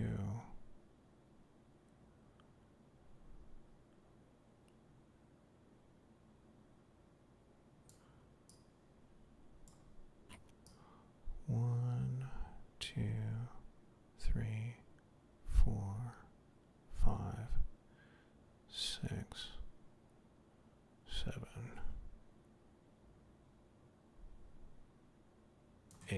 those two.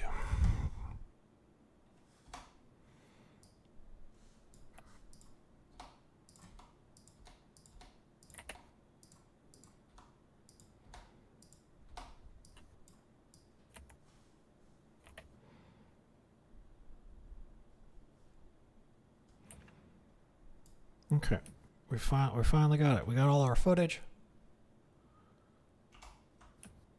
All right, now we're gonna put it in there. So let's get rid of this bright sunny shit.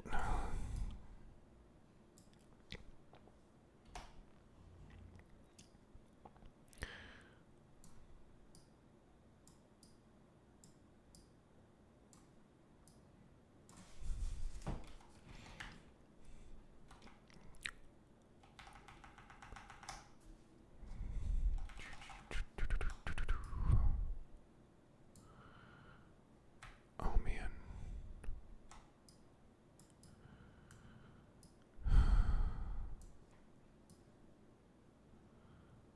I just gotta go.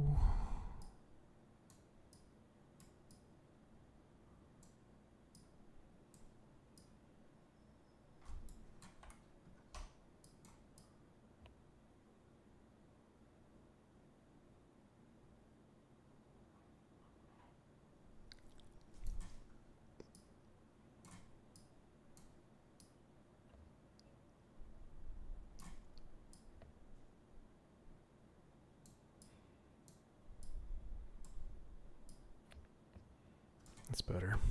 It's already looking better.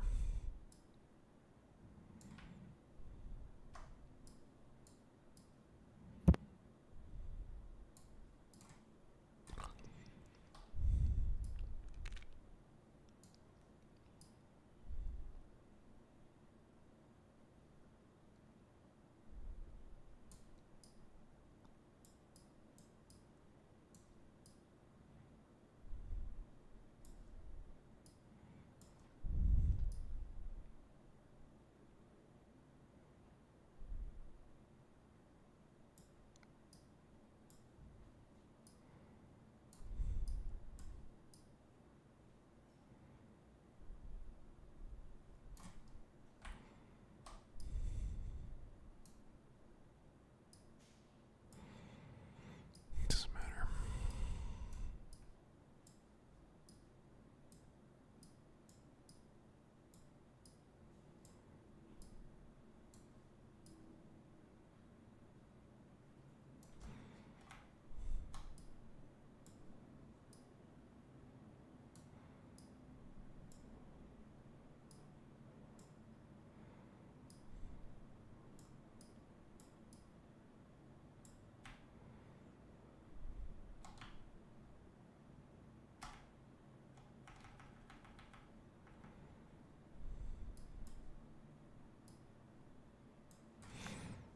Okay, let's save that. Alright, let's go back to our other footage.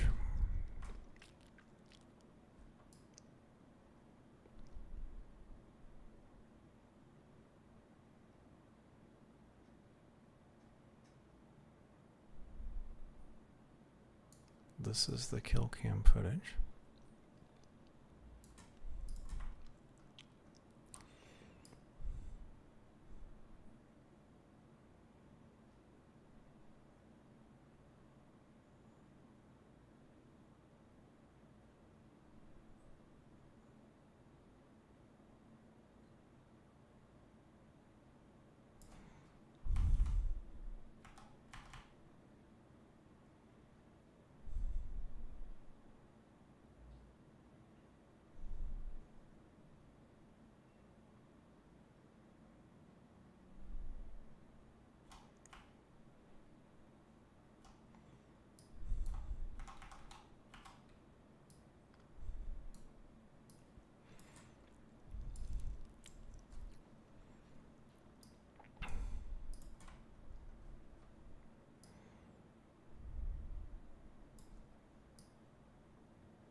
Okay, and we should find like 1 or 2 seconds of just some good swinging. Let's see here. Not that. Yeah.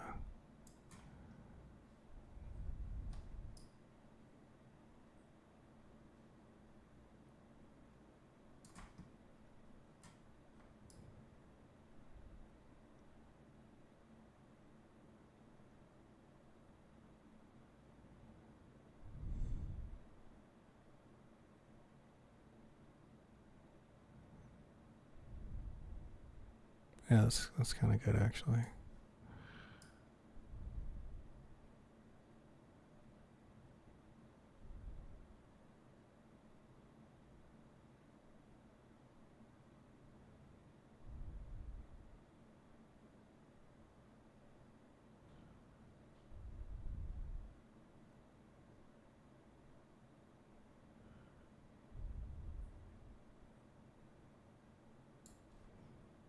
Okay. Okay. Oh, come on.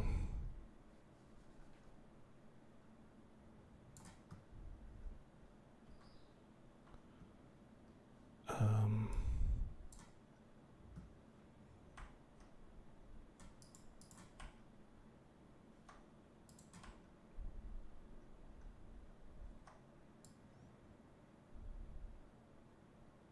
Okay, so there's that. What happened to the...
I think that's the one I was looking for.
Alright, let's see how this looks.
Okay, I think that's fine.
That's too good of a long shot.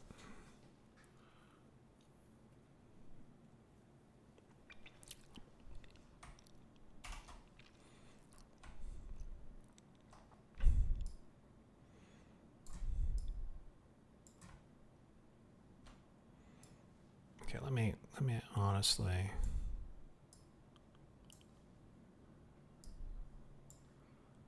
Let's render the whole thing.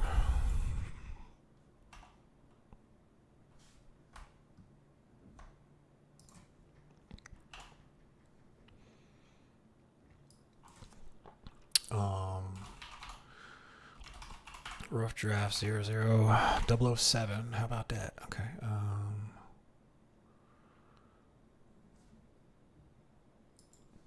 Add that to the render queue. Render it to the desktop.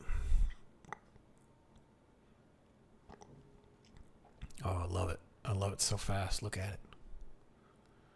It says it's going to take a minute and a half.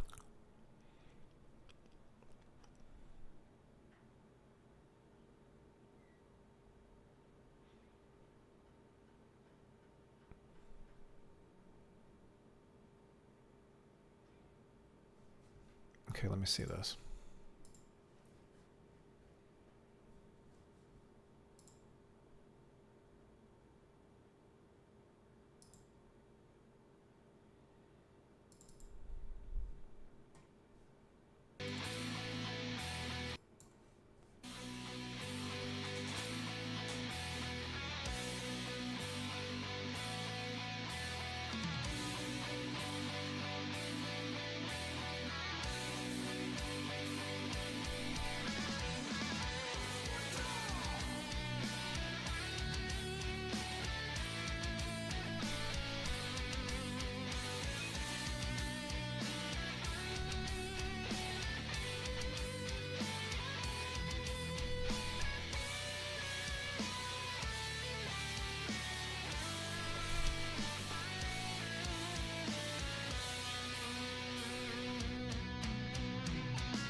Yep, that's good.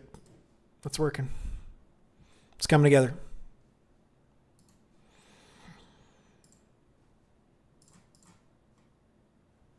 Okay.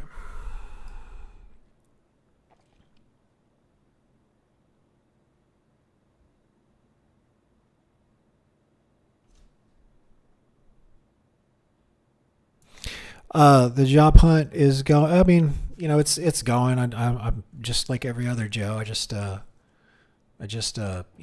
hit the apply now button, and then maybe if I'm lucky, 2 or 3 weeks will go by, and they'll say that I wasn't considered for the job. That's why I'm working with some recruiters, because they're like already there's like the human. It's reintroducing the human element. So I'm supposed to have a meeting with the recruiting agency that I talked with before last week, and the guy said he was going to get in touch with me this week, see if that job opening I was interested in is still open. He talked to the guy in Utah that oversees that area, and the guy in Utah said, yeah, I do like his resume. He does seem like a good fit, but let me check with them real quick. And so he doesn't want to like waste my time. So I'm supposed to hear back on that this week. And then if anything, I'm supposed to have another interview with them, with the staff, with the recruiting agency, because it works in their interest. Like when I get hired, they get like a nice payday. Like at the rate that I get billed out at, if they get 10% and somebody signs a 1-year contract, they're gonna be sitting pretty.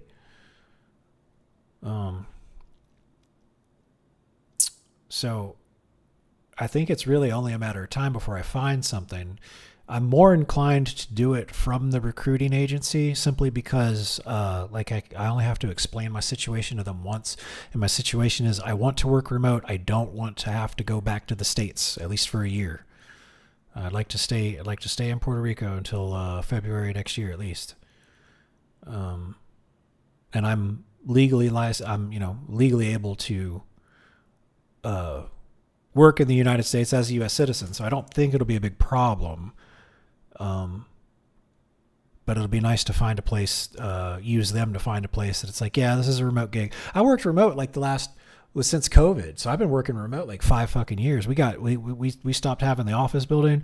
I converted the entire support and compliance department from like an in-person desk job to fully remote positions.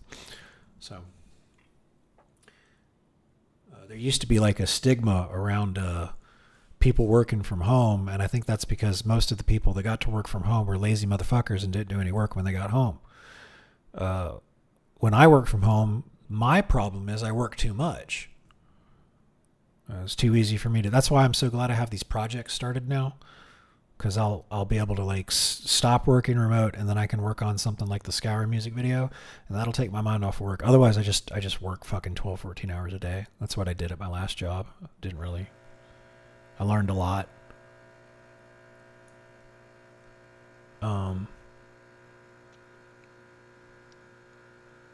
But I don't think I learned work-life balance, I'll tell you that.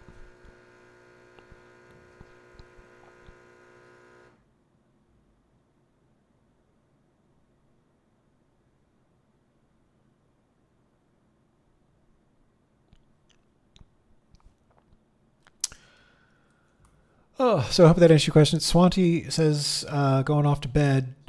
Thanks for stopping by the stream. I hope I got to say goodnight to you. And that message wasn't sitting there for like 10 minutes because I was hyper-focused on making the video.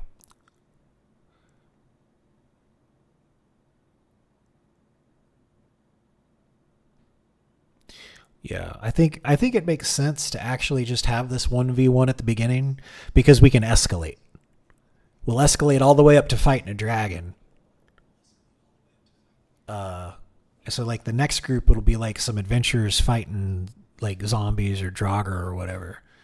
And then this will be like a big battle between 2 big groups.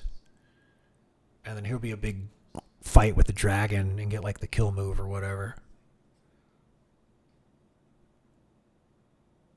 Okay. I just want to watch this one time. I want to make sure I'm headed the right direction.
Y'all gonna be sick of that song by the time this music video is over with. That's how it is when you edit music videos. You listen to the song 9,000 fucking times.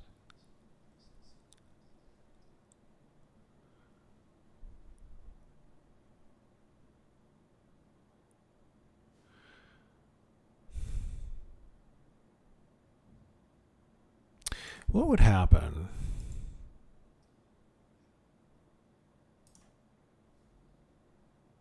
What if I copied this? Had it go from here to here.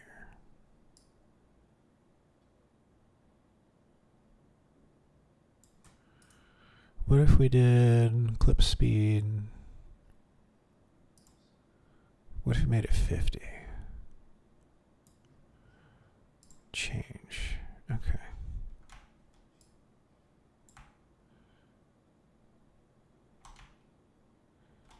We slowed it down.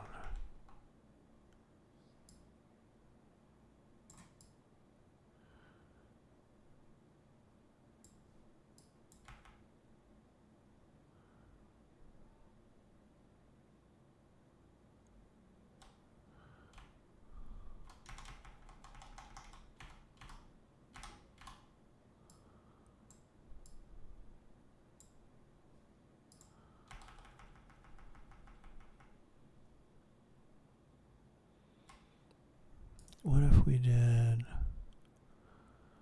properties, change speed, 45.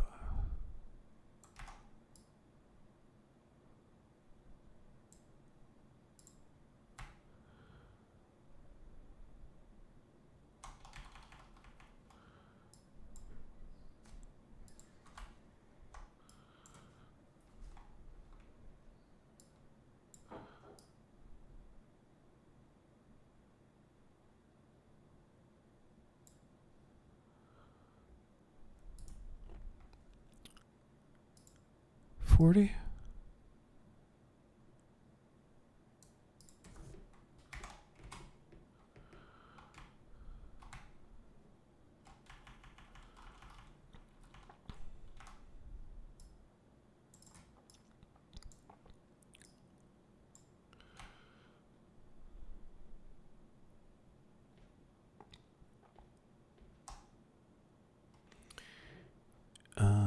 Change clip speed.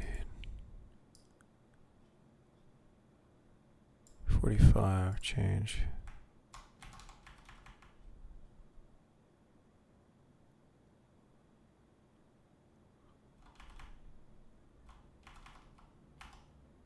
I think that's it. Yeah. All right, let's move. Let's get rid of that one. Whoops.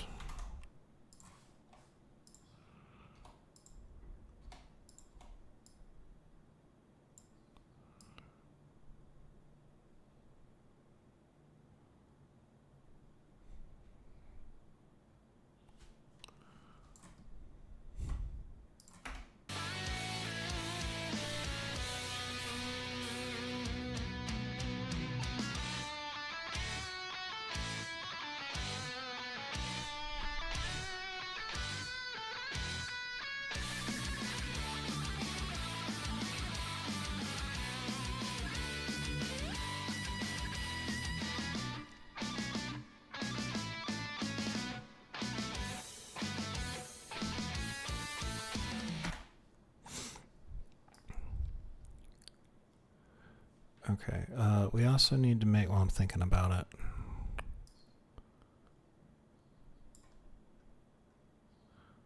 the Sons of Skyrim.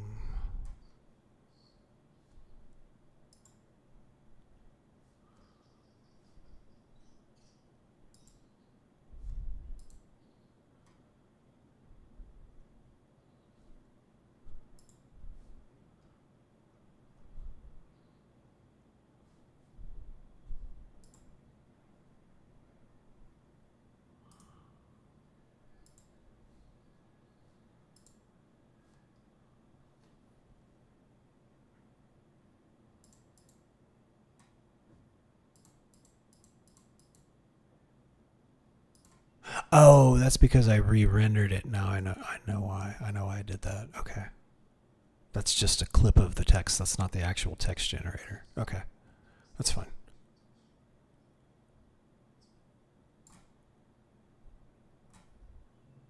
Fades out, fades out, fades out. Okay.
So we're going to go here. Then we'll go here.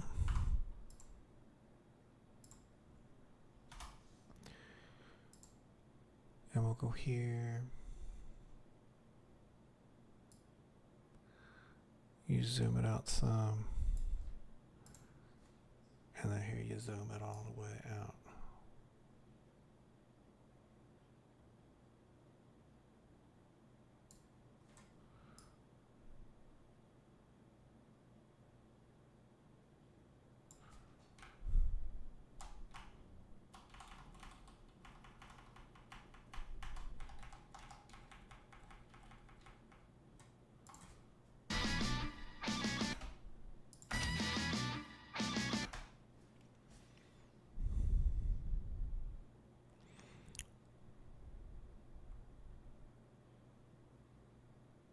It's too fast.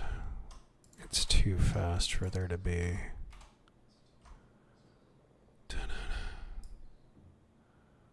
Let's go there. Dun. Yeah. Let's reset this. There we go.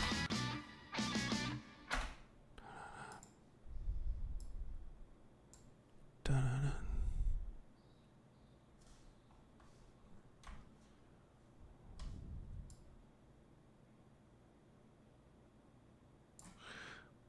Let's go ahead and use that.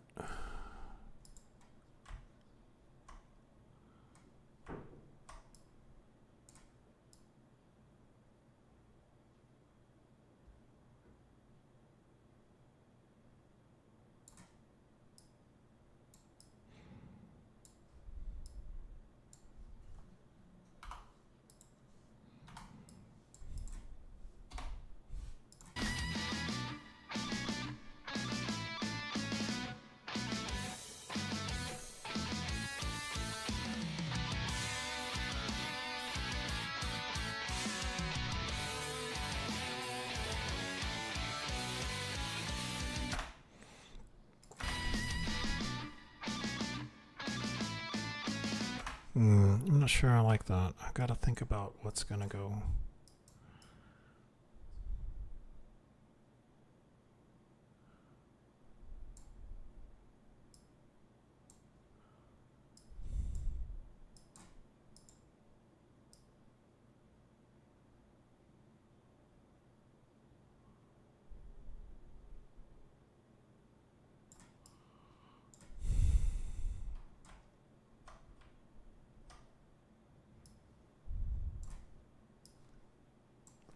All right, let's just save this. I'm kind of like at a mental block real quick. Save project. Okay.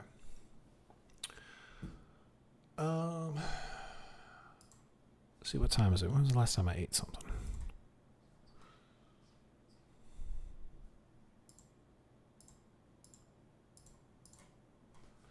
Okay, we can close that. Let's take a look at the chat. Yep, Swanty's off to bed. We're to say goodbye. Okay, we got our list of commands and stuff all set up.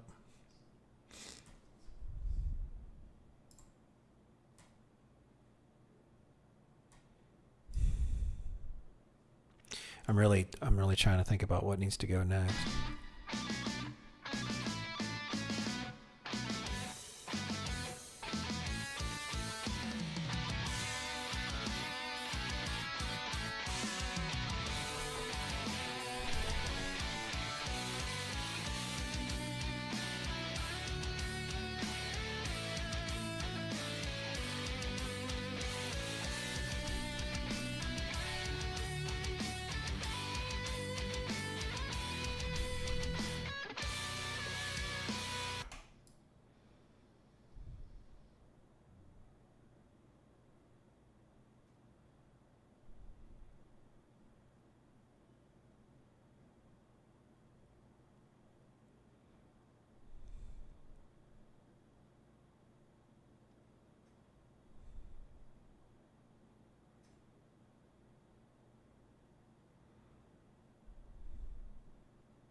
All right, let me marinate on that. I'm gonna think about that for a little bit.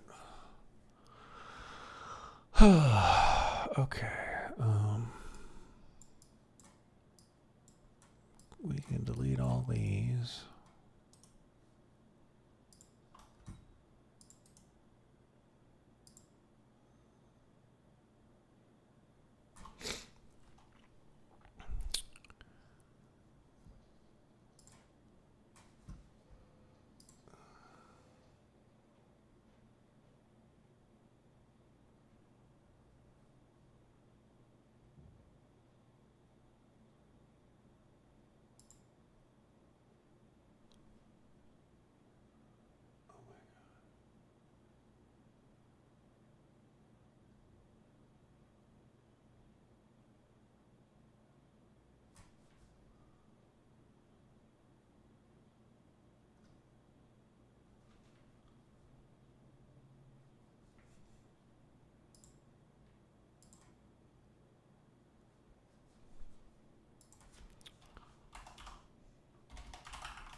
Okay. It's Sunday. It's been a long week. I did spend like 8 hours working on this video yesterday, and I need a break. I want to get it done as quickly as possible, but it's time to take a break. Maybe we actually play some Skyrim. I think we can do that. We can just kick back and play some Skyrim, get used to things, get used to the game. EMB core files.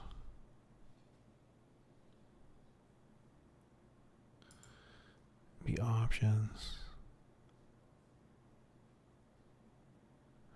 Ooh, let's try a different EMB.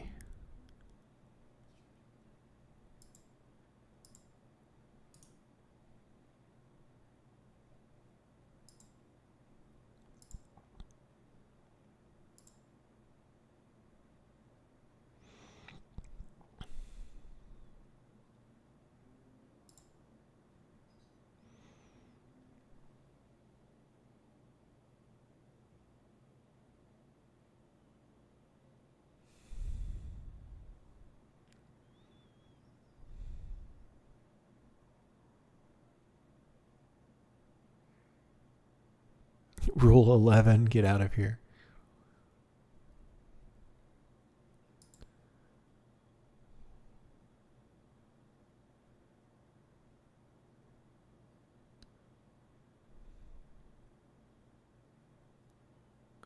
Okay, well we turned on a different ENB, so maybe it'll make things look a little different.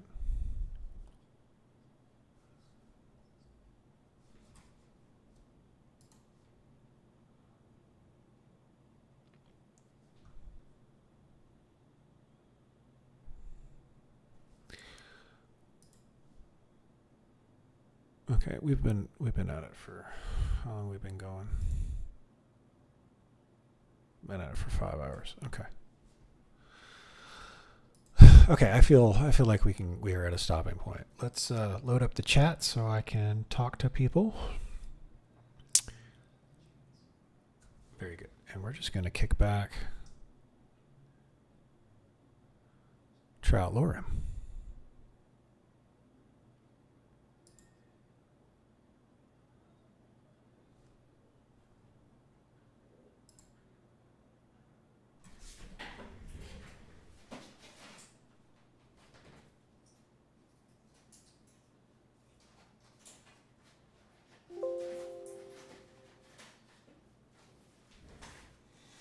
Kit loader detected a newer change setup and had to reconfigure itself. Application needs to be restarted for this to take effect. Okay. It's probably because I changed the ENB.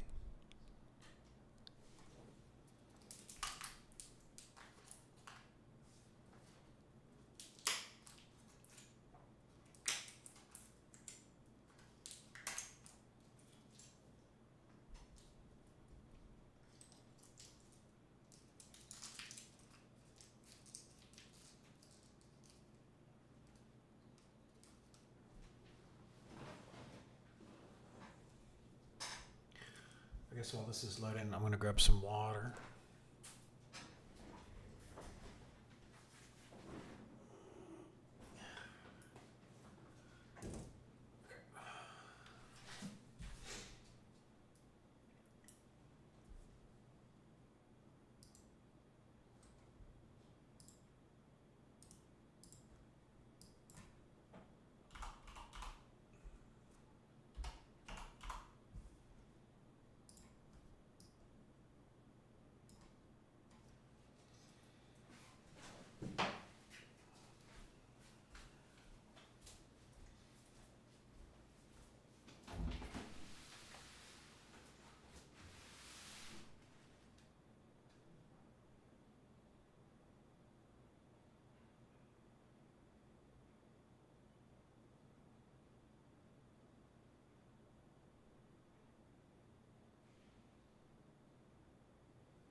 Okay.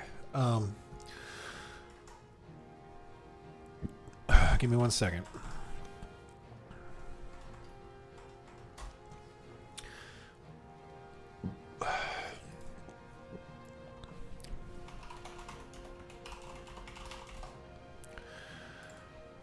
I forgot to get some pepperoni for my order. I like to get a pound of pepperoni sliced. And I got some, you get some crackers and you spread some cheese on the cracker and then you put your pepperoni on top of the cracker and it's like a pizza.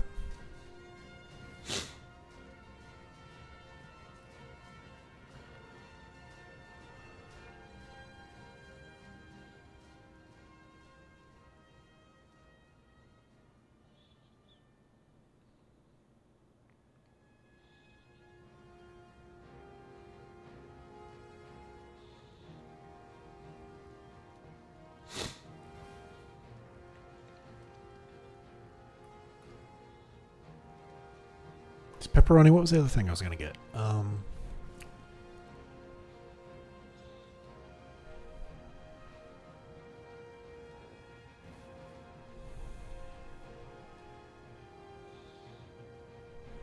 What was it? There were two things. I was supposed to order two things. I was in the kitchen. I was feeding the cat. My roommate's cat was like, "You gotta feed me. The roommate's not here." I was like, "Okay." Chicken, vegetables.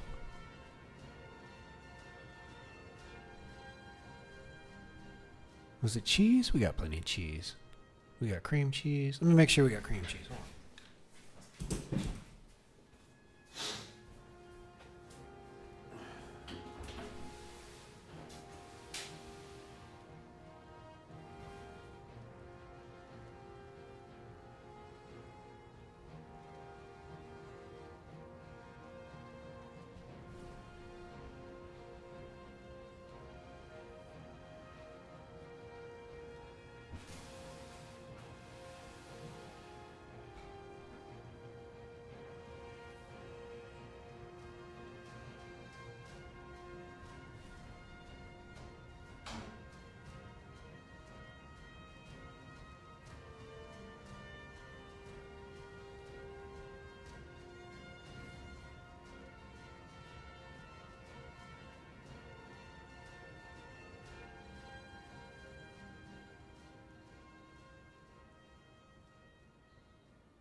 Okay.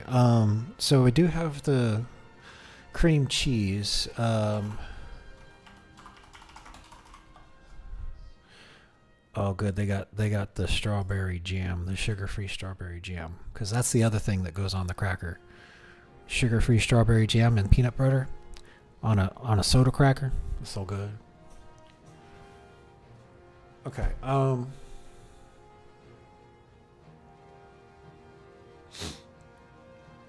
Yeah, let me add that to the order. Add to a pending order. There we go.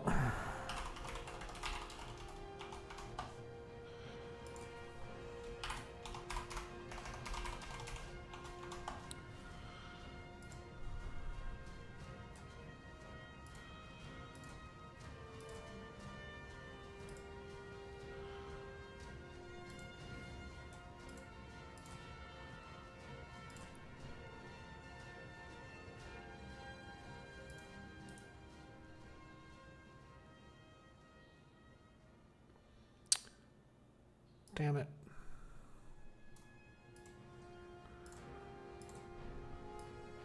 I hate when the translator on my browser stops working. Like, it's okay. No habla español. Mi amo es gringo.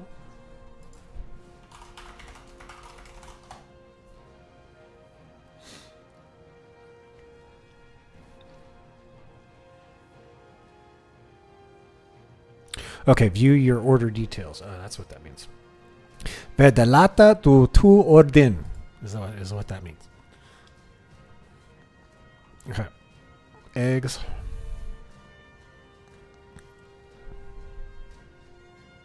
So here, look. We got the eggs, pepperoni, bacon, shredded cheese, sugar-free ginger ale. That's for the roommate. Coca-Cola Zero. That's for me. There's like some local sausages that they make here in Puerto Rico. They're really good. They're like good breakfast. They're good breakfast sausages. Made out of like chicken and pork. Some sour cream, some taco seasoning, some ground beef for tacos, some chocolate ice cream, because why not? Refried beans to go with the tacos. A bunch of different vegetables, a bunch of different tortillas, some soda crackers, strawberry jam to go on, sugar-free strawberry jam to go on the soda crackers, and 3 whole chickens. What I like to do is take the next video that I'll release will be how you cook a whole chicken in the air fryer. Step 1, cut it in half. Step 2, spray it with olive oil. Step 3, throw it in the air fryer. Come back 30 minutes later. You're done.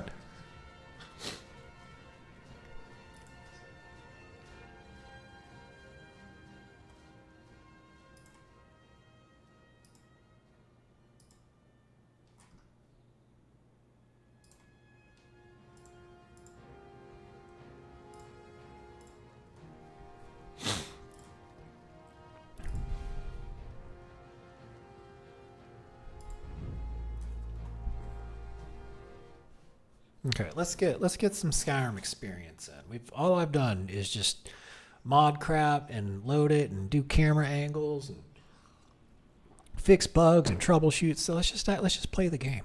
Let's just play the game. How about that?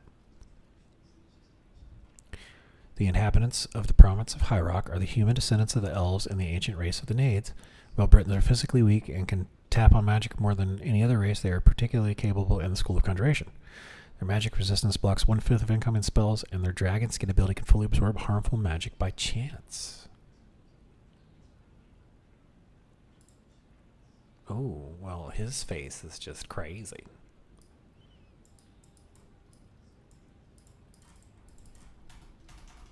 Whoops. What if we make a hot elf mummy? What are the presets? What do we got?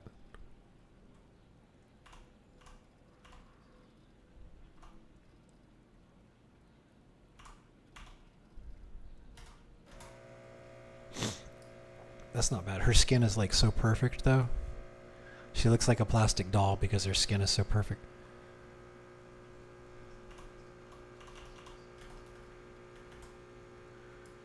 The hair's a little too perfect too. What's this? CBEE morphs? Breasts. Breast slider? This is a breast slider? Hold on a second here.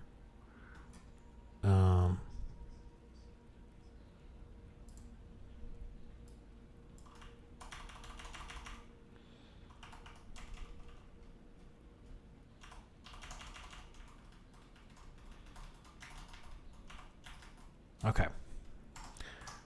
Now,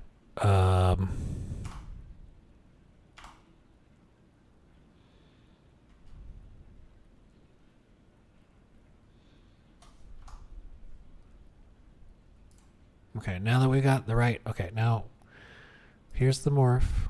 Okay, here's the breast size slider.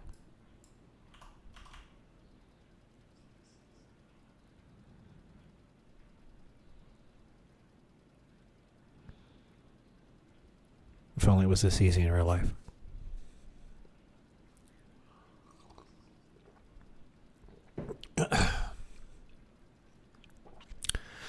Well, we will be famous in Skyrim as the War Maiden with this stupendous rack. In fact, I think we'll call her Melons.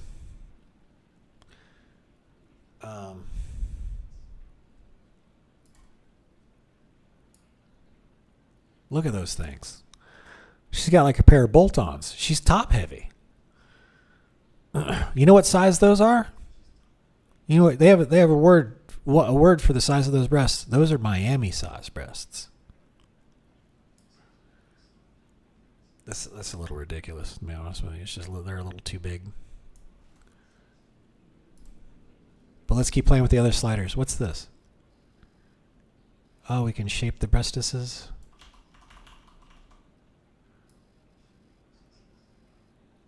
There's a different way of making them smaller, I guess.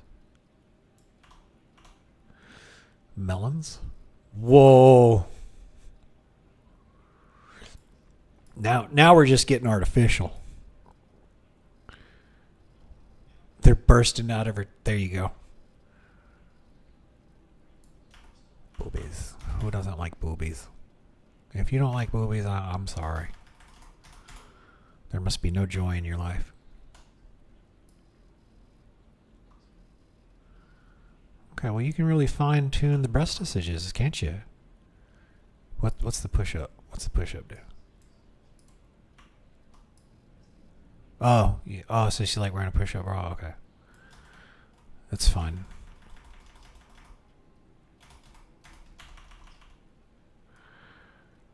Perkiness. You gotta be kidding me. Okay, well, I've been having fun. Look, you could look at all the breast stuff. You could make the perfect woman. Whenever 3D printers get good enough to make the sex dolls, let me know, and I'm gonna use this character creation kit. Oh, hold on now.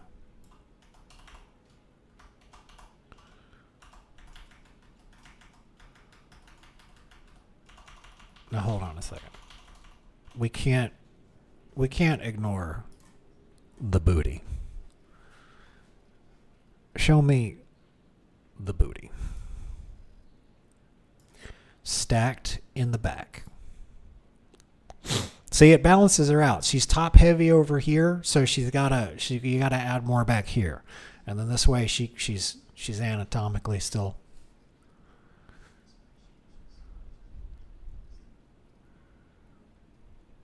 Gap. Oh my gosh, we can do puffiness. We know what the puffiness is, don't we, boys? The thigh gap. Oh my gosh, we could even give her a thigh gap. 7B legs. What are those? Is that like a? That must be a thing I'm not familiar with. Muscles, arms. You know, I like them a little meat on them. I think, yeah, let's go.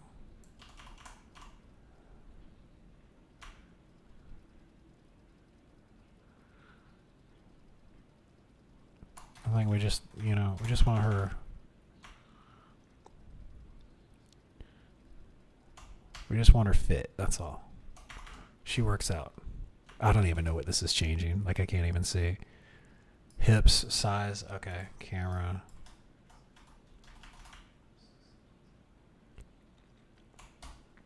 Okay, hold on. Sliders. We're making a sex pot. That's going to be her name. Muscles. Pecs, back. More abs. There we go. Where was the waist? Was there? Could we make her waist slimmer?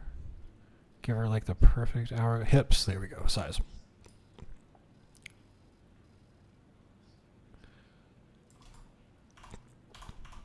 There we go.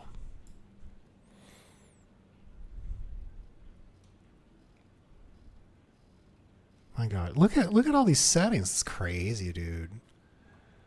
Head, camera.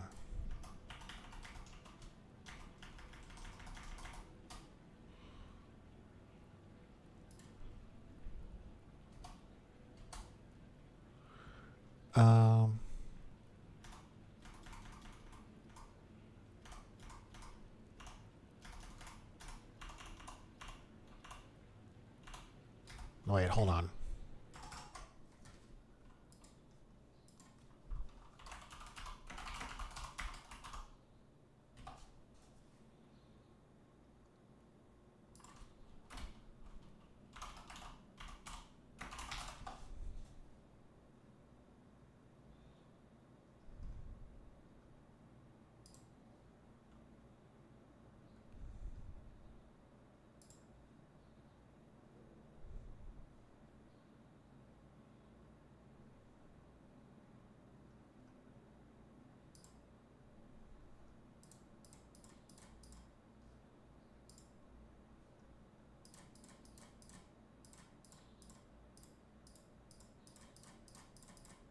I'm trying to find an image to reference. Hold on a second.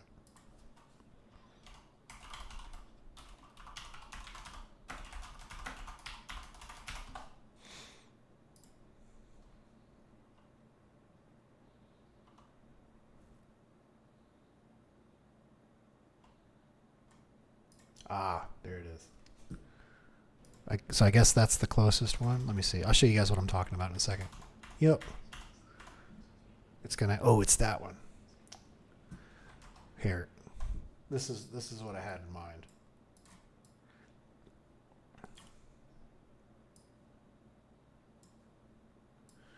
From movie Conan the Barbarian. Like I was looking at like what type of the war paint that kind of went over like her eye here. Let's see if there's any other there's another picture of her with the war paint. Oh, and there's her dressed as the Valkyrie. Man, she was stacked. God. What I wouldn't give to time travel back to the 80s.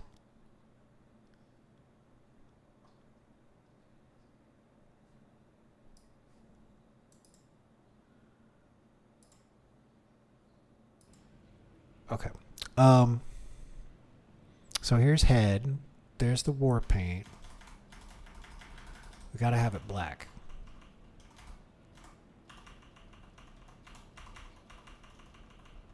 Okay, so dark blue was good, I guess.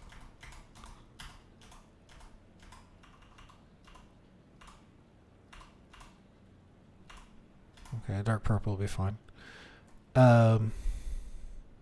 Face. You know it, Deathforged.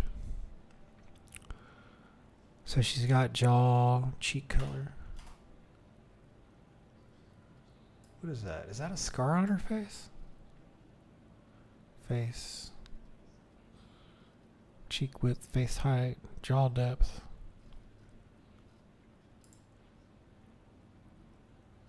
Eye shape. Brow.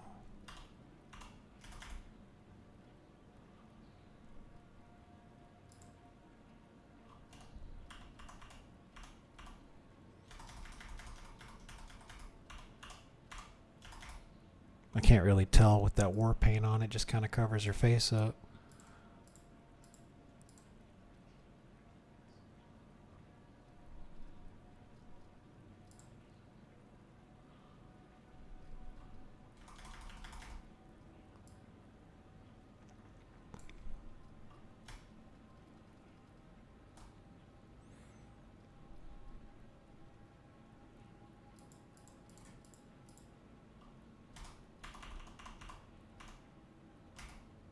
Oh, it's too bad it's like clipping. It would look good. I like it when girls have really, really long hair like that.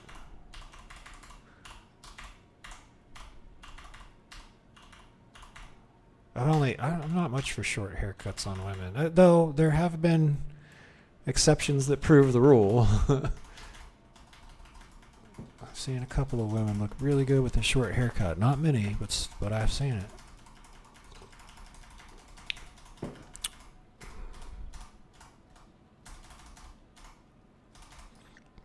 You see, in the future, when you have your robot and you got like your 3D printer, what you can do is you just use a character creator like this, and you just like make another face, and then you take the face off of the robot, and then you put on the new one, and then that way you got like a new.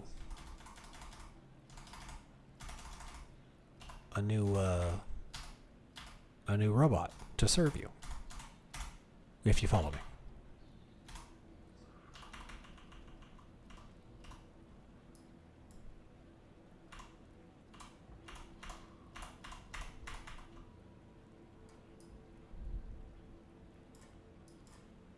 Okay, that'll do. Oh, let's put the war paint back on her.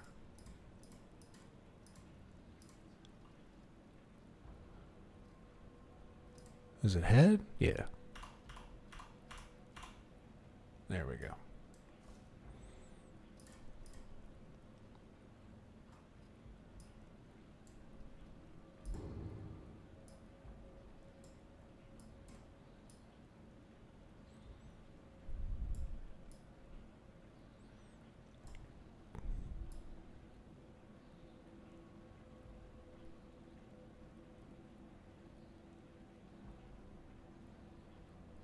There. She looks like she got lip gloss on now.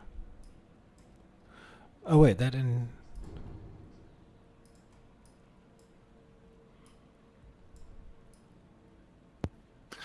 What's going on here?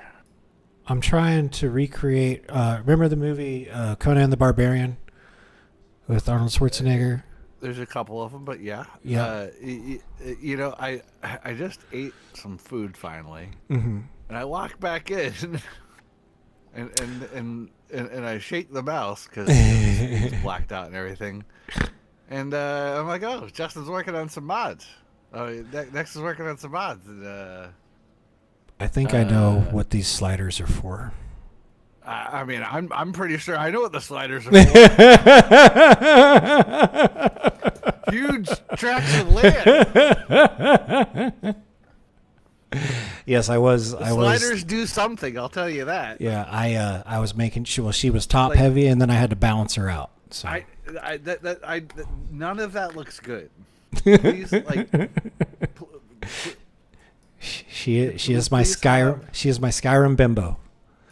no, Let me have. I literally find it. And I mean this with all seriousness. I literally find it repulsive. Like it actually.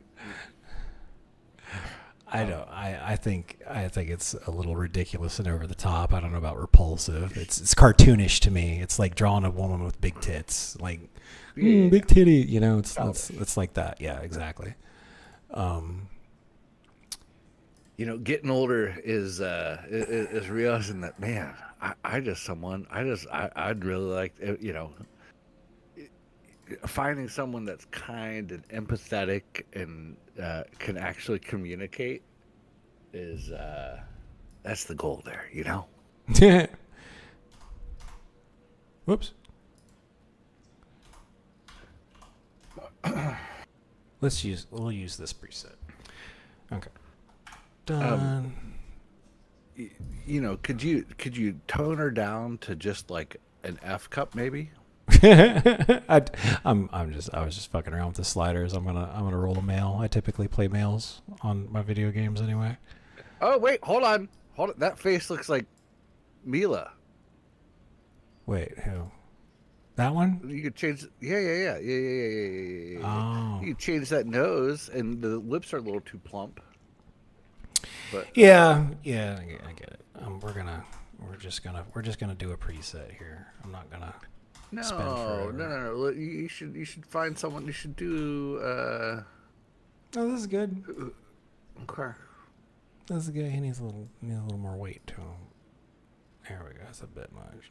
Okay. Oh yeah, this delay is crazy, dude. That did titties? why do none of the guys have like a chin, like a proper, like it's like. Well, it is. I mean, it is Bethesda's character creation thing. You know, but they've had some weird character sliders. Like Bethesda's been known for its janky character creation. Yeah, I'll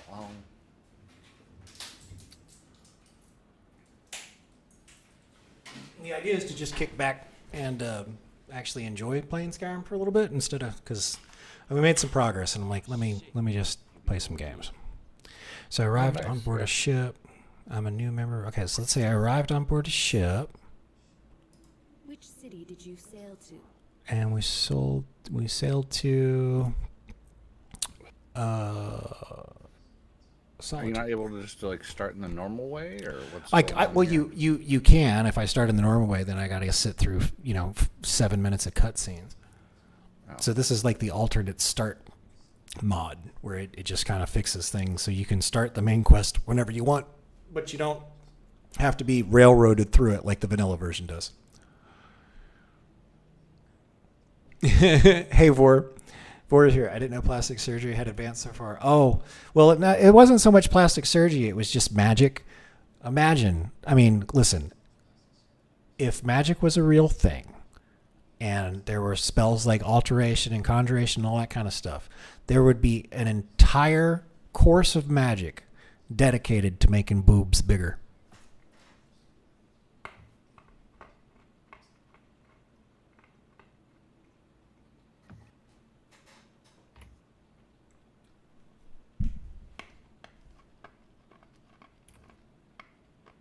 A life filled with opportunity awaits you, traveler.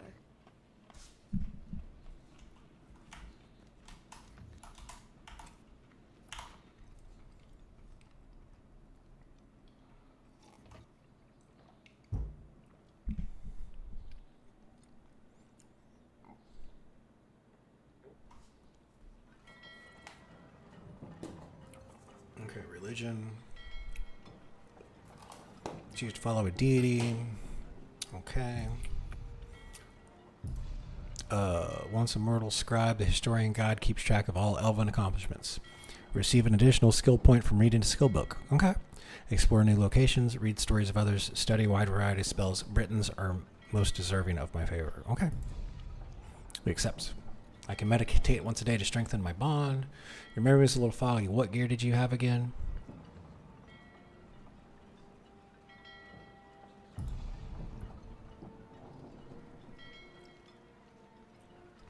What does this mean?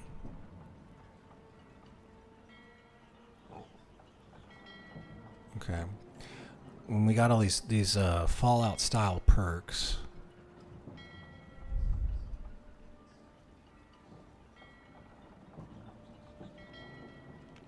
Okay, adrenaline rush seems good. You possess a natural flight response. When at less than 20% health, you move 20% faster and regenerate 0.5 stamina per second, but also deal 20% less damage when below this threshold. So just run the fuck away. Got it. Let's take that one.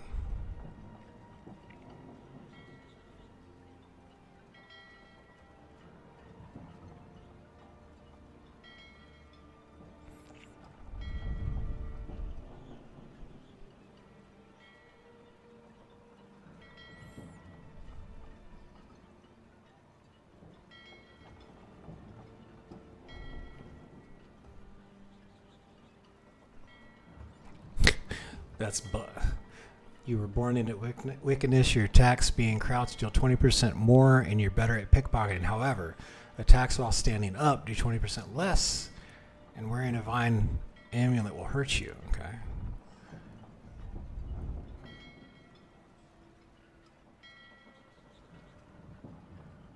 Bane of the Wicked.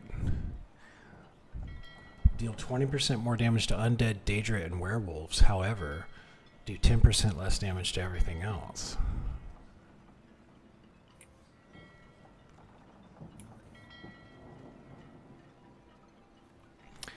The only use you have for the living is to resurrect them in death. Deal 20% more damage to playable races. However, do 10% less damage to other beings. Okay.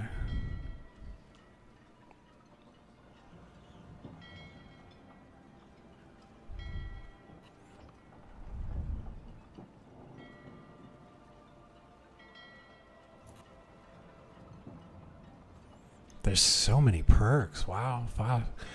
Like somebody just like put a perk system in Skyrim. Like, you know what Skyrim needs? Skyrim needs a perk system.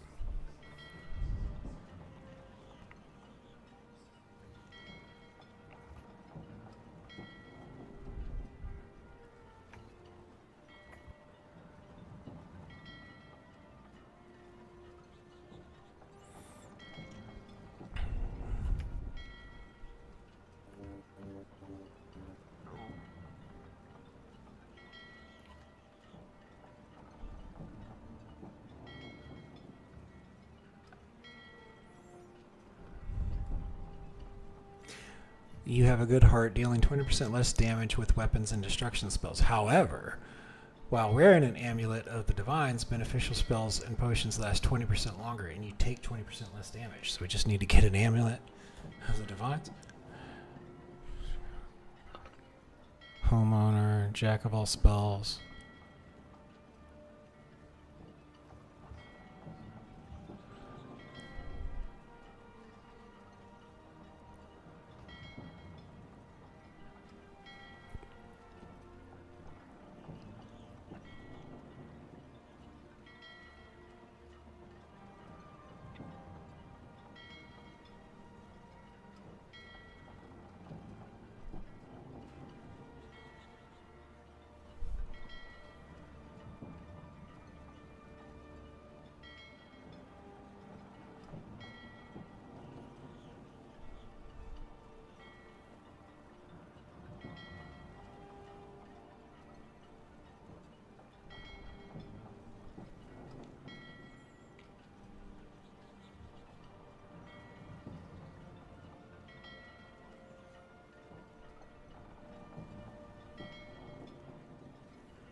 Okay, so now I need to pick my...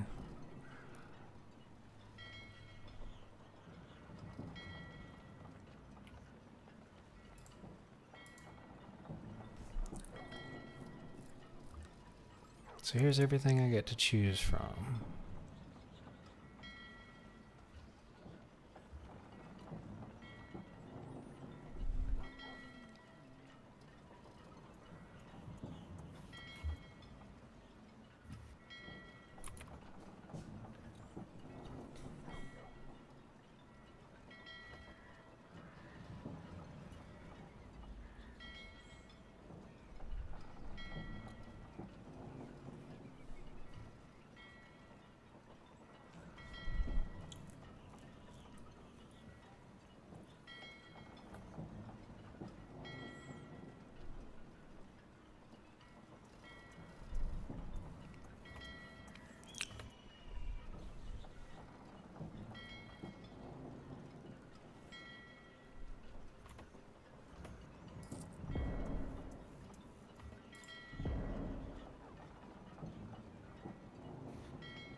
Okay, I think we got everything else.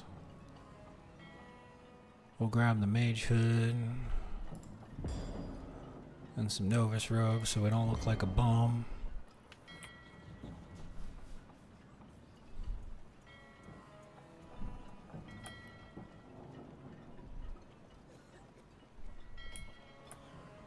Okay.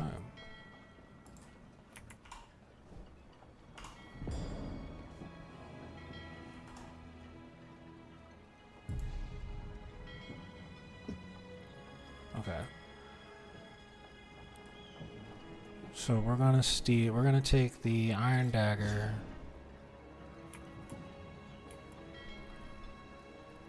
As the weapon.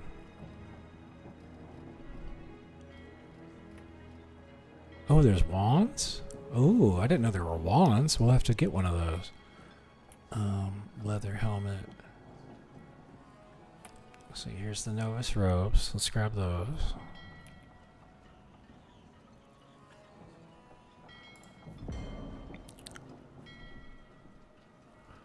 Novice robes.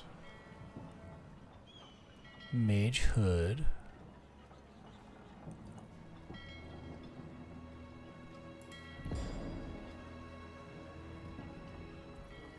Let's do the college boots.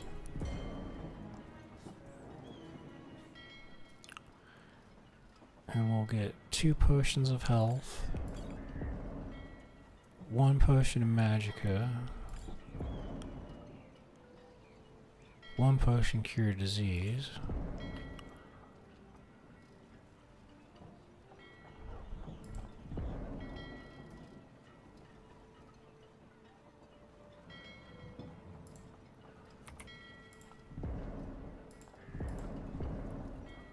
Okay, and 4 foods. Okay. Are you sure? I'm sure. Okay.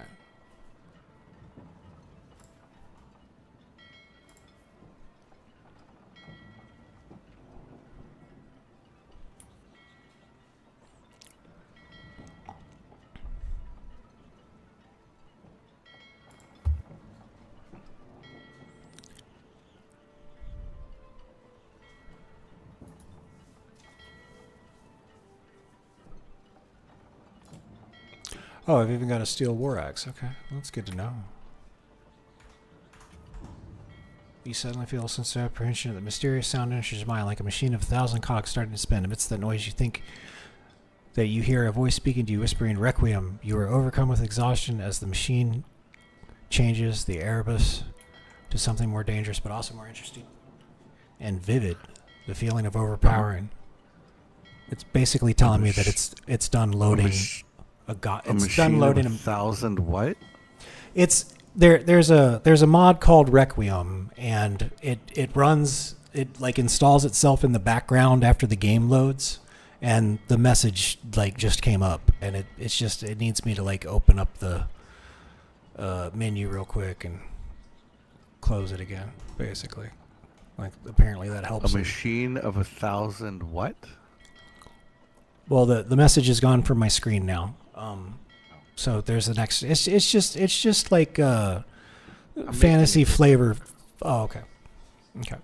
After a short respite, you hear the whisper of the cogwheels I'm pretty subside. sure you said clocks, but it sounded like a different word. Oh, well, A machine of 1,000. of 1,000 roosters. Yes. Yeah.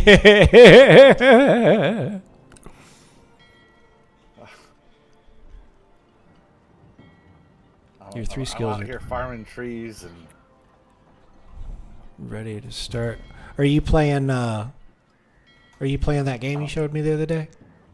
no. What game did I show you the other day? I'm playing the game I just picked up.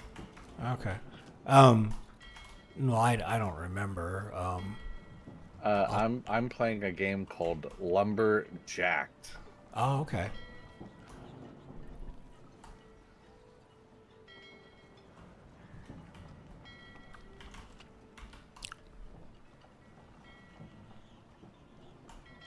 Wow, this looks great. How can we fish? How do we fish? Consumed out of combat, it restores 20 stamina. This raw taste is voltage in one strong stomach. Restores 75% of hunger. There's Nord Mead. I've not seen you before. Welcome. It's a talking lizard. His name is Slays Many Beasts. Oh, I guess now it wants to give me the fucking goddamn cocksuckers. Well,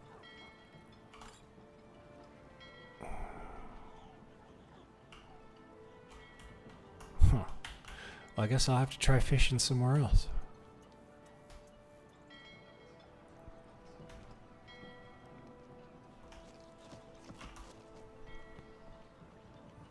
Wow, that looks great.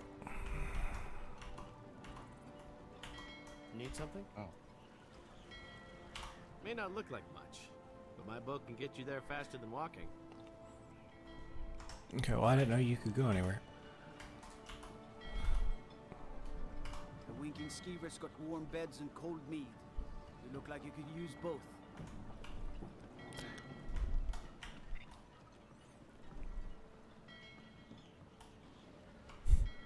You talk to Egg Brothers. Deja has no words for you.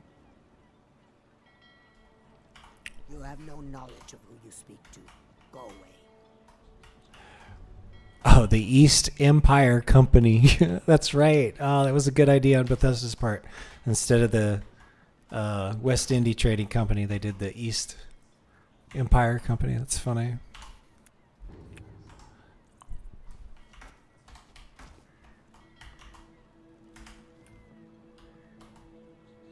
Oh yeah, it's just trading company right here. Hey, how you doing? Yes?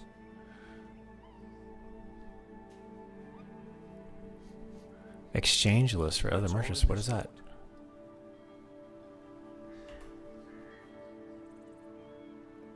Remove exchange. What is this? I don't know what this does. Hmm?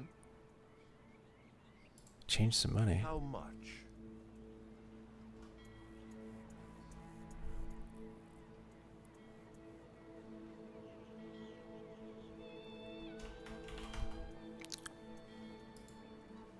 Okay, well, I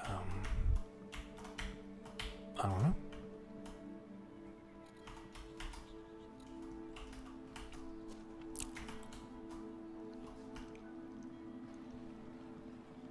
The warehouse is for East Empire Company workers only. Entering without permission is a crime. This is the East Empire Company's central warehouse. All of their shipments go through here.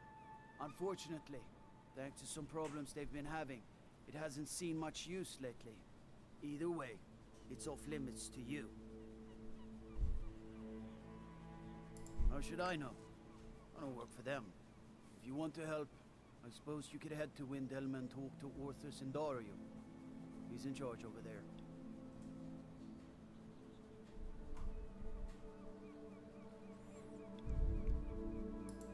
Solitude is as glorious as they said it was. Off the coast a ways to the east, you'll find the wreck of the Brine Hammer. Never know what treasures may still be aboard. What is it?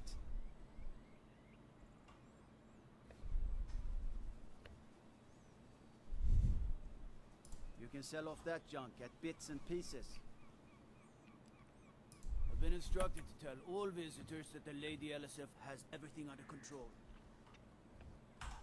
Until next time.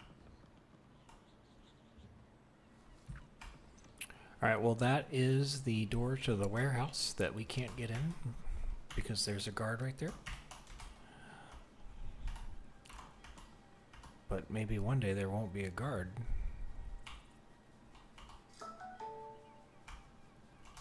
Can I read this? The Lady of Decay, ruler of shadow and patron of revolting creatures, people, follower. Nearby foes suffer weakness to poison. Tenets, murder the innocent, poison your weapons, eat the corpses of the dead with my ring, be generous to beggars. No.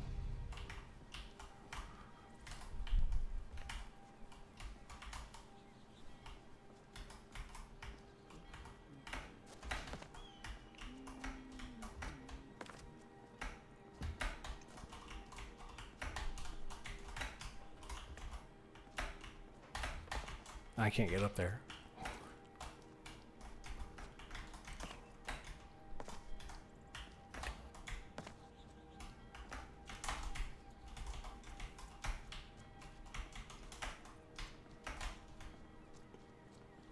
Nope.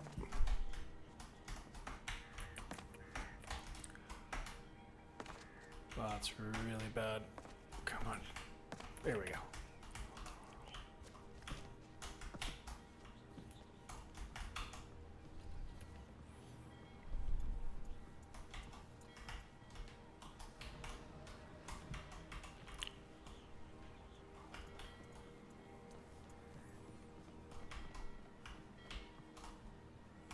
Fancy robes. You a wizard or something?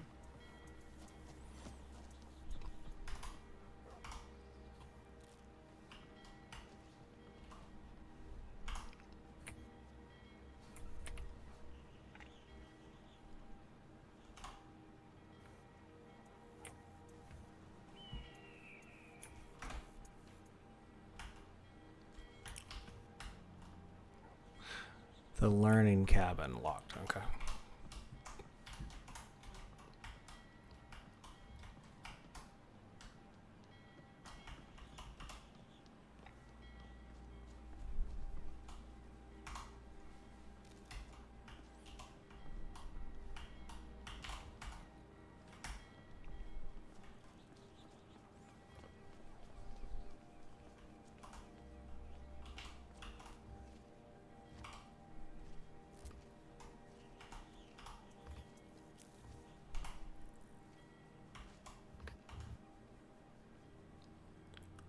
Raw clam meat, raw salmon fillet, salt. Okay.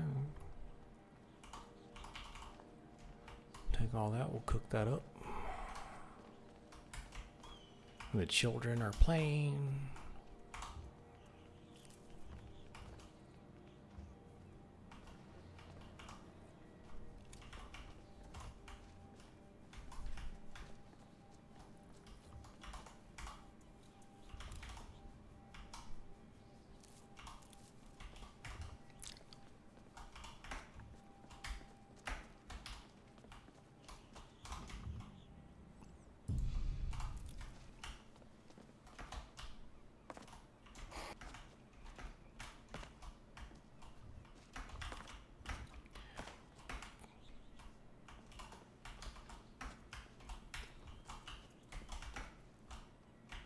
There, all that to just pick that damn flower. Jeez.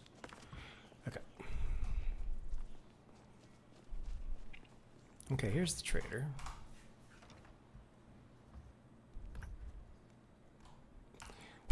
Four. That's funny. What do we got? Destiny, path to your destiny, interact from afar. Immediate, when out of combat, pray to strengthen your bond with your deity.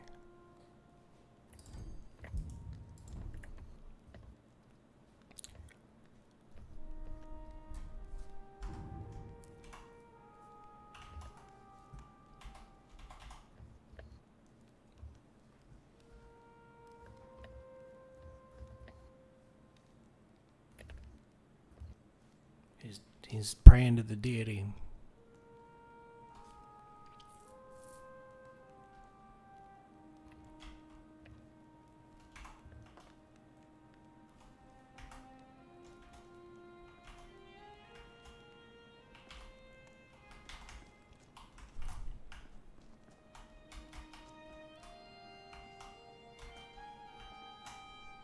I'm telling you, I heard it, howling. Those werewolf tales are true.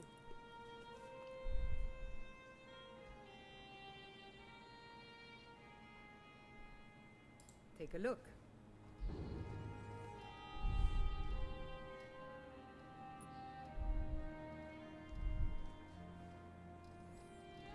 Okay, so she's got a lot of stuff.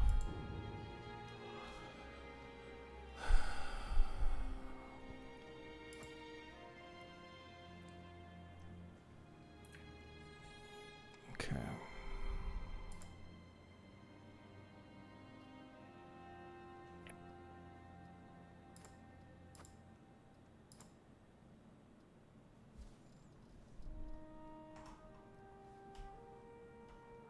How much?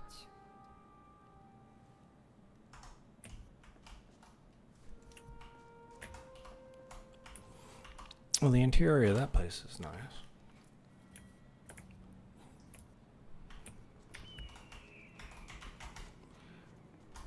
Wow, now we just need to go. We need a quest. What do we got? We got any quest? Let's see. Live another life. Begin your new life. Okay.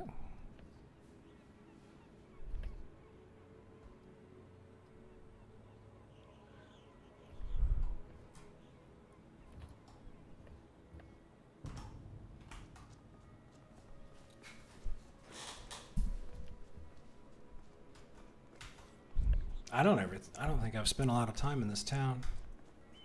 City, actually. Just somebody's house. Yeah, it's somebody's house. And the door's locked.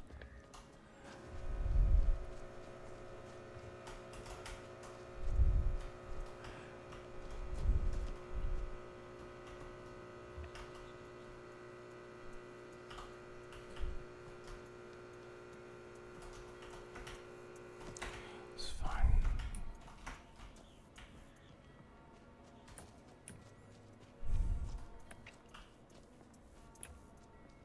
This has got to be someone's house up here too. Oh, that looks great.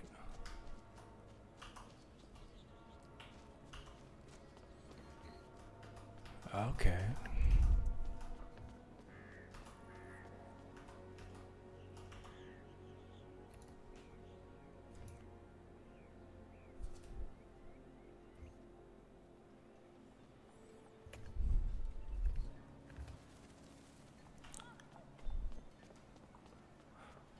Well, it's loaded in a whole nother area. Okay.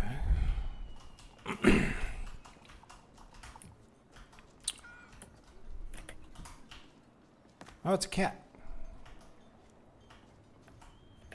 Can you pet the cat? I want to pet the key. Nope. Kitty on your foot and you want to touch it? That's right.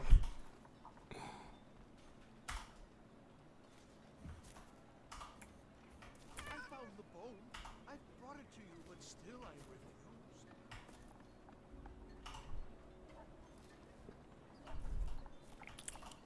Understanding should be taken to find your stories.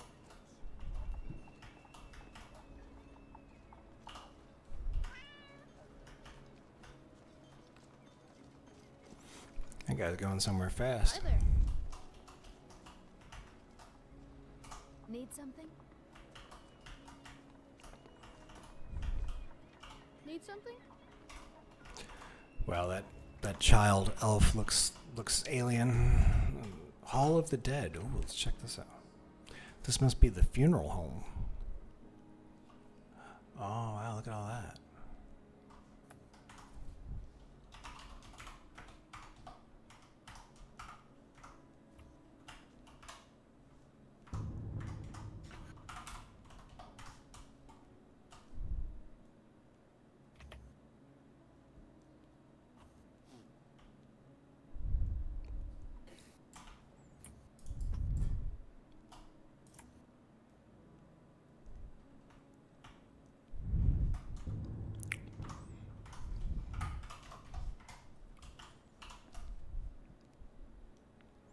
Cake in the Diamond.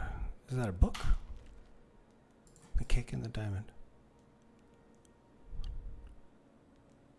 I was in The Rat and the Pot, a foreigner corner club. No. Talking to my fellow rats when I first saw the woman. Now, Brit and woman are fairly common in The Rat and the Pot. As a breed, they seem inclined to wander far from their perches in High Rock. Old Brit women, however, are not so migratory, and the wizened old biddy drew attention to herself, wandering about the room, talking to everyone. Oh, it just goes on. There's like pages and pages of stuff here.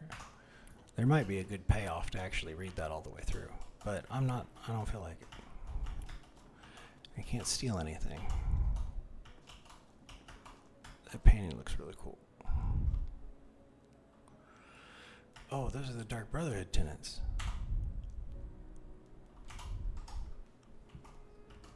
Maybe she's part of the Dark Brotherhood.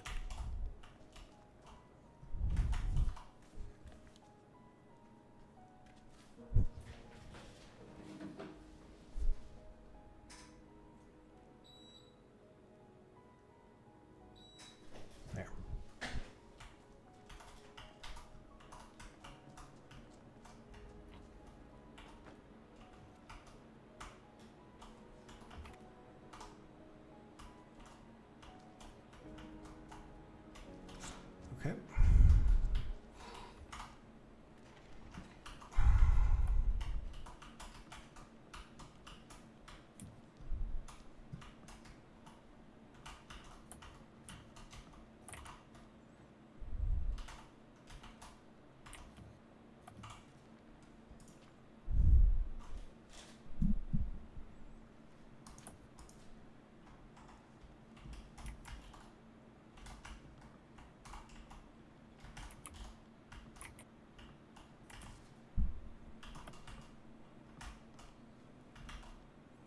Oh, he's sleeping.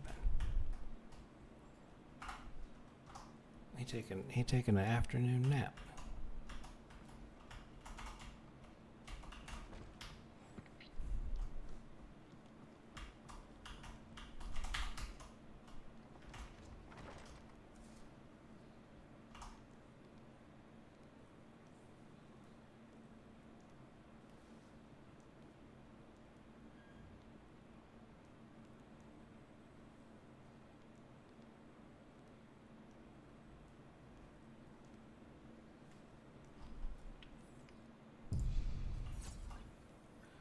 Wait.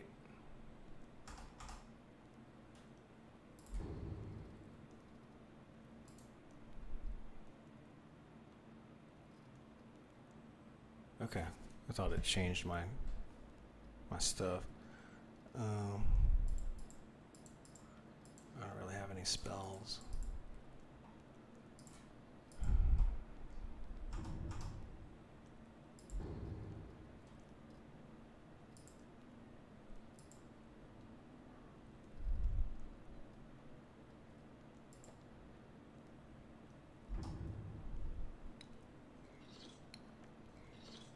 It actually has the eating animations. It's great. Okay, we're well fed now. That's fine. Oh, that's right. We're trying to get out of here.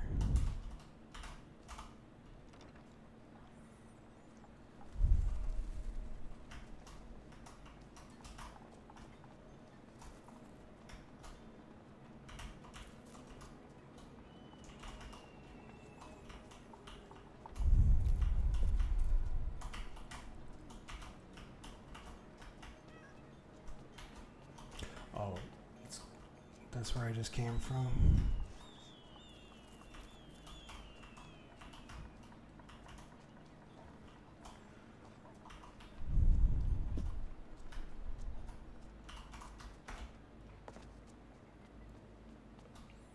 There we go.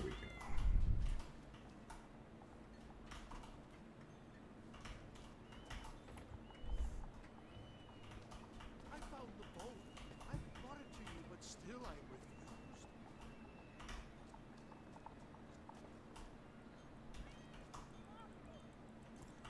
Why does this You help me. guy? You help people, right? That's what you do. Yes. Please, take pity on an old madman. Okay. My master has abandoned me, abandoned his people, and nothing I say can change his mind. Now he refuses to even see me. He says I interrupt his vacation. It's been so many years. Won't you please help? Last I saw him, he was visiting a friend in the Blue Palace. But no one as mundane as the Jarl. No, no. Such people are below him. No, he went into the forbidden wing of the palace to speak with an old friend. Said it had been ages since they had last had tea. Oh, and you'll need the hippo. It's very important. No entering Pelagius's wing without that. Oh, you just don't understand. Without him, I am not free. Without him, I am doomed. All of his empire shall fall into chaos. Without his guidance, our homeland is falling apart. North wages war against South. The holy flame flickers and dies. We need his return. Oh, but I'm sure he'll repay you when he comes to his senses. His favor is a powerful, powerful thing, and so very worth any inconveniences. He stays in the Pelagius wing of the Blue Palace. The doors are locked, and only Falk Firebeard can grant entry. But I hear the maids, Una and Erdi, know how to enter it for cleaning. Surely they can help for such an important matter. He is a great man, but one rarely praised. He rules twin empires that span the length and breadth of our minds. All know him, but few can name him. But he has forbidden me from saying his name. He says it distracts him, and woe to those who draw his ire. But you will know him when you see him. He's the one who made me like this. Okay.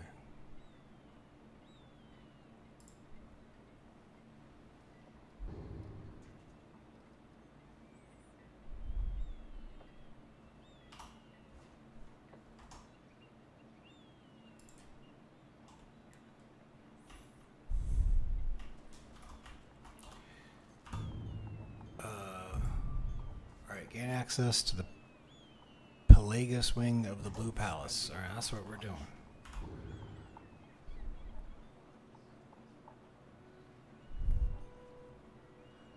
Oh, so we have to like cross the... Oh, it's on the other side. Okay, so we gotta go across the river.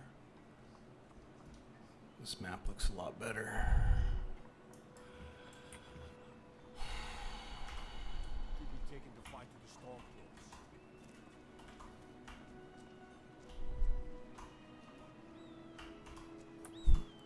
Now, I am carrying the bone around. Mm-hmm. Well, the guy just had a giant pelvis bone on his back, and I talked to him, and he said that his master had abandoned him, and that his master rules both worlds. This one and another one. And I'm like, okay, I'll find your master. Maybe he can give me dark power. It's all foggy.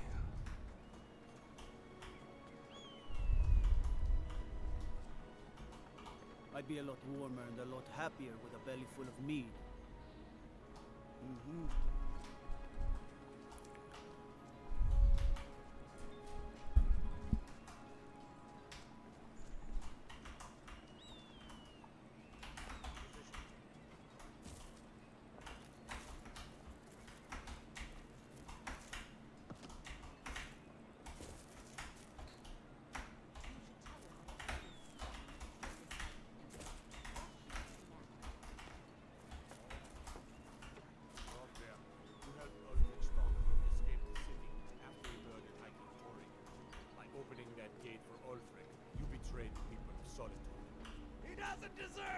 There was no murder. Ulfric challenged Thorin. He beat the High King in fair combat. Such is our way. Such is the ancient custom of Skyrim and all Nords. Cut him down. God, prepare the prisoner. I don't need your help. Very well, Rogvir. Bow your head. On this day, I go to Sovngarde.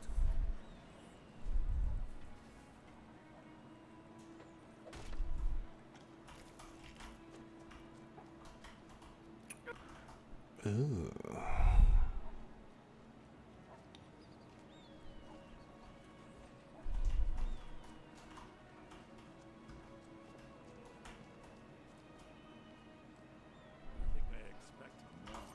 Good riddance to bad rubbish, I say.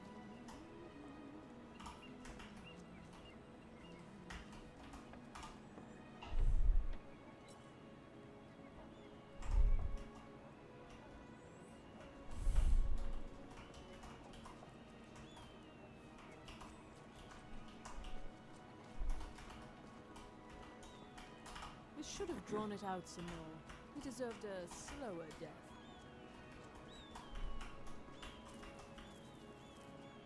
It shouldn't have been like this. Damn shame.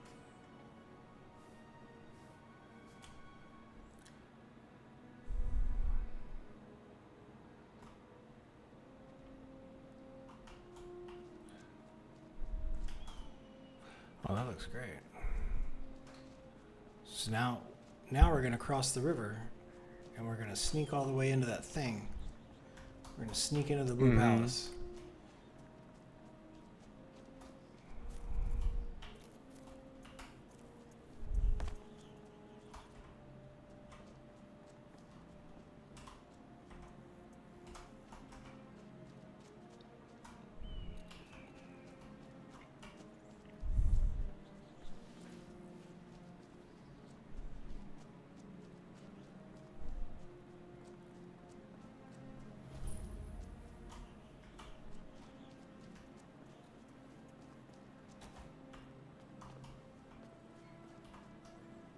Yes?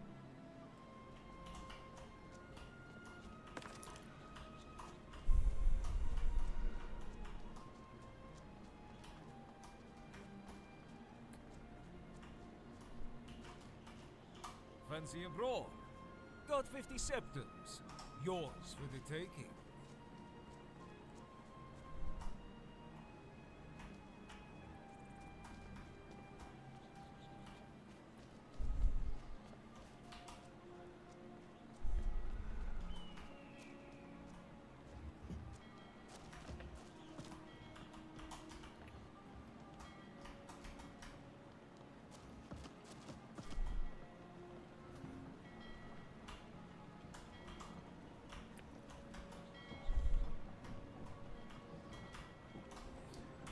so I think.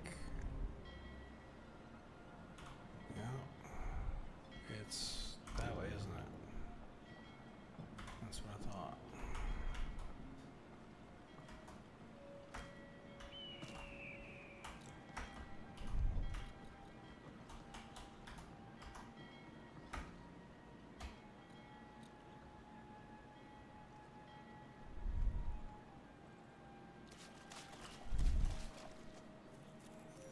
How was that?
Okay. This is fun and a little and relaxing. So relaxing that I think I'm just gonna go ahead and rest. I'm getting That's a good call. I'm getting tired, and That's fair. It's time to call it. I'm not really having fun. I'm not. Well, I guess I am having fun, but I'm getting tired, and I'm getting to the tired part where I'm not gonna have any fun anymore. So I'm going. Yeah, listen to your body. I was just thinking I need to stretch myself. So. You know, I'm gonna save it right here because this is a nice spot. Lots of butterflies and stuff. Get some footage of it. All right, y'all. It's been good. We made a lot of progress on the live stream today on the Skyrim music video. We'll pick it up again tomorrow. Later, everybody. Take it easy, guys.